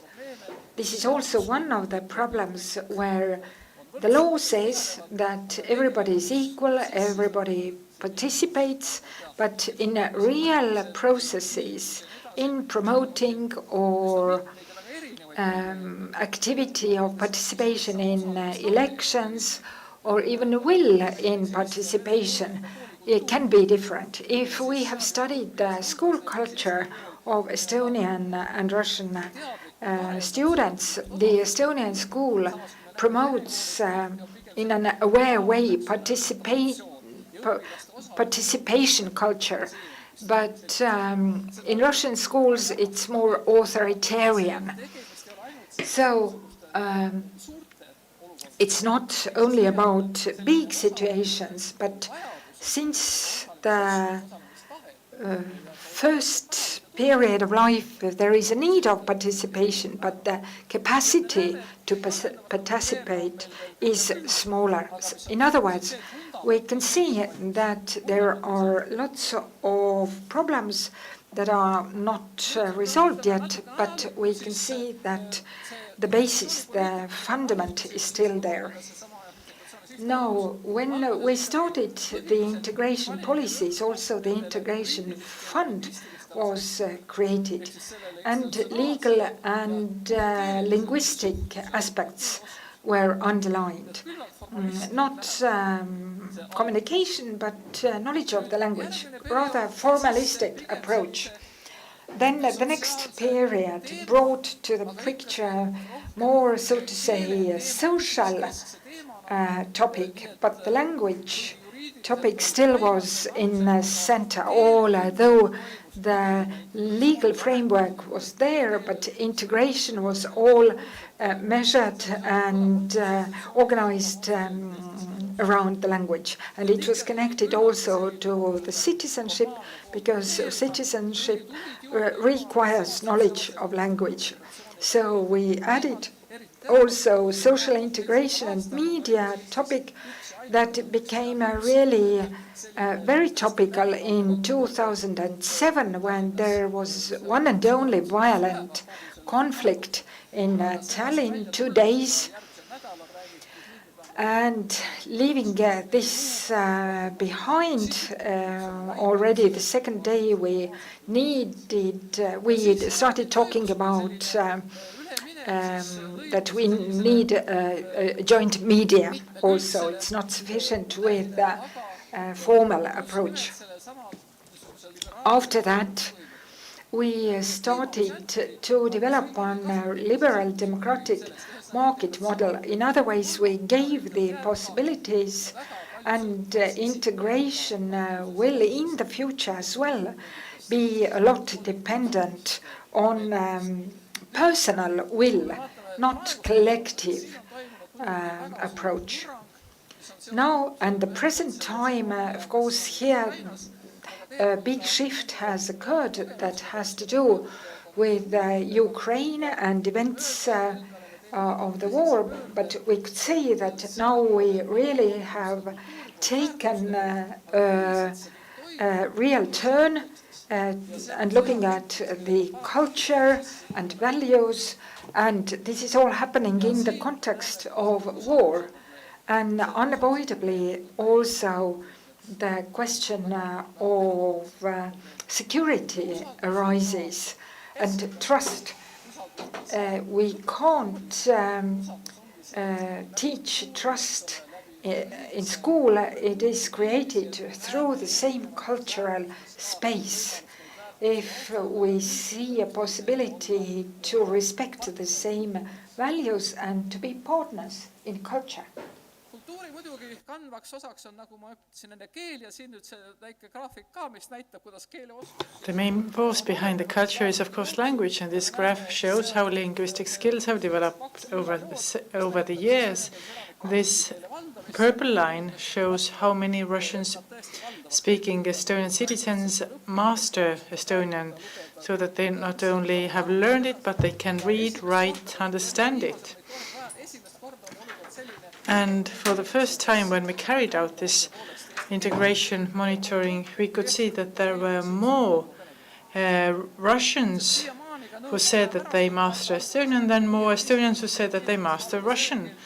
In the beginning of the Soviet times, 58% of the Estonians mastered Russian and only 40-something% mastered Estonian.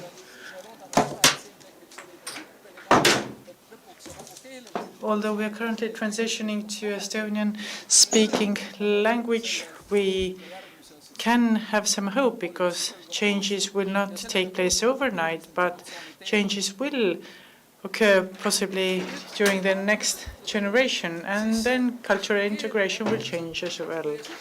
Looking at communication, language serves as a means for communication, and the question is, where do people communicate?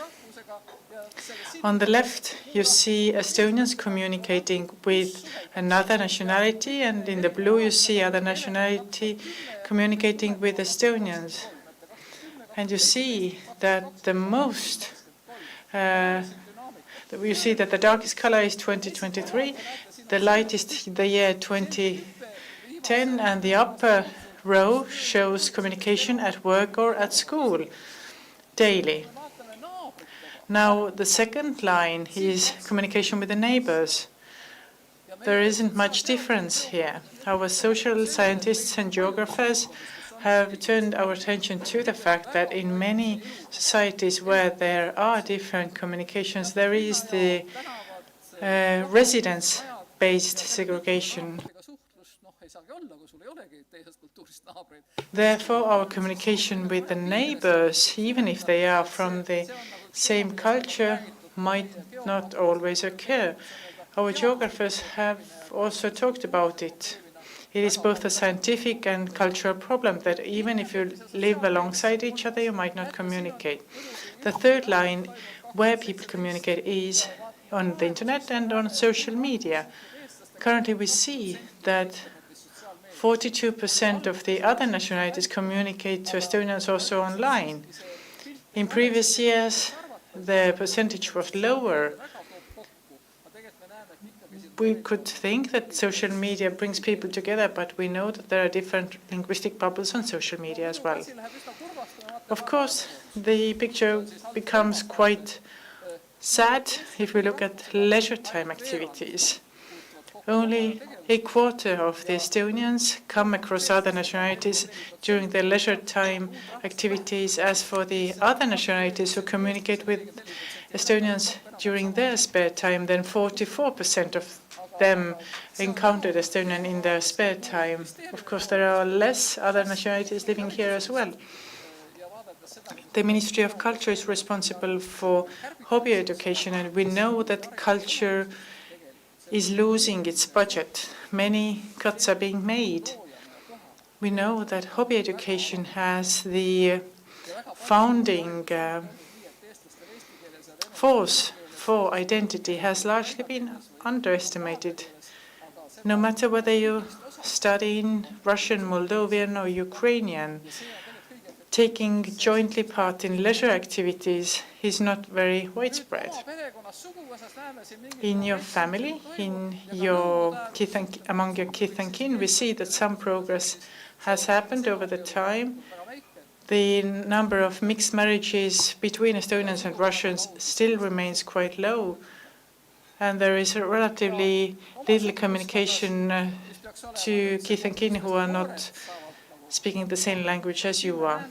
Among friends, which should be the place for the youngsters to really meet, we see that there is an important leap that has taken place. You see that 50% of the other nationalities say that they communicate with Estonians within a group of friends, and this is extremely important. In general, we can say that in certain sectors, progress is being made, but there are some important sectors where progress cannot be remarked at all. And here, hobby education really matters. Looking at the broader cultural life in Estonia, all this tradition of belonging to a choir or attending dance festivals as a dancer, all the related events, those are occasions where natural communication occurs. You have joint conversations there. You are not really attaching slogans to these events and saying, let's integrate.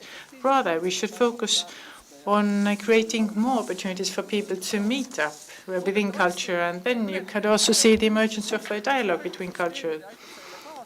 Hopefully the transition to the Estonian language education helps resolve it as well. We know that the sooner the youngsters develop friendly relationships, the longer these relationships tend to last as well. Of course, there are positive examples as well. For example, sports, which is one example of hobby education as well. It is a sector where common interests meet like-minded people, and looking at the youngsters who represent Estonia on an international arena, there is a huge number of Estonian athletes who have come from Russian-speaking schools, but nobody says that they are not Estonians, and this is where the Estonian journalists refer to them in their coverage as if they were Estonians. For example, Eneli Jefimova, the young swimmer, she's referred to as the Estonian star, superstar. Looking at the culture and pop stars, the same processes can be observed. It is important to notice that because similar things did not happen 20 years ago. We remember heated debates 20 years ago whether the Estonian national football team could also include non-Estonians. Moving on, looking at the economic inequity, here's a relatively simple figure. The blue refers to the Estonians and the red refers to Russian-speaking inhabitants. This is the division of Estonian and non-Estonian families, 2 quintiles based on their income. Looking at the figure, you see that on the left you see families with a lower income, and on the right you see families with a higher income. And it clearly shows that in the Estonian inhabitant group, there are considerably less families who belong to the lower quintiles, and we see that 24% of the highest quintile accounts for Estonians and 12% for Russians, which means that economic equality is a very sharp issue right now. Our monitoring reports have also looked into it. Mastering Estonian language and the labor market is a sign of professionalism in many sectors, in many professions. And hereby the school segregation is extremely vital, that it is eliminated. Now, as for the ideal images, when we talk about integration, we talk about the need to develop the common feeling of us belonging together. We have the integration and strategy, and this strategy states that the development of the Estonian identity, or common shared Estonian identity, is the goal of the Estonian integration process.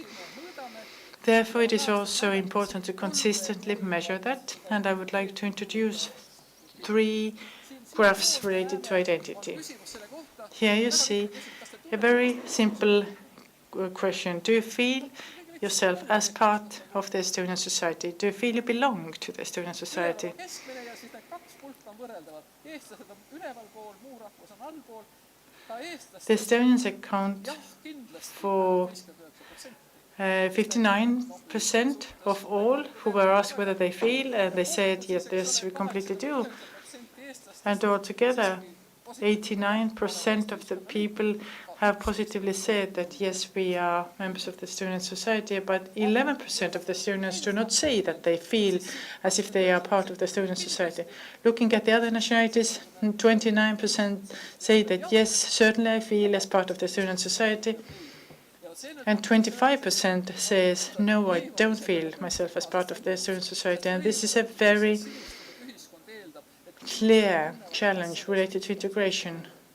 Integration shows whether people feel as if they are part of the society. Therefore, it turned out that 1/10 of the Estonians do not feel as if they are part of the Estonian society. This is a major problem. Why is the problem there?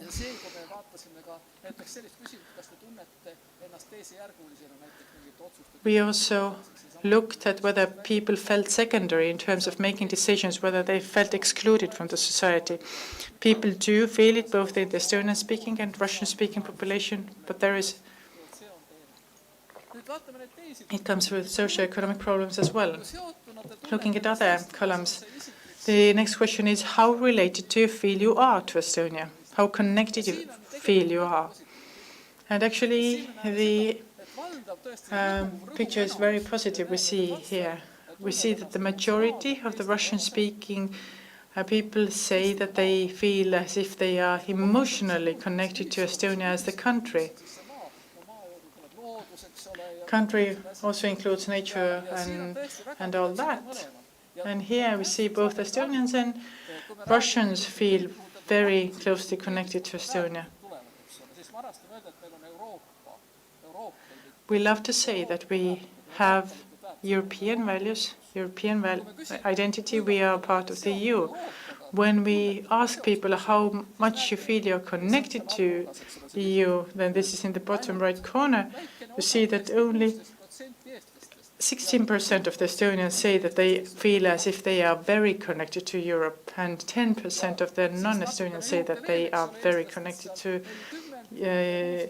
Europe. Roughly the same proportions for both, for Estonians and non-Estonians. But basically, this graph shows that the shared European roof isn't really above everybody that we keep referring to. What are the European values that we keep talking about? This is a separate topic. This analysis does not concern that.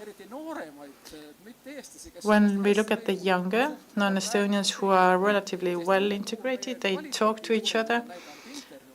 The quality studies have shown that for them, this umbrella identity is very important. For them, Estonia is Europe. Therefore, they feel as if they are Estonian patriots, and they also thereby feel that they are European patriots. Currently, we know that the war is going on, and the one that initiated the war is Russia, who has declared that they are not waging the war against Ukraine, rather against the West, which for them is a synonym. And this causes very serious problems. And here we have the topic of history. When we talk about the cultural aspect in the Estonian integration process, then this is the problem that has been the biggest one so far. Different interpretations of history and so on. Now, as far as the war is concerned, then we've been talking at length about history and how history is taught at Russian-speaking schools, largely based on the textbooks that date back to the Soviet times, with the Russian titles that I just mentioned. The understanding of how the First World War panned out and all its repercussions panned out and all the emotions that it caused. I would say it has been a tragical and comical incident that we had with the monument dedicated to the old tank in Narva, which is the easternmost city in Estonia. And this tank was removed from Narva to the Estonian Military Museum in Tallinn. And once it was removed, the young Russian people and other Russian people laid flowers on the site of the tank and burned candles and chanted songs in mourning of the tank. It was as if the tank was viewed as a cult object. For Estonians, the cult of weapons is principally something that we don't know about. We see Russian influences there when people really appreciate the tank so much. Hereby, we should also refer to general historical narratives. What is the narrative that would provide the shared field of history so that history is perceived in the same way? For example, in the war in Ukraine, Putin keeps referring to the 1,000 years that have passed while justifying this war. How could we create the big narrative of European history where indeed each culture, each nation has held different positions over the time, has waged war against each other, values have shifted and so on? Currently looking at the historical narratives produced by the West and shown on the History Channel on TV, then there we also see very lengthy coverage of the First World War. Basically, Estonians know very, very little about the details of the Great Wars. This is still a job for us to be done, to create this historical narrative that we share. Yet when we ask people whether you feel that you belong together with Estonian history and traditions, whether you feel cohesion with that, then 63% of the Estonians feel that they strongly relate to Estonian history and traditions. For other nationalities, feeling the sense of belonging or feeling the sense of coherence accounts for 24% only of the other nationalities who say that they completely agree that they belong.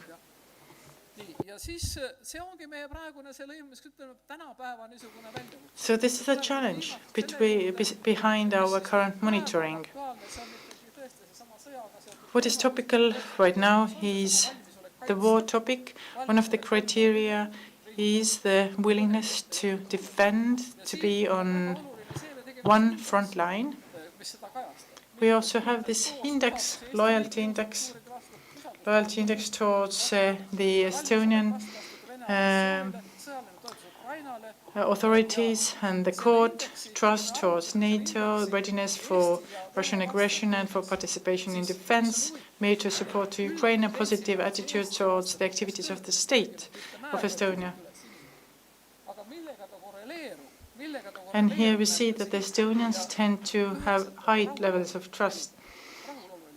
And this tends to correlate with satisfaction with life. Who is satisfied with their life is also willing to defend it. Who is dissatisfied with their life doesn't feel that way. And another thing which is extremely important and which is a sociological message to our politicians dealing with integration is that once again we see that between nations there are huge similarities in terms of when they are asked to feel that you are secondary in the Estonian society. Those who feel secondary feel they are alienated. And for them, the willingness to defend is very, very low. The level of patriotism or state loyalty is on a very low level for them. And the more you feel that you are not secondary, the more that you feel you matter, the higher the willingness also to defend. And now we come down to, we get to the citizenship topic. Here we calculated the indices for people with different nationalities. And I've said in my other presentations as well that scientifically or statistically speaking, having a particular citizenship does not correlate with identity, does not correlate with the willingness to defend. Why? Because during the first periods of Estonian citizenship politics, the approach was very primitive. They only looked at whether the values overlap, whether the language has been acquired, and having citizenship became a practical objective or pragmatic objective. Those who wanted it for the sake of business acquired it, but those who found out that they can live freely without obtaining citizenship did so. Siin on tõesti väline märk ja ütleme, ahah, see peab tähendama seda, et ollakse lojaalne või ei olda. Research data show that loyalty depends on how well you have immersed into your society, how much do you engage in the society, how equally you feel you are treated there. And the key lies in that. And this is our message. Thank you so much. Thank you, Marju Lauristin. Mul on paraku jäänud aeg ainult üheks küsimuseks. Time for one question remains. As we could see from the figures, tasapisi teevad sammud teineteisele vastu. Both Estonians and non-Estonians tend to make opposing steps towards each other. What is your message to the politicians not to destroy this fragile confidence that might slowly be building up? Now let's refer to citizenship again. I understand that the citizenship-related debate rolled out in front of your eyes here as well. When we talk about why is there this debate of citizenship in the first place, then people think that if you have citizenship, then the people also trust you more. As if those who are not citizens of a country are more connected to another state, and if they were to be switched off or removed from the decision-making process, then this would also diminish trust. Let me tell you that if you even give people more rights to vote, then this is an illusion. They will not start trusting you more. There are different ways of gaining trust, but it is much more complex to implement them. In which language do people communicate between each other? How do they spend their leisure time? Now, when we look at who really has friends among others, we also see that they have higher levels of trust as well towards the others.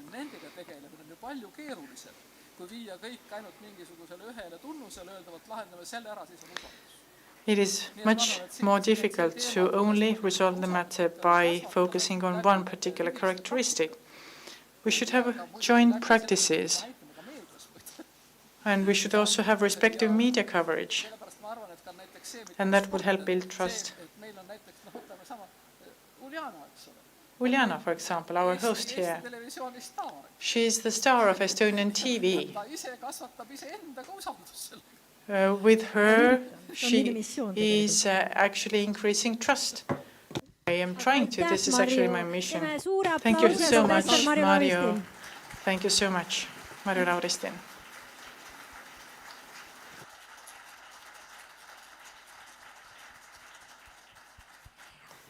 Ja nüüd jätkame inglise keeles, ehk kui teil on we vaja will now tõlget, siis tuleb continue taas panna in klapid English. pähe. We You will continue need, now with a discussion about invitation, then information please space, grab culture space, and your- value space. How to bridge them in the era of digital bubbles. And we'll ask on the stage the moderator, Petr Pochinchikov, a musician, cultural producer, entrepreneur. And the speakers, Professor Bridget Kendall from University of Cambridge.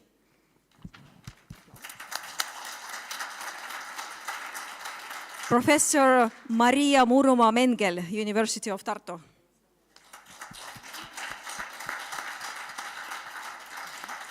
Claudia Schröter, producer of film Turning Tables. And Dr. Solvita Denisa Liepnits, Viitseme, University of Applied Sciences. And the floor is yours. Hi everyone, and thank you very much for the organizers for the honor to moderate the next discussion panel.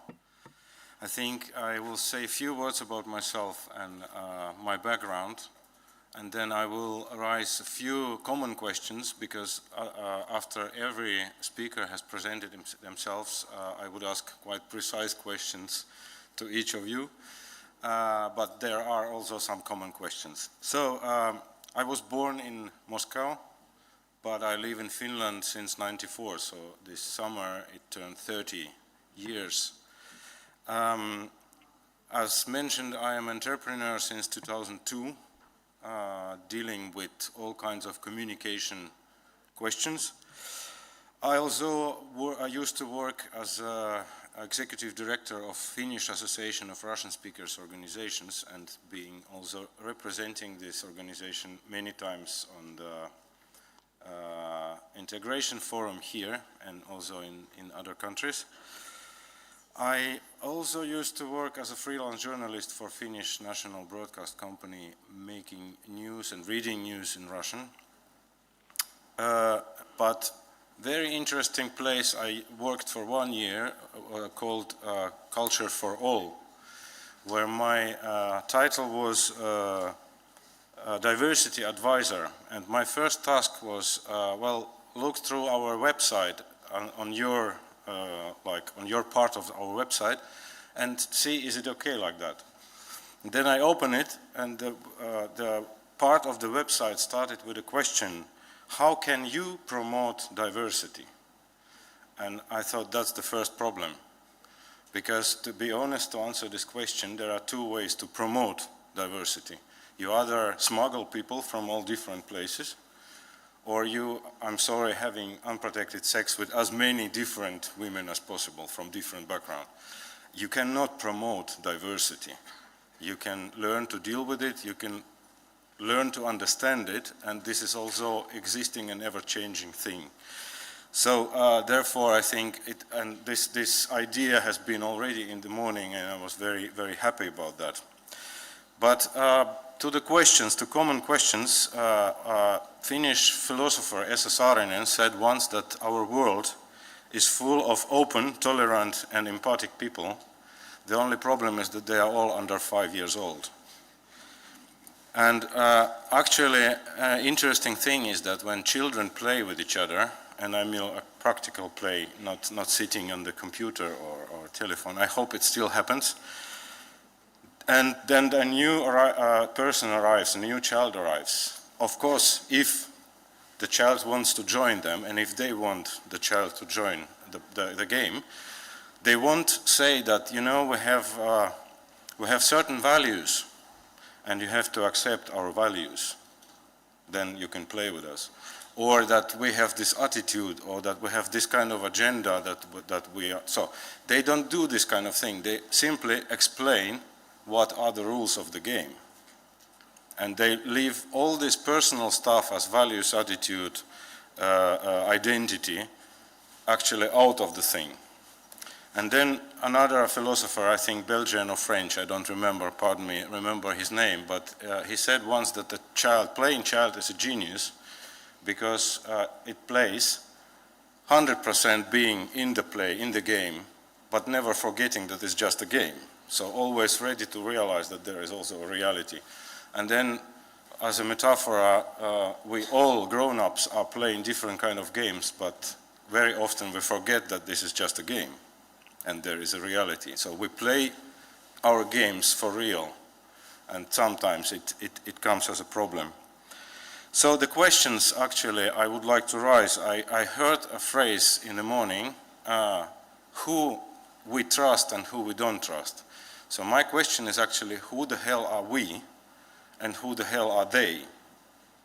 can we define it? Because a declaration of having common values and trusting or distrusting someone is just a declaration, and quite often it's an illusion that we build because it's comfortable to have illusion that I have people who think similarly, who have similar values, whatever it means. And yet values, attitudes, and all this stuff is very personal and always changing. But it's a very uncomfortable idea to think that I'm surrounded by continually changing things that I have every minute to solve this dilemma with. How do I deal with that? And then another question is, of course, what to do, and this is the actual question for this panel discussion, what to do if someone doesn't want to play with us, or if we want to play, if we don't want someone to join our game. And now I shut up and I let our guests to present themselves and whatever they have to say, and then I might present some more questions. Thank you very much. Hi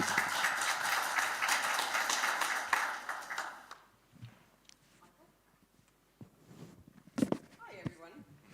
I do have slides as well, so perhaps I will go here.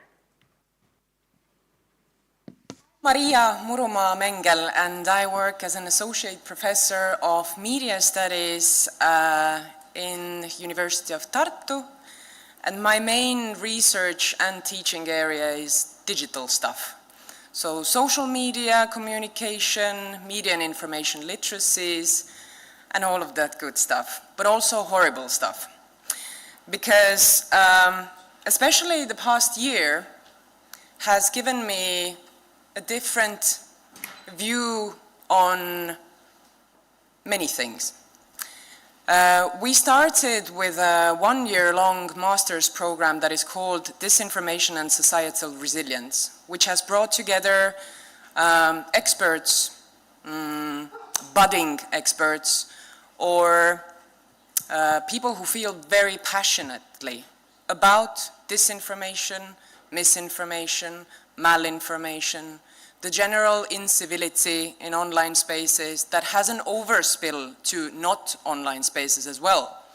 So if we're talking about digital stuff, then it always is augmented stuff, because it never stays only in the digital sphere. So for a year now, I've had the chance to talk about disinformation, harassment, incivility, digital communication culture with people who have very different perspectives on this matter. And this was my question to myself when I was invited here, which I'm really honored to be here. Should we always try to build bridges, or should we sometimes not do that? Because we do have a problem, like a huge problem, right? And I think that when we talk about information disorder, everything that is happening in the informational spaces today, you all know that it's polarized, it's getting nasty, there are some serious power relations and power hierarchy issues, and our attention is being hoarded. Attention economy does not value the original, the good, the moral, the ethical. Attention economy values everything that draws our attention. And that usually means it has to be scary, it has to make us angry, it has to evoke strong emotions. So that's how the main capital flows go today.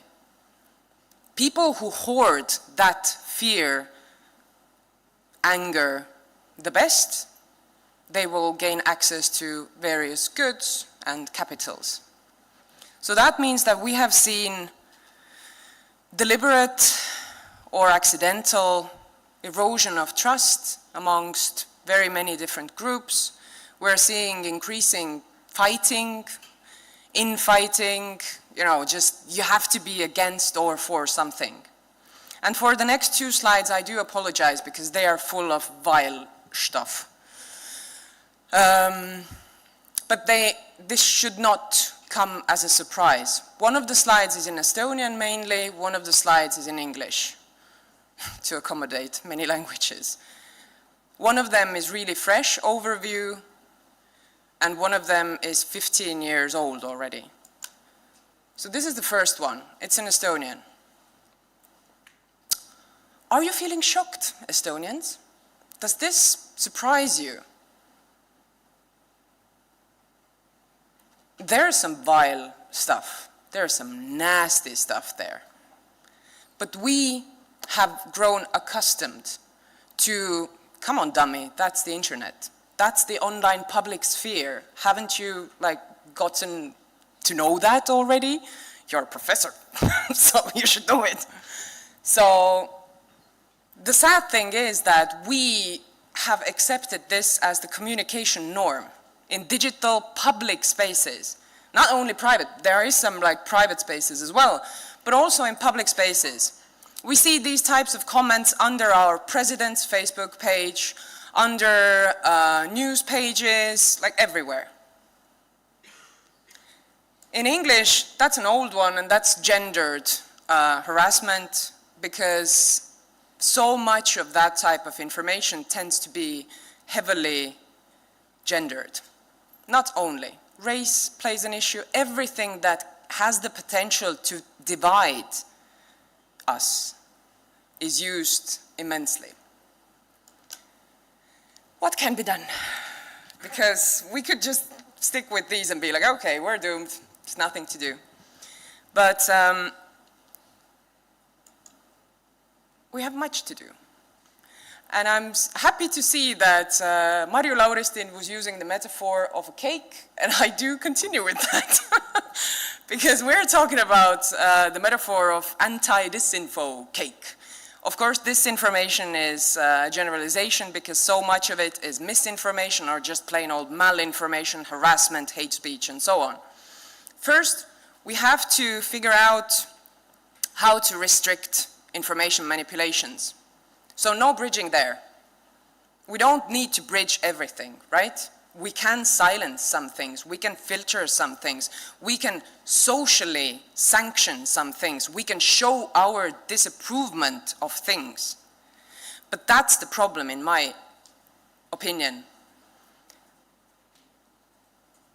For 20 years, we have been taught in public campaigns, in our education systems, by people like me, I have given lectures on that topic, to shut up, to just don't leave digital traces, don't argue with the trolls, just ignore it, move forward, keep your digital spheres, untouched, don't post, don't do anything. But now we have grown so accustomed to that we never do. We don't intervene. So if we compare the digital public sphere to physical public spheres, if you see someone in a public space that is acting completely out of control, you do something. You either call for help from, judicial norms and police, or you intervene yourself. You look at them in an angry manner. You say, hey, don't do that.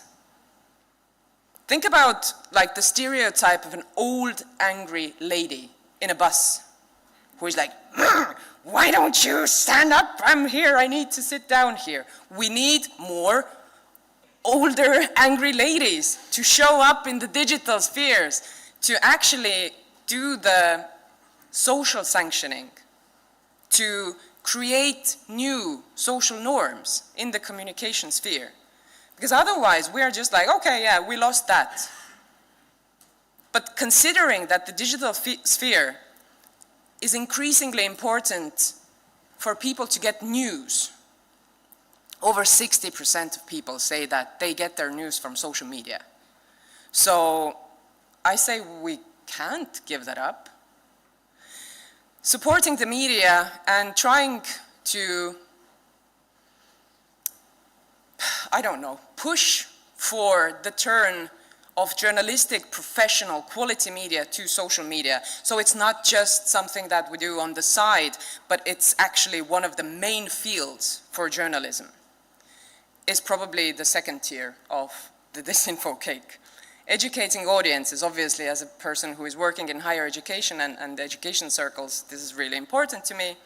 Exposing influence activities, keeping things in order, in that sense that in order to have any kind of social cohesion, we need to have some anchors. We need to be able to trust some institutions' rules to exist. And of course, international cooperation, because so much of the information disorder is created deliberately, very often from our neighboring country. So we have to build resilience and resistance. Resilience comes usually from like the large macro scale interventions that have to be very, like long years and so on. So media and information literacies as education, but also to support and normalize people stepping up and speaking up when they see that something is going on that they don't disagree with. Thank you very much. Feeling all passionate.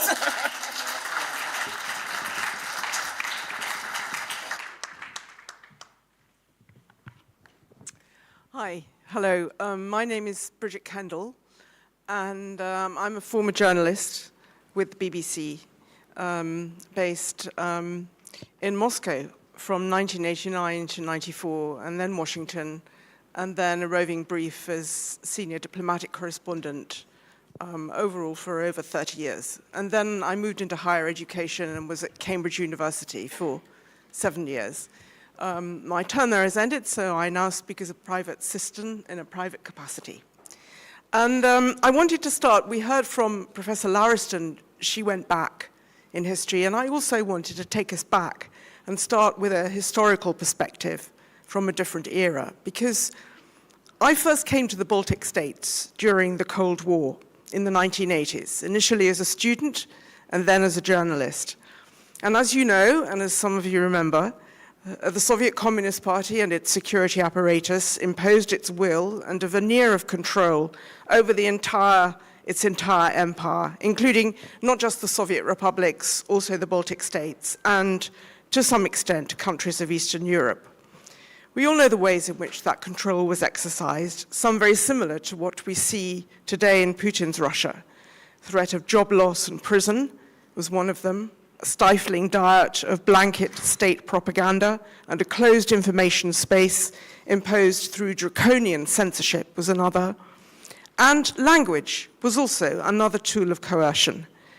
Russian was the lingua franca in the Soviet Union, and everyone was required to learn and speak it. But as we heard from Professor Lauriston, language is also a way to fight back.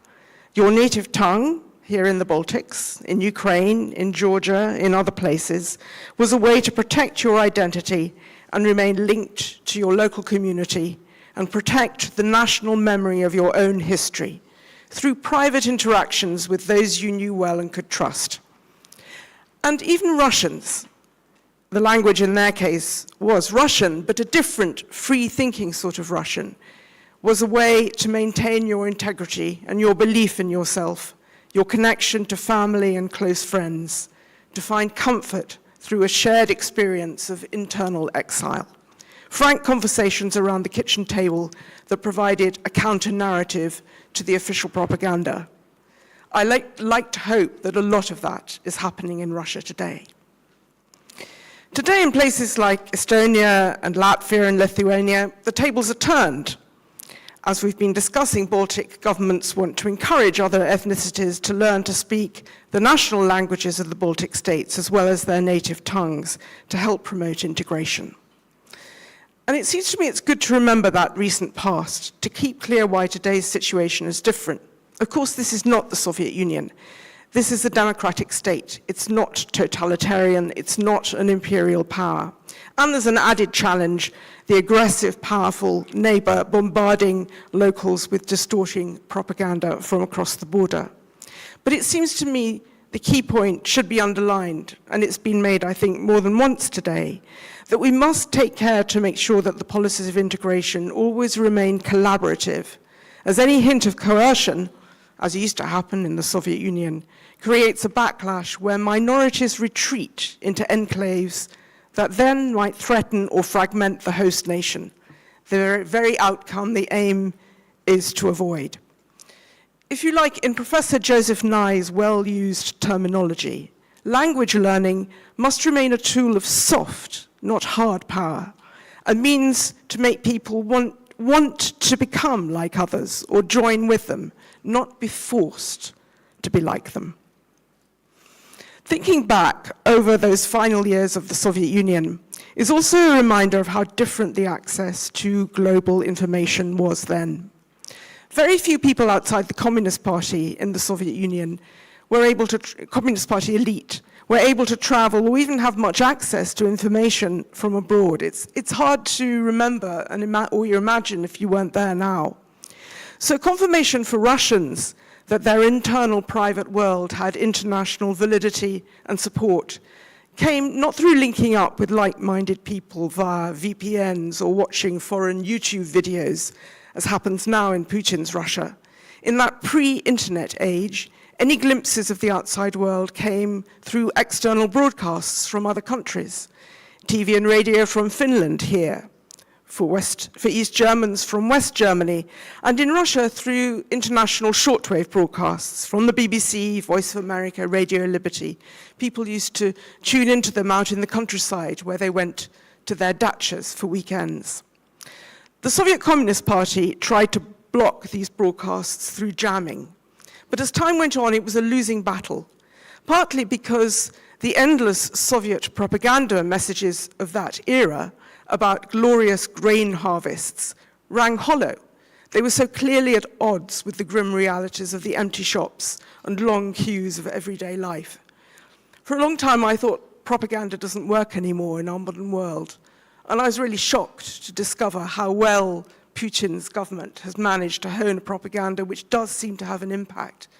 It's worth thinking about why it works. And I think it's something to do with how much the gap there is or is not between how people perceive their own lives and what they're hearing in this propaganda. In the late Soviet period, everybody thought it was ridiculous. But it was also difficult for the Soviet authorities to maintain a closed information space as the new digital world began to emerge. So in the 1980s, typewriters of samizdat gave way to Xerox copying machines. Overnight, the dissemination of forbidden literature became easy and prolific. At first, the Soviet government used to try and clamp down on those copying machines. I remember in the mid-1980s visiting a joint venture in Moscow which had a Xerox machine which was kept in a metal cage.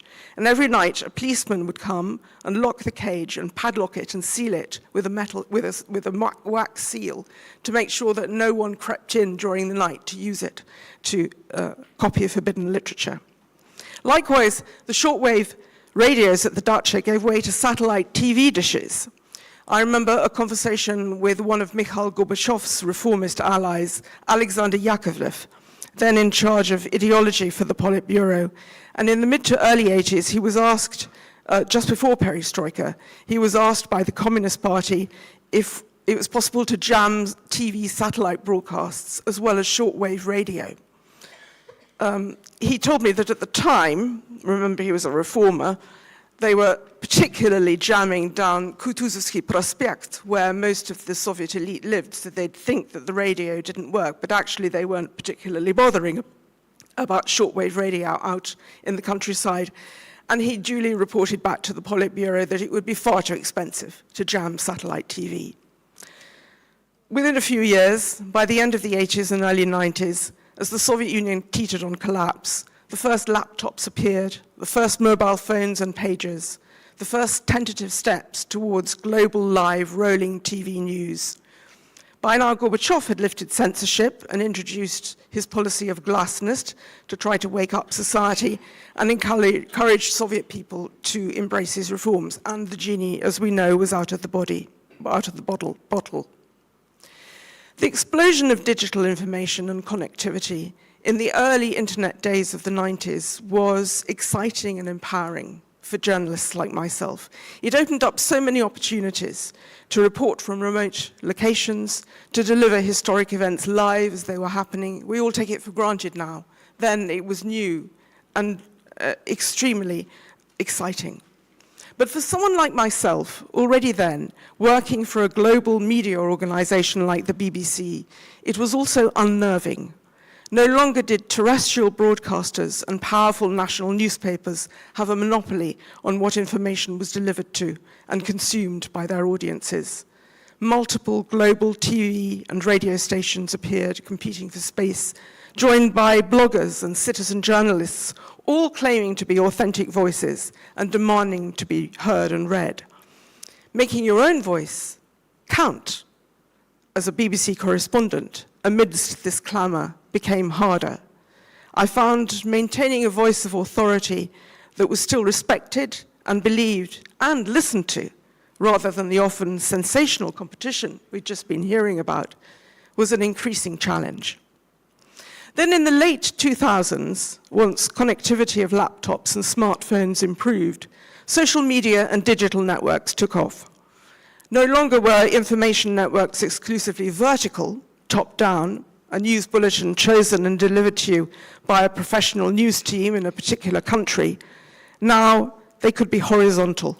Information pick and mixed and shared between like-minded individuals or communities, regardless of national borders, all over the world. And with that revolution in information sharing came, of course, the darker trends we've just been hearing about. The manipulators, the groomers, the fraudsters, the algorithms that give more of the same, perpetuating prejudices and screening out alternative viewpoints, creating echo chambers that reinforce divides. And a new and troubling trend where it seems that more and more people around the world no longer even seem to care if they're subjected to falsehoods, either by bots and trolls or even the political leaders they vote for. This conference here is partly about the challenges you face in integrating communities with different mother tongues and encountering a new onslaught of propaganda from over the border aimed at stirring up fears and divisions. By way of contrast and comparison, I thought I'd bring to you some recent examples from my country, from the United Kingdom, where we too have faced problems of divided communities, raising the prospect of fragmentation, division, and unrest. And I want to focus on three examples. The first, the Scottish referendum of 2014, when Scotland could have voted to leave the United Kingdom, but luckily didn't. The Brexit vote of 2016, when the population of the UK narrowly did vote to leave the European Union, a seismic change in the country and one we're still paying the price for. And this year, recent riots across the country this summer, fueled by online postings triggered by the shooting in southern England, which killed 3 little girls. So the Scottish referendum. This didn't come out of the blue. A movement campaigning for Scotland to restore its lost nationhood had been fueled by long historical memories of injustices and recent frustrations that Scotland didn't see more of the profits from North Sea oil and gas. It wasn't a language issue. Not many Scots outside the fringes of the Highlands and Islands speak Gaelic, unlike in Wales, where Welsh is a powerful force for reinforcing national identity among many of the Welsh, and there is a national movement, but nothing like with the power of what was in Scotland. I first became aware of the Scottish independence movement, ironically, here in the Baltic states, when I used to report on the independence movements here from 1989 onwards. And BBC Scotland was always asking for more reports. They said, people here want it as a blueprint for what Scotland might do one day. When Tony Blair became Prime Minister in 1997, he gave more devolved powers to regional governments, including Scotland, and from then on, Scotland in particular developed a more separate identity. When David Cameron became Prime Minister, he decided to agree to a referendum in 2014 as a plan to see the idea off, get rid of it. It turned out to be a highly risky endeavour. A couple of weeks before the vote, a poll suggested the Scots might break away. And we all went to bed that night wondering if we might wake up in another country truncated and maimed by a sizable tranche of the north disappearing. In the event it didn't happen, Scotland stayed in the UK. But for me, and for many others I suspect, it was a wake-up call. National unity could not be taken for granted. And we, in the media, had not paid sufficient attention to the sense of grievance and alienation from England that many Scots felt. And polls still show that though the appetite for Scottish independence has abated somewhat for various reasons, it's not gone away, especially among younger people. I'm not sure that the media could have done more during that referendum campaign to encourage people to stay in the UK. That was not our job. We were there to report on what different people felt, not to influence them. I think it was more, anyway, about political and economic realities than what happened in the information space. Now there's a Labour rather than Conservative government in power in Westminster. Many Scots feel less alienated. They have a more socialist mindset than quite a lot of people in England. The economic shock of COVID, the insecurities of today's world, a Scottish nationalist party that has imploded for internal reasons, and the fact Scotland would have to join a long queue to rejoin the EU, these are all factors which have subdued the appetite for independence for the moment. But like the Baltics, part of the emotional desire to break away in Scotland is rooted in history. And for my part, I wouldn't be surprised if in my lifetime it did happen. And the concept of the UK would have to be entirely rethought, perhaps with knock-on implications for other constituent parts of the UK, Wales and Northern Ireland. So that's Scotland. The Brexit vote. This was another festering sore which had split the Conservative Party for years, and David Cameron hoped this would be another referendum to see off the idea in 2016. But as we all know, the vote went another way, narrowly in favour of leaving. I'll never forget the shock of waking up and finding that the UK had voted for Brexit. I saw it as a terrible mistake and couldn't understand how so many people had voted to leave. And again, I think those of us in the mainstream media and many of the UK's leading institutions, like Cambridge University, where the city voted to stay in the EU, but all the villages around Cambridge voted to leave, we have to admit our failure to listen and recognise the views and mood of a significant sector of the population, that we, a metropolitan and cosmopolitan elite, were out of touch with much of the rest of the country. In 2016, this was still a new idea. I think since then, we've seen the same tendency elsewhere, notably in 2 US elections that have brought Trump to power: rural versus urban, older versus younger generation, richer versus poorer, one more suspicious of outsiders and of change. It's part of a general trend we see across the UK, the US, we see it in Europe. It manifests itself particularly in attitudes to immigration. And I think it's a lesson to those of us, in the UK anyway, in the media, in political and educational elites, to reach out more, to get outside our own bubbles and be more attuned to what others say, even if it is views that we find difficult to agree with. Less broadcasting from on high, more listening, more paying attention to the local, engaging with local leaders and local communities to reach parts of the country where voices are not so easily heard. That brings me finally to this summer's riots, which raises a different problem, a problem which we just heard about a minute ago. The riots were triggered by a knife attack on a dance class in southern England, which killed 3 little girls. It caused an outcry that very soon spiraled out of control. The riots were the worst case of social unrest in England and Northern Ireland for over a decade, including arson, looting, racist and Islamophobic attacks, anti-immigrant sentiments. But what was particularly troubling and something of a shock was how fast the unrest spread, seemingly unorganized, because it was fueled by online posts which quickly clocked up audiences of thousands, including from activists posting from abroad. These posts were based on false claims that the perpetrator might have been a Muslim and an asylum seeker. In fact, though his parents originally came from Rwanda, the 17-year-old was born in Wales and was a British citizen. He is due to stand trial in January. The government took a tough line. Well over 1,000 people were arrested and hundreds charged and many put in jail. And what was good was that there was also a strong counter-response from local communities to show solidarity with those who'd been attacked and help those whose shops and mosques had been damaged. But it raised a troubling question for the mainstream media.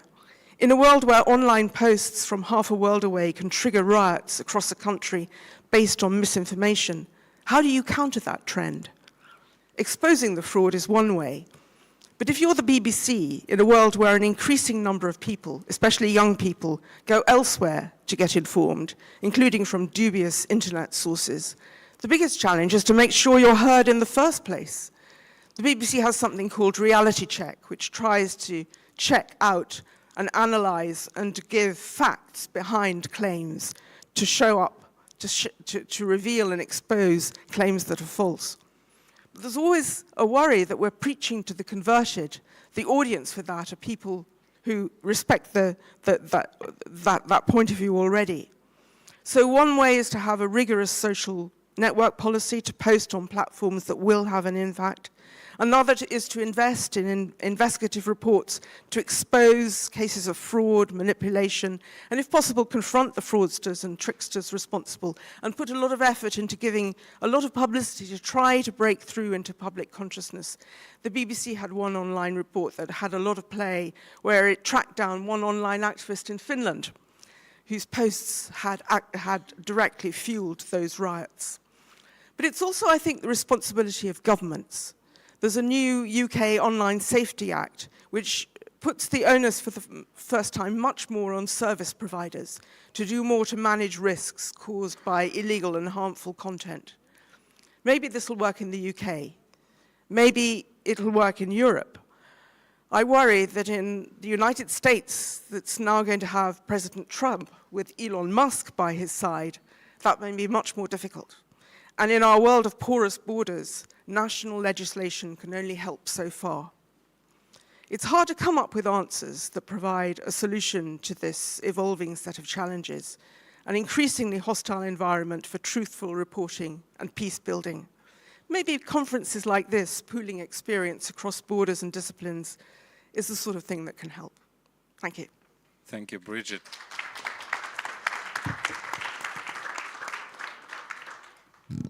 So the mic is working, right? It should be on. Now it's on. Good afternoon. It's a pleasure to be here. Thank you so much for inviting me. And I'll try within the next couple of minutes to be both, to give you something useful and to reflect immediately the invitation, the request made by Maria. I'll try to play a role of a grumpy lady, grumpy schooler, paying attention to maybe not so usual filters when we are discussing trust. But first of all, I'll be speaking in my private and personal capacity. In my professional capacity, I work with a great organization. I work with IREX, which is a global NGO.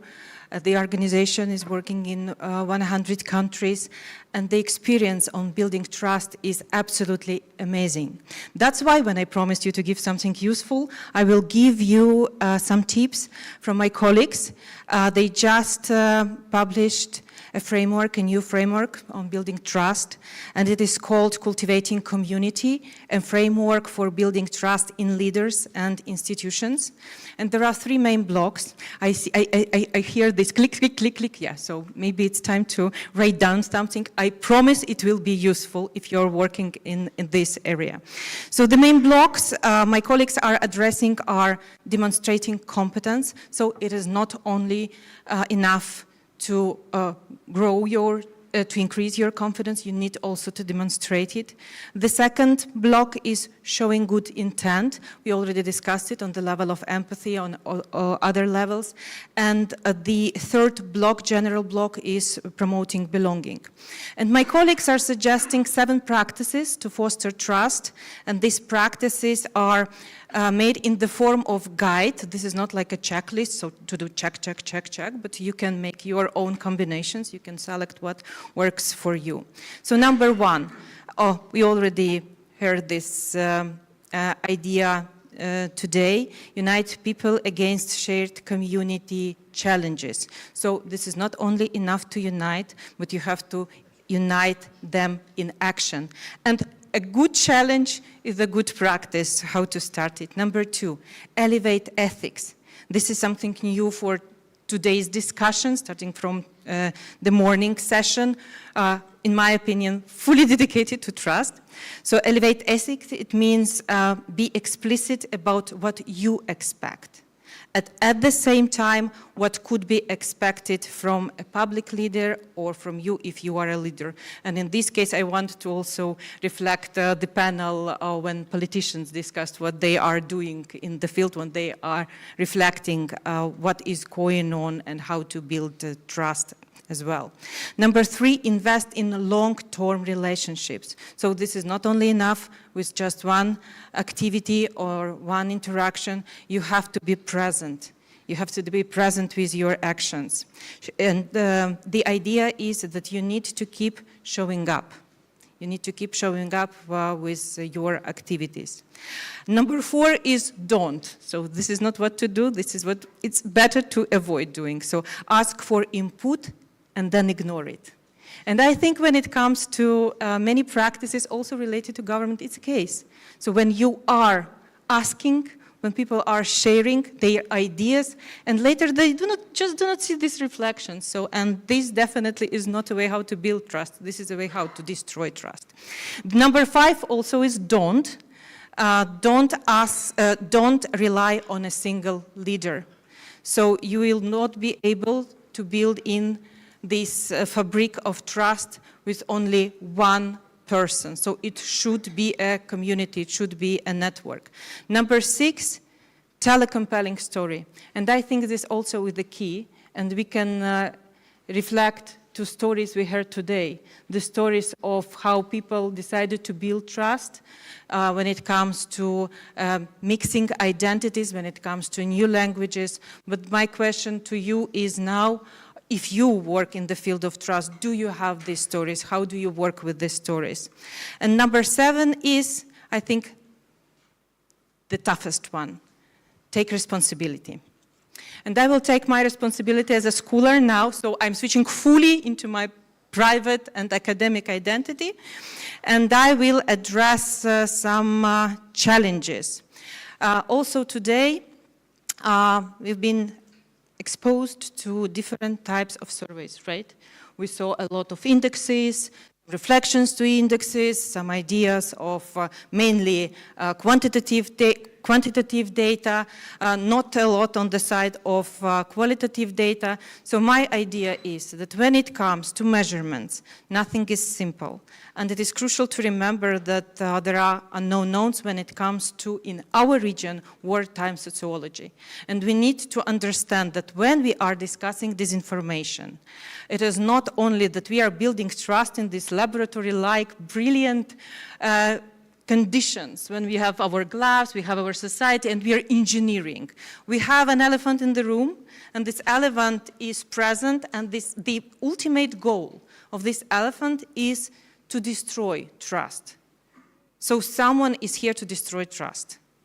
And when it comes to my grumpy schooler identity, I do not use the idea of information space. Why I do not use the idea of information space, and this is in the title? Because when we are using when we understand the conditions we live in, and it is a warfare, and when we understand that it is on the level of cognitive side, so we have to switch into the filter of military implementations.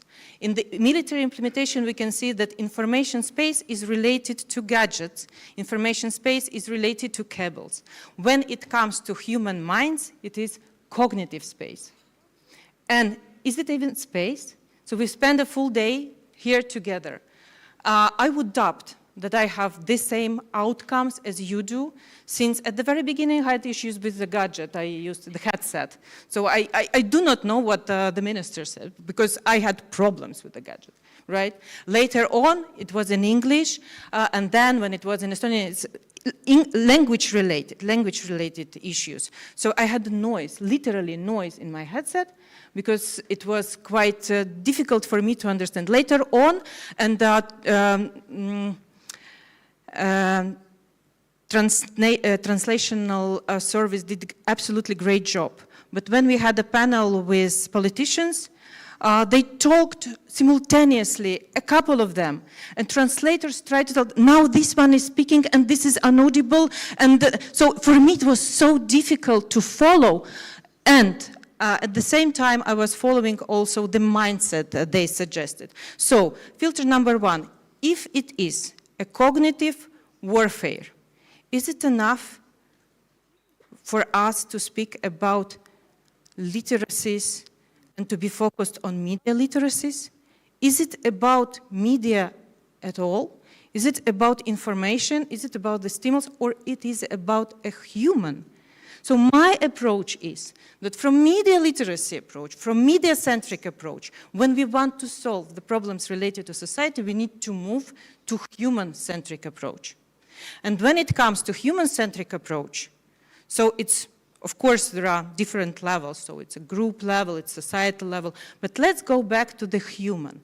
And when we understand this human, and when we see all these indexes, and when we try to fit a personality in these indexes, it could be a trap. It could be a trap to make some measurements publicly available without a proper context.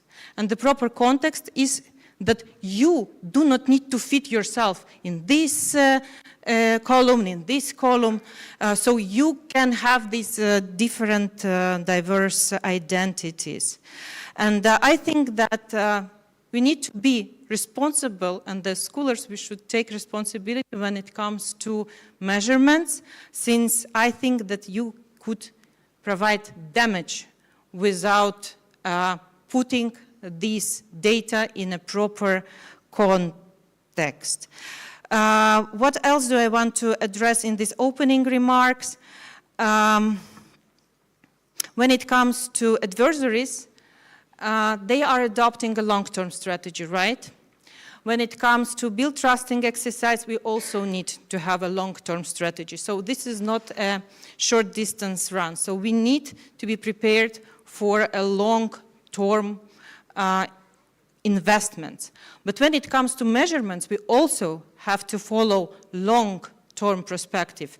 Even there, even with a long-term approach, you can get into the trap. And we managed to get into the brilliant trap back to 2021 with my great, brilliant colleague, Dmitry Tseparik. We did the research on disinformation resilience practices in the Baltic, and also with Dalia Bankovskaite covering Lithuania. And we had the same set of questions. With the same set of questions, we get to the same people. So it's a longitudinality, the same set of questions, and the same people. In year one, when we addressed them, their responses were so positive. So we are dealing good, we are good in this, we are good in that. A year later, the same people said that we didn't develop, we are not developing. So when you are checking reality, you see that the reality is getting better. So they definitely increased, they can prove with the fact that they increased their capabilities. When it comes to self-reflection, so then self-reflection showed that they decreased. And it also was a trap. It was a great academic discussion for us. But why I want, I will stop here, and then we will get into the discussion. Maybe you will have questions. But I think that in many questions, unfortunately, I didn't understand a lot of these questions. Why? Because the majority of slides were in Estonian. And when it comes to a person is showing to the slides, right? But I wasn't able to follow, since translators, they were busy with the spoken speech, not busy with the visuals showed. But I think that many surveys also were based on self-reflection. So we need to be focused on these possible damages and traps. And I will stop here. Thank you.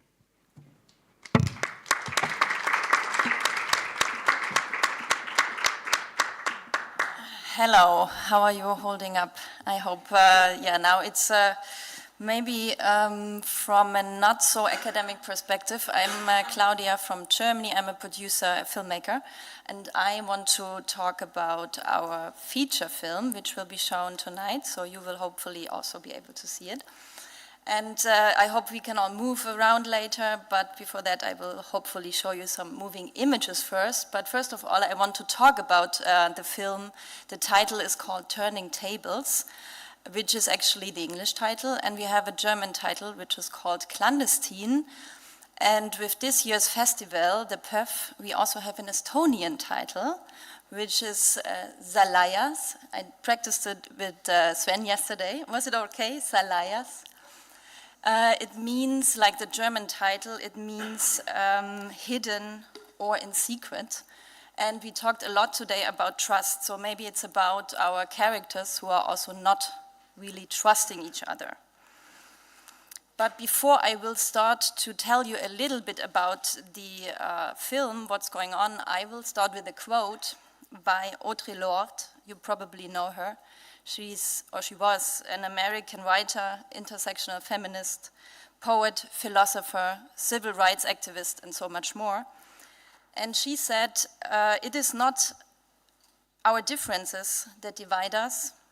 It is our inability to recognize, accept, and celebrate those differences. And I came up with this quote because I thought it may also fit to our film we tried to make, and we made it, so we were able to do it.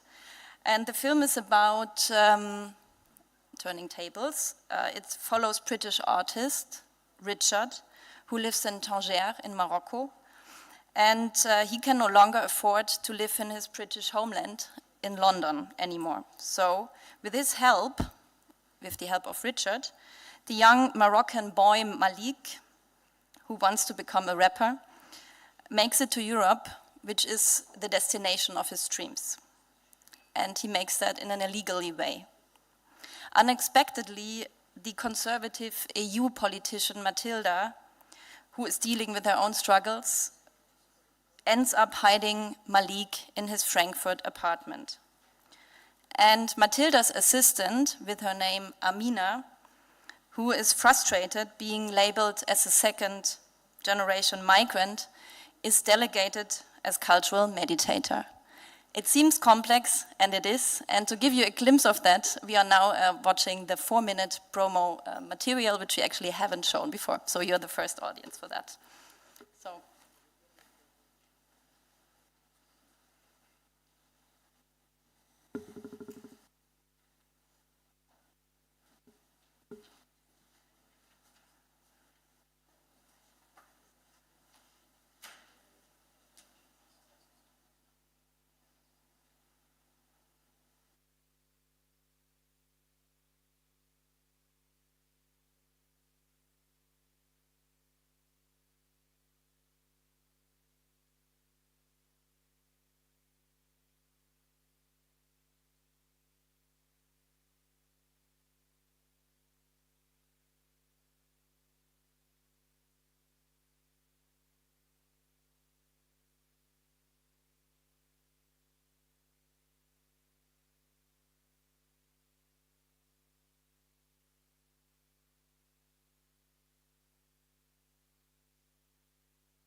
So to quickly try to put it in the discussion, today's discussion, because of course I struggled a bit to try to make the connection. But I think our film fits because it represents or it presents four perspectives and reveals, without actually being a love story, it reveals as a thriller about personal feelings and political dimensions, the individual longing for a different life, the search for love, and realizing its absence. So it raises questions about society and how we want to live in Europe as such. We, as filmmakers, are dealing with emotions, so this is our way to try maybe to find an answer to what you are also trying in your academic work, in your daily work. And we tried that we are presenting characters on their journey who are challenging and they are confronting us. We are dealing with stereotypes. We are dealing with biases, and we engage with diverse perspectives in today's polarized and very political world.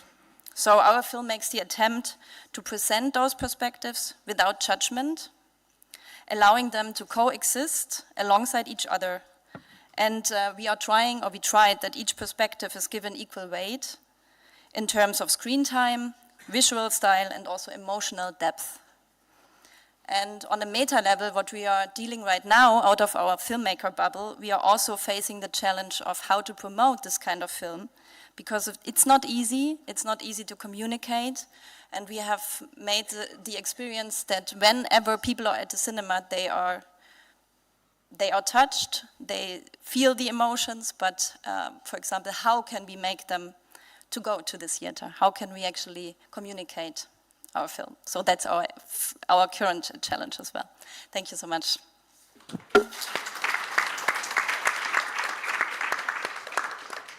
Thank you, Claudia. I would bring the first question on you, actually. Well, always when we try to change something, when whoever we are, see problem in something, we sooner or later come to the point where, in able to change the thing, you have to change attitudes of people, or you have to discuss values, as I told before, and you deal with identity. And one of the biggest problem is that approaching one grown-up approaching another one with the message, you got wrong attitude, I've got the right attitude, you have to adopt my attitude and then everything will be all right, doesn't really work, actually. It creates even more conflict situations, and it definitely does not change the attitude for, as I see, the better. How would you say, does creative industry like film or theater or whatever, does it have more possibility to get to the level where the actual change of the attitude is possible? Even though you are not moralizing, you are not saying what is right or wrong, but you make people start to feel and to think and to get like own opinion on that. But do you think it's got something that others don't? Can you hear me? Yeah. I think we know from the past that propaganda is the word for that, so we should be very precise about our work. So I think everything, also doing a documentary like we have seen the team before, it's also a manipulation, because what do you put in the film, what don't you put, where's the edit? Like, it's all about being precise and being aware of what you actually present as maybe reality, or the things you show, which is a fiction or if it's a documentary. I don't know if we are different than other media formats, like also theater or museum or art in general. I think we don't want to be manipulative,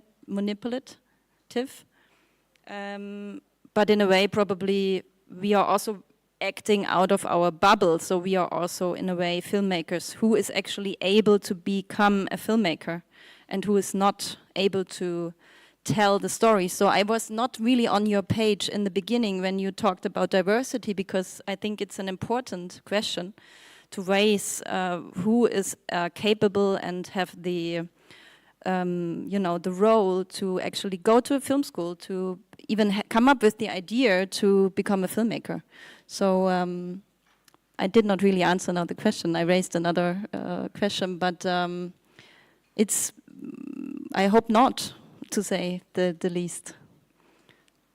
Thanks. Another question for actually more or less all of you. They say that nobody was killed today is not a news.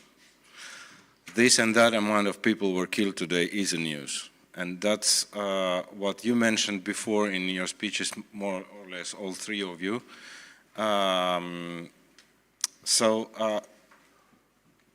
The common answer to this kind of phenomena is that they are lying, especially if we have situation of conflict, whether it's in the Ukraine or in the Middle East or wherever.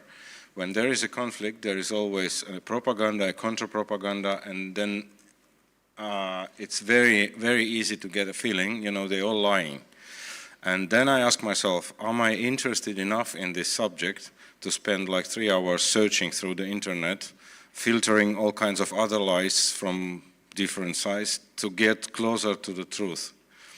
And doesn't it leading also in to creating this kind of bubbles that people stay in, which is actually the topic of the conference? So how would you respond on that?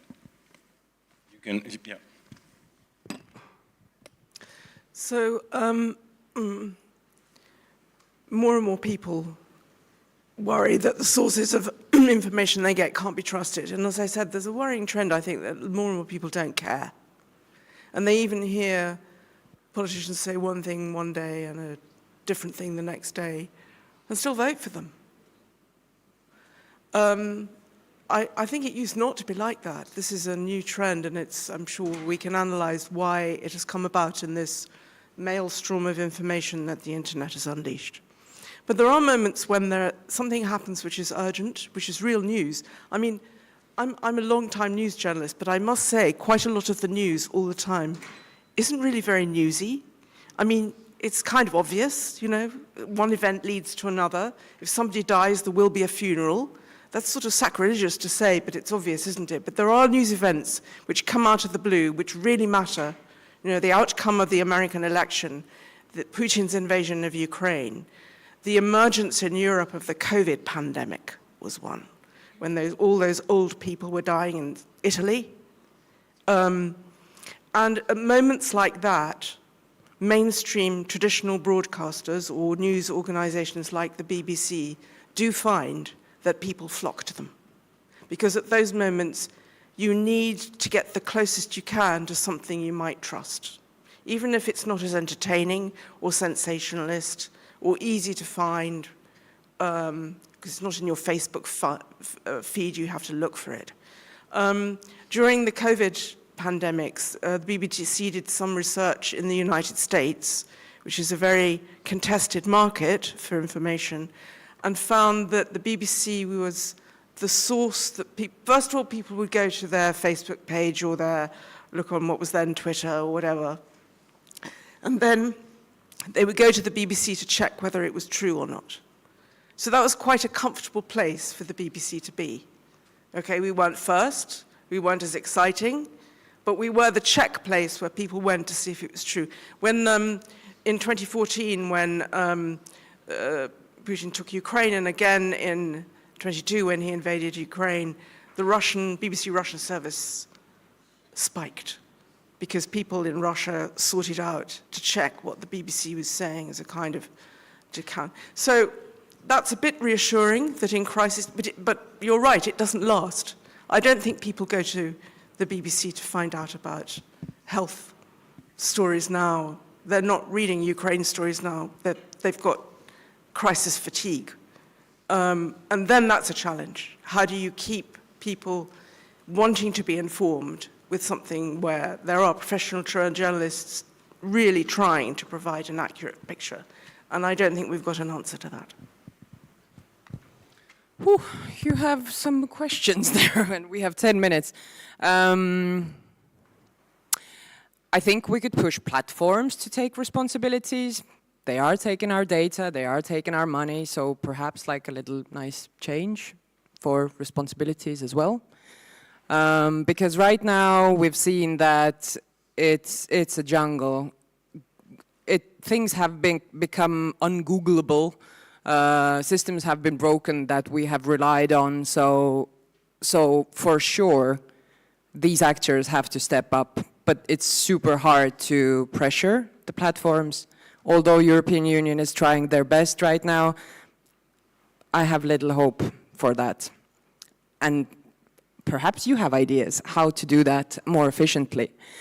But also when we look at youth studies, then young news audiences say that they are practicing media avoidance strategies, avoiding a certain topic, avoiding a certain platform, a person, you know, different formats of avoidance.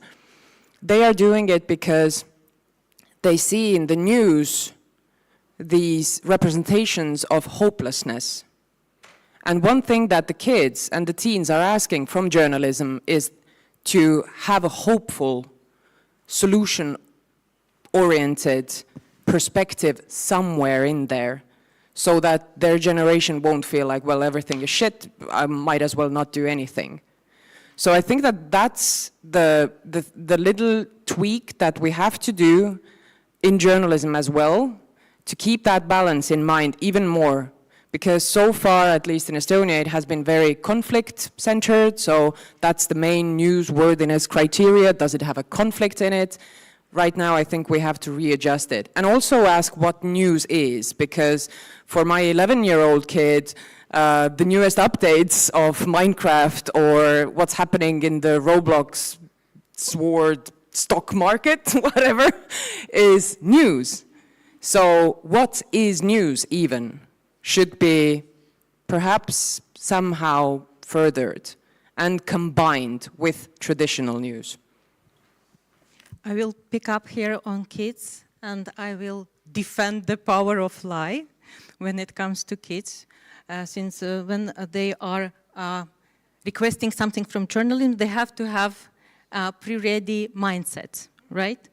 And there are some ways how to address the kids, and one of the way is to address them through the fairy tale. And what is the fairy tale? It's a storytelling, and it is based on lie. But in the story, you can provide a mindset how to deal later with media. Here in Estonia, you have a brilliant example of fairy tale, how in one of the forests, imagined animals defended trust. In Latvia, I also have a couple of examples, including mine, when you are on the academic level, you are creating practices of pre-banking for preschool students. When it comes to the story of fairy tale, it's a wolf manipulator who tries to trick animals. And every time when I receive from Moldovan youth that they have Muppet shows based on a story I created for the kids, I feel that this power of lie could be used for good. So, but the question is about the mindsets. And what you just packed in your question is the mindset. Should I check it? Should I understand it? Maybe this is not also about the check-in itself. And maybe it is not about effect itself, fact valuable or not valuable. This is a trustfulness of effect. Do you want to trust in this information or not? In this, with this, I'm like, you know, combined the first intervention with the second.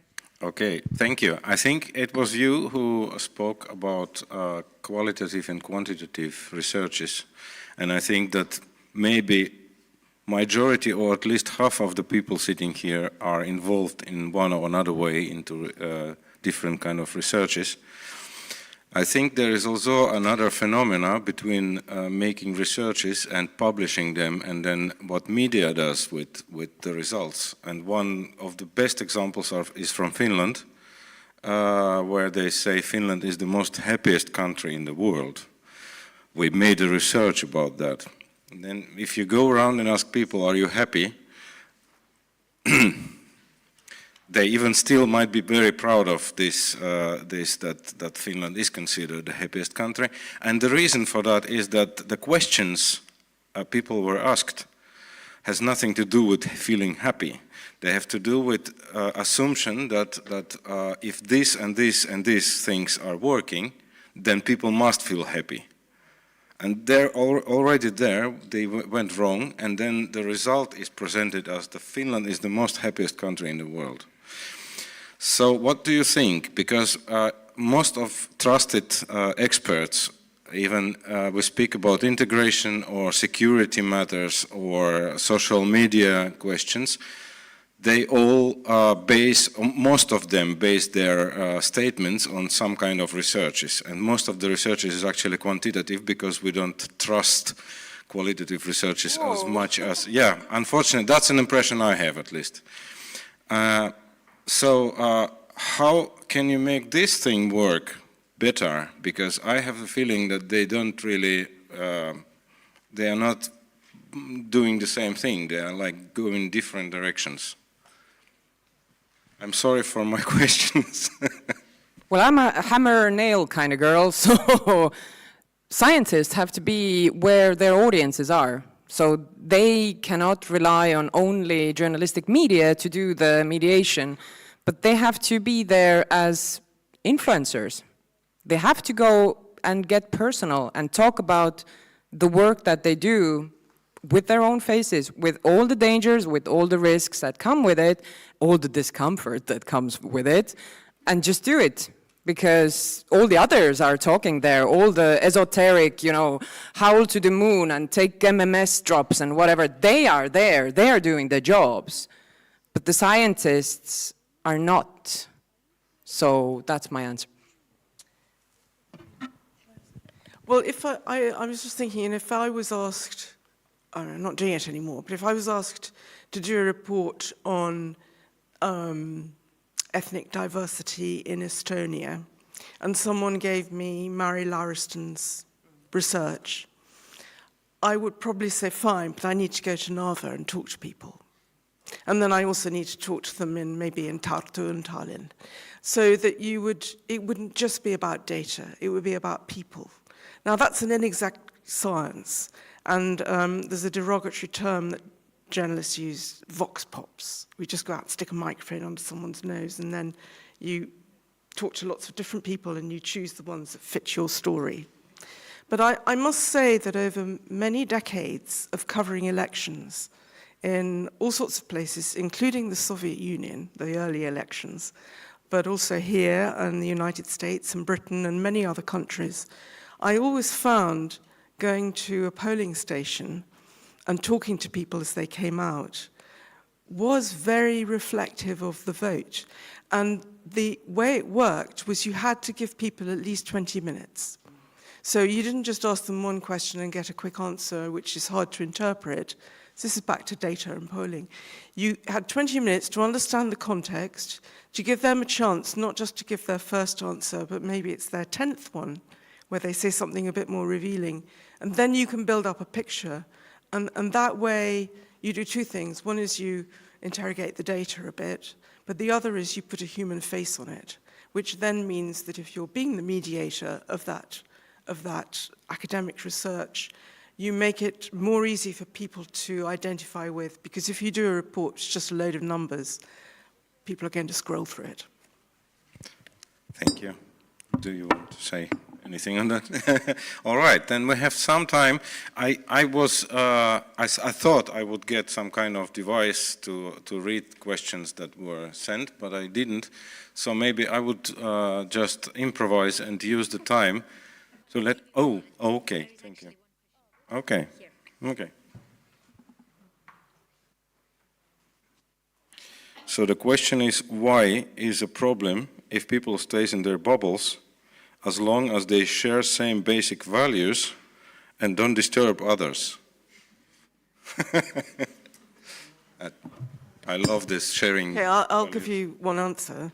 Brexit, from my point of view. People stay in their bubbles, they think, I'm all right, my life's nice. Why should we stay in the European Union? What does it give us? And if you don't have a wider perspective to answer the question, what is the reason for international collaboration, joining with others, the benefits that, I mean, I couldn't have said this when I was a BBC journalist, by the way, but I can now. The benefits that we've had from joining the EU. I mean, for example, it was the impetus that gave women equal pay in Britain. Then if people live in their bubbles, they can blithely think that taking responsible decisions like that change geopolitics, as we've seen in the vote in the United States, they are not aware of the consequences. And also technologically mediated information bubbles, they tend to get really like a thick membrane, so ideas bounce around, they amplify, and you get all sorts of very polarized views, and it very often spirals out of control. And within these bubbles, we're just cognitively built that way. So the human side of it is to view us better as better than others. So we must be right, we must be good, we must have the right answers, but they, over there, they are so wrong. So if these bubbles allow us to have a nice little comfortable, not bothering others kind of relationship, we always bother the others because the others are a part of us. So our relationships with the others, they're always inbuilt. So it's impossible to not bother each other.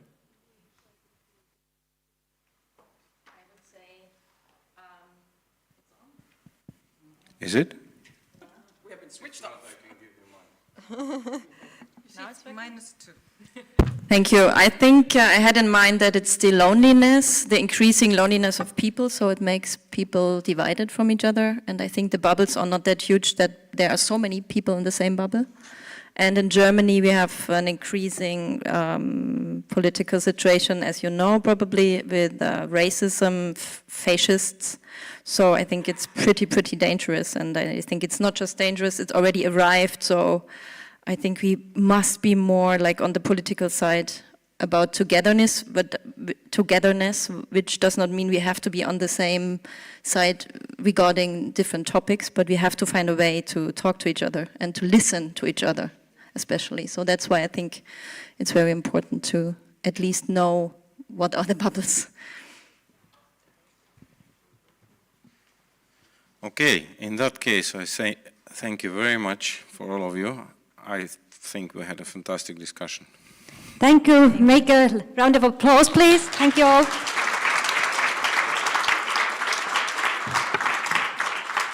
Suur tänu kõigile kuulajatele, ma usun, et on olnud Thank you very much to all listeners. I hope that it has been an exciting day.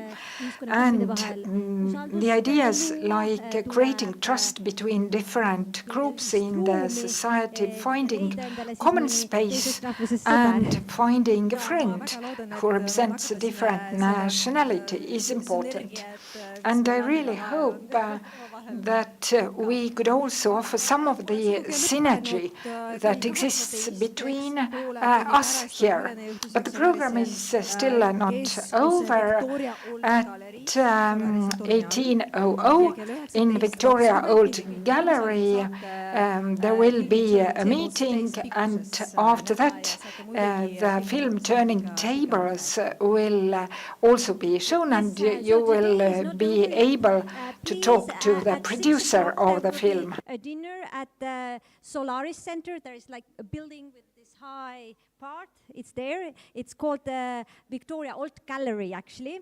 And 7:20, you can see the full film, Turning Tables. So please go and watch the movie as well.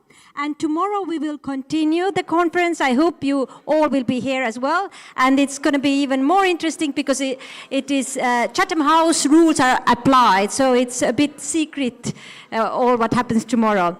Aitäh, et olite meiega, kohtume homme. Aitäh. Thank you for being with us. See you again tomorrow. Kas keegi... Ладно. Я думаю, что просто большой группой.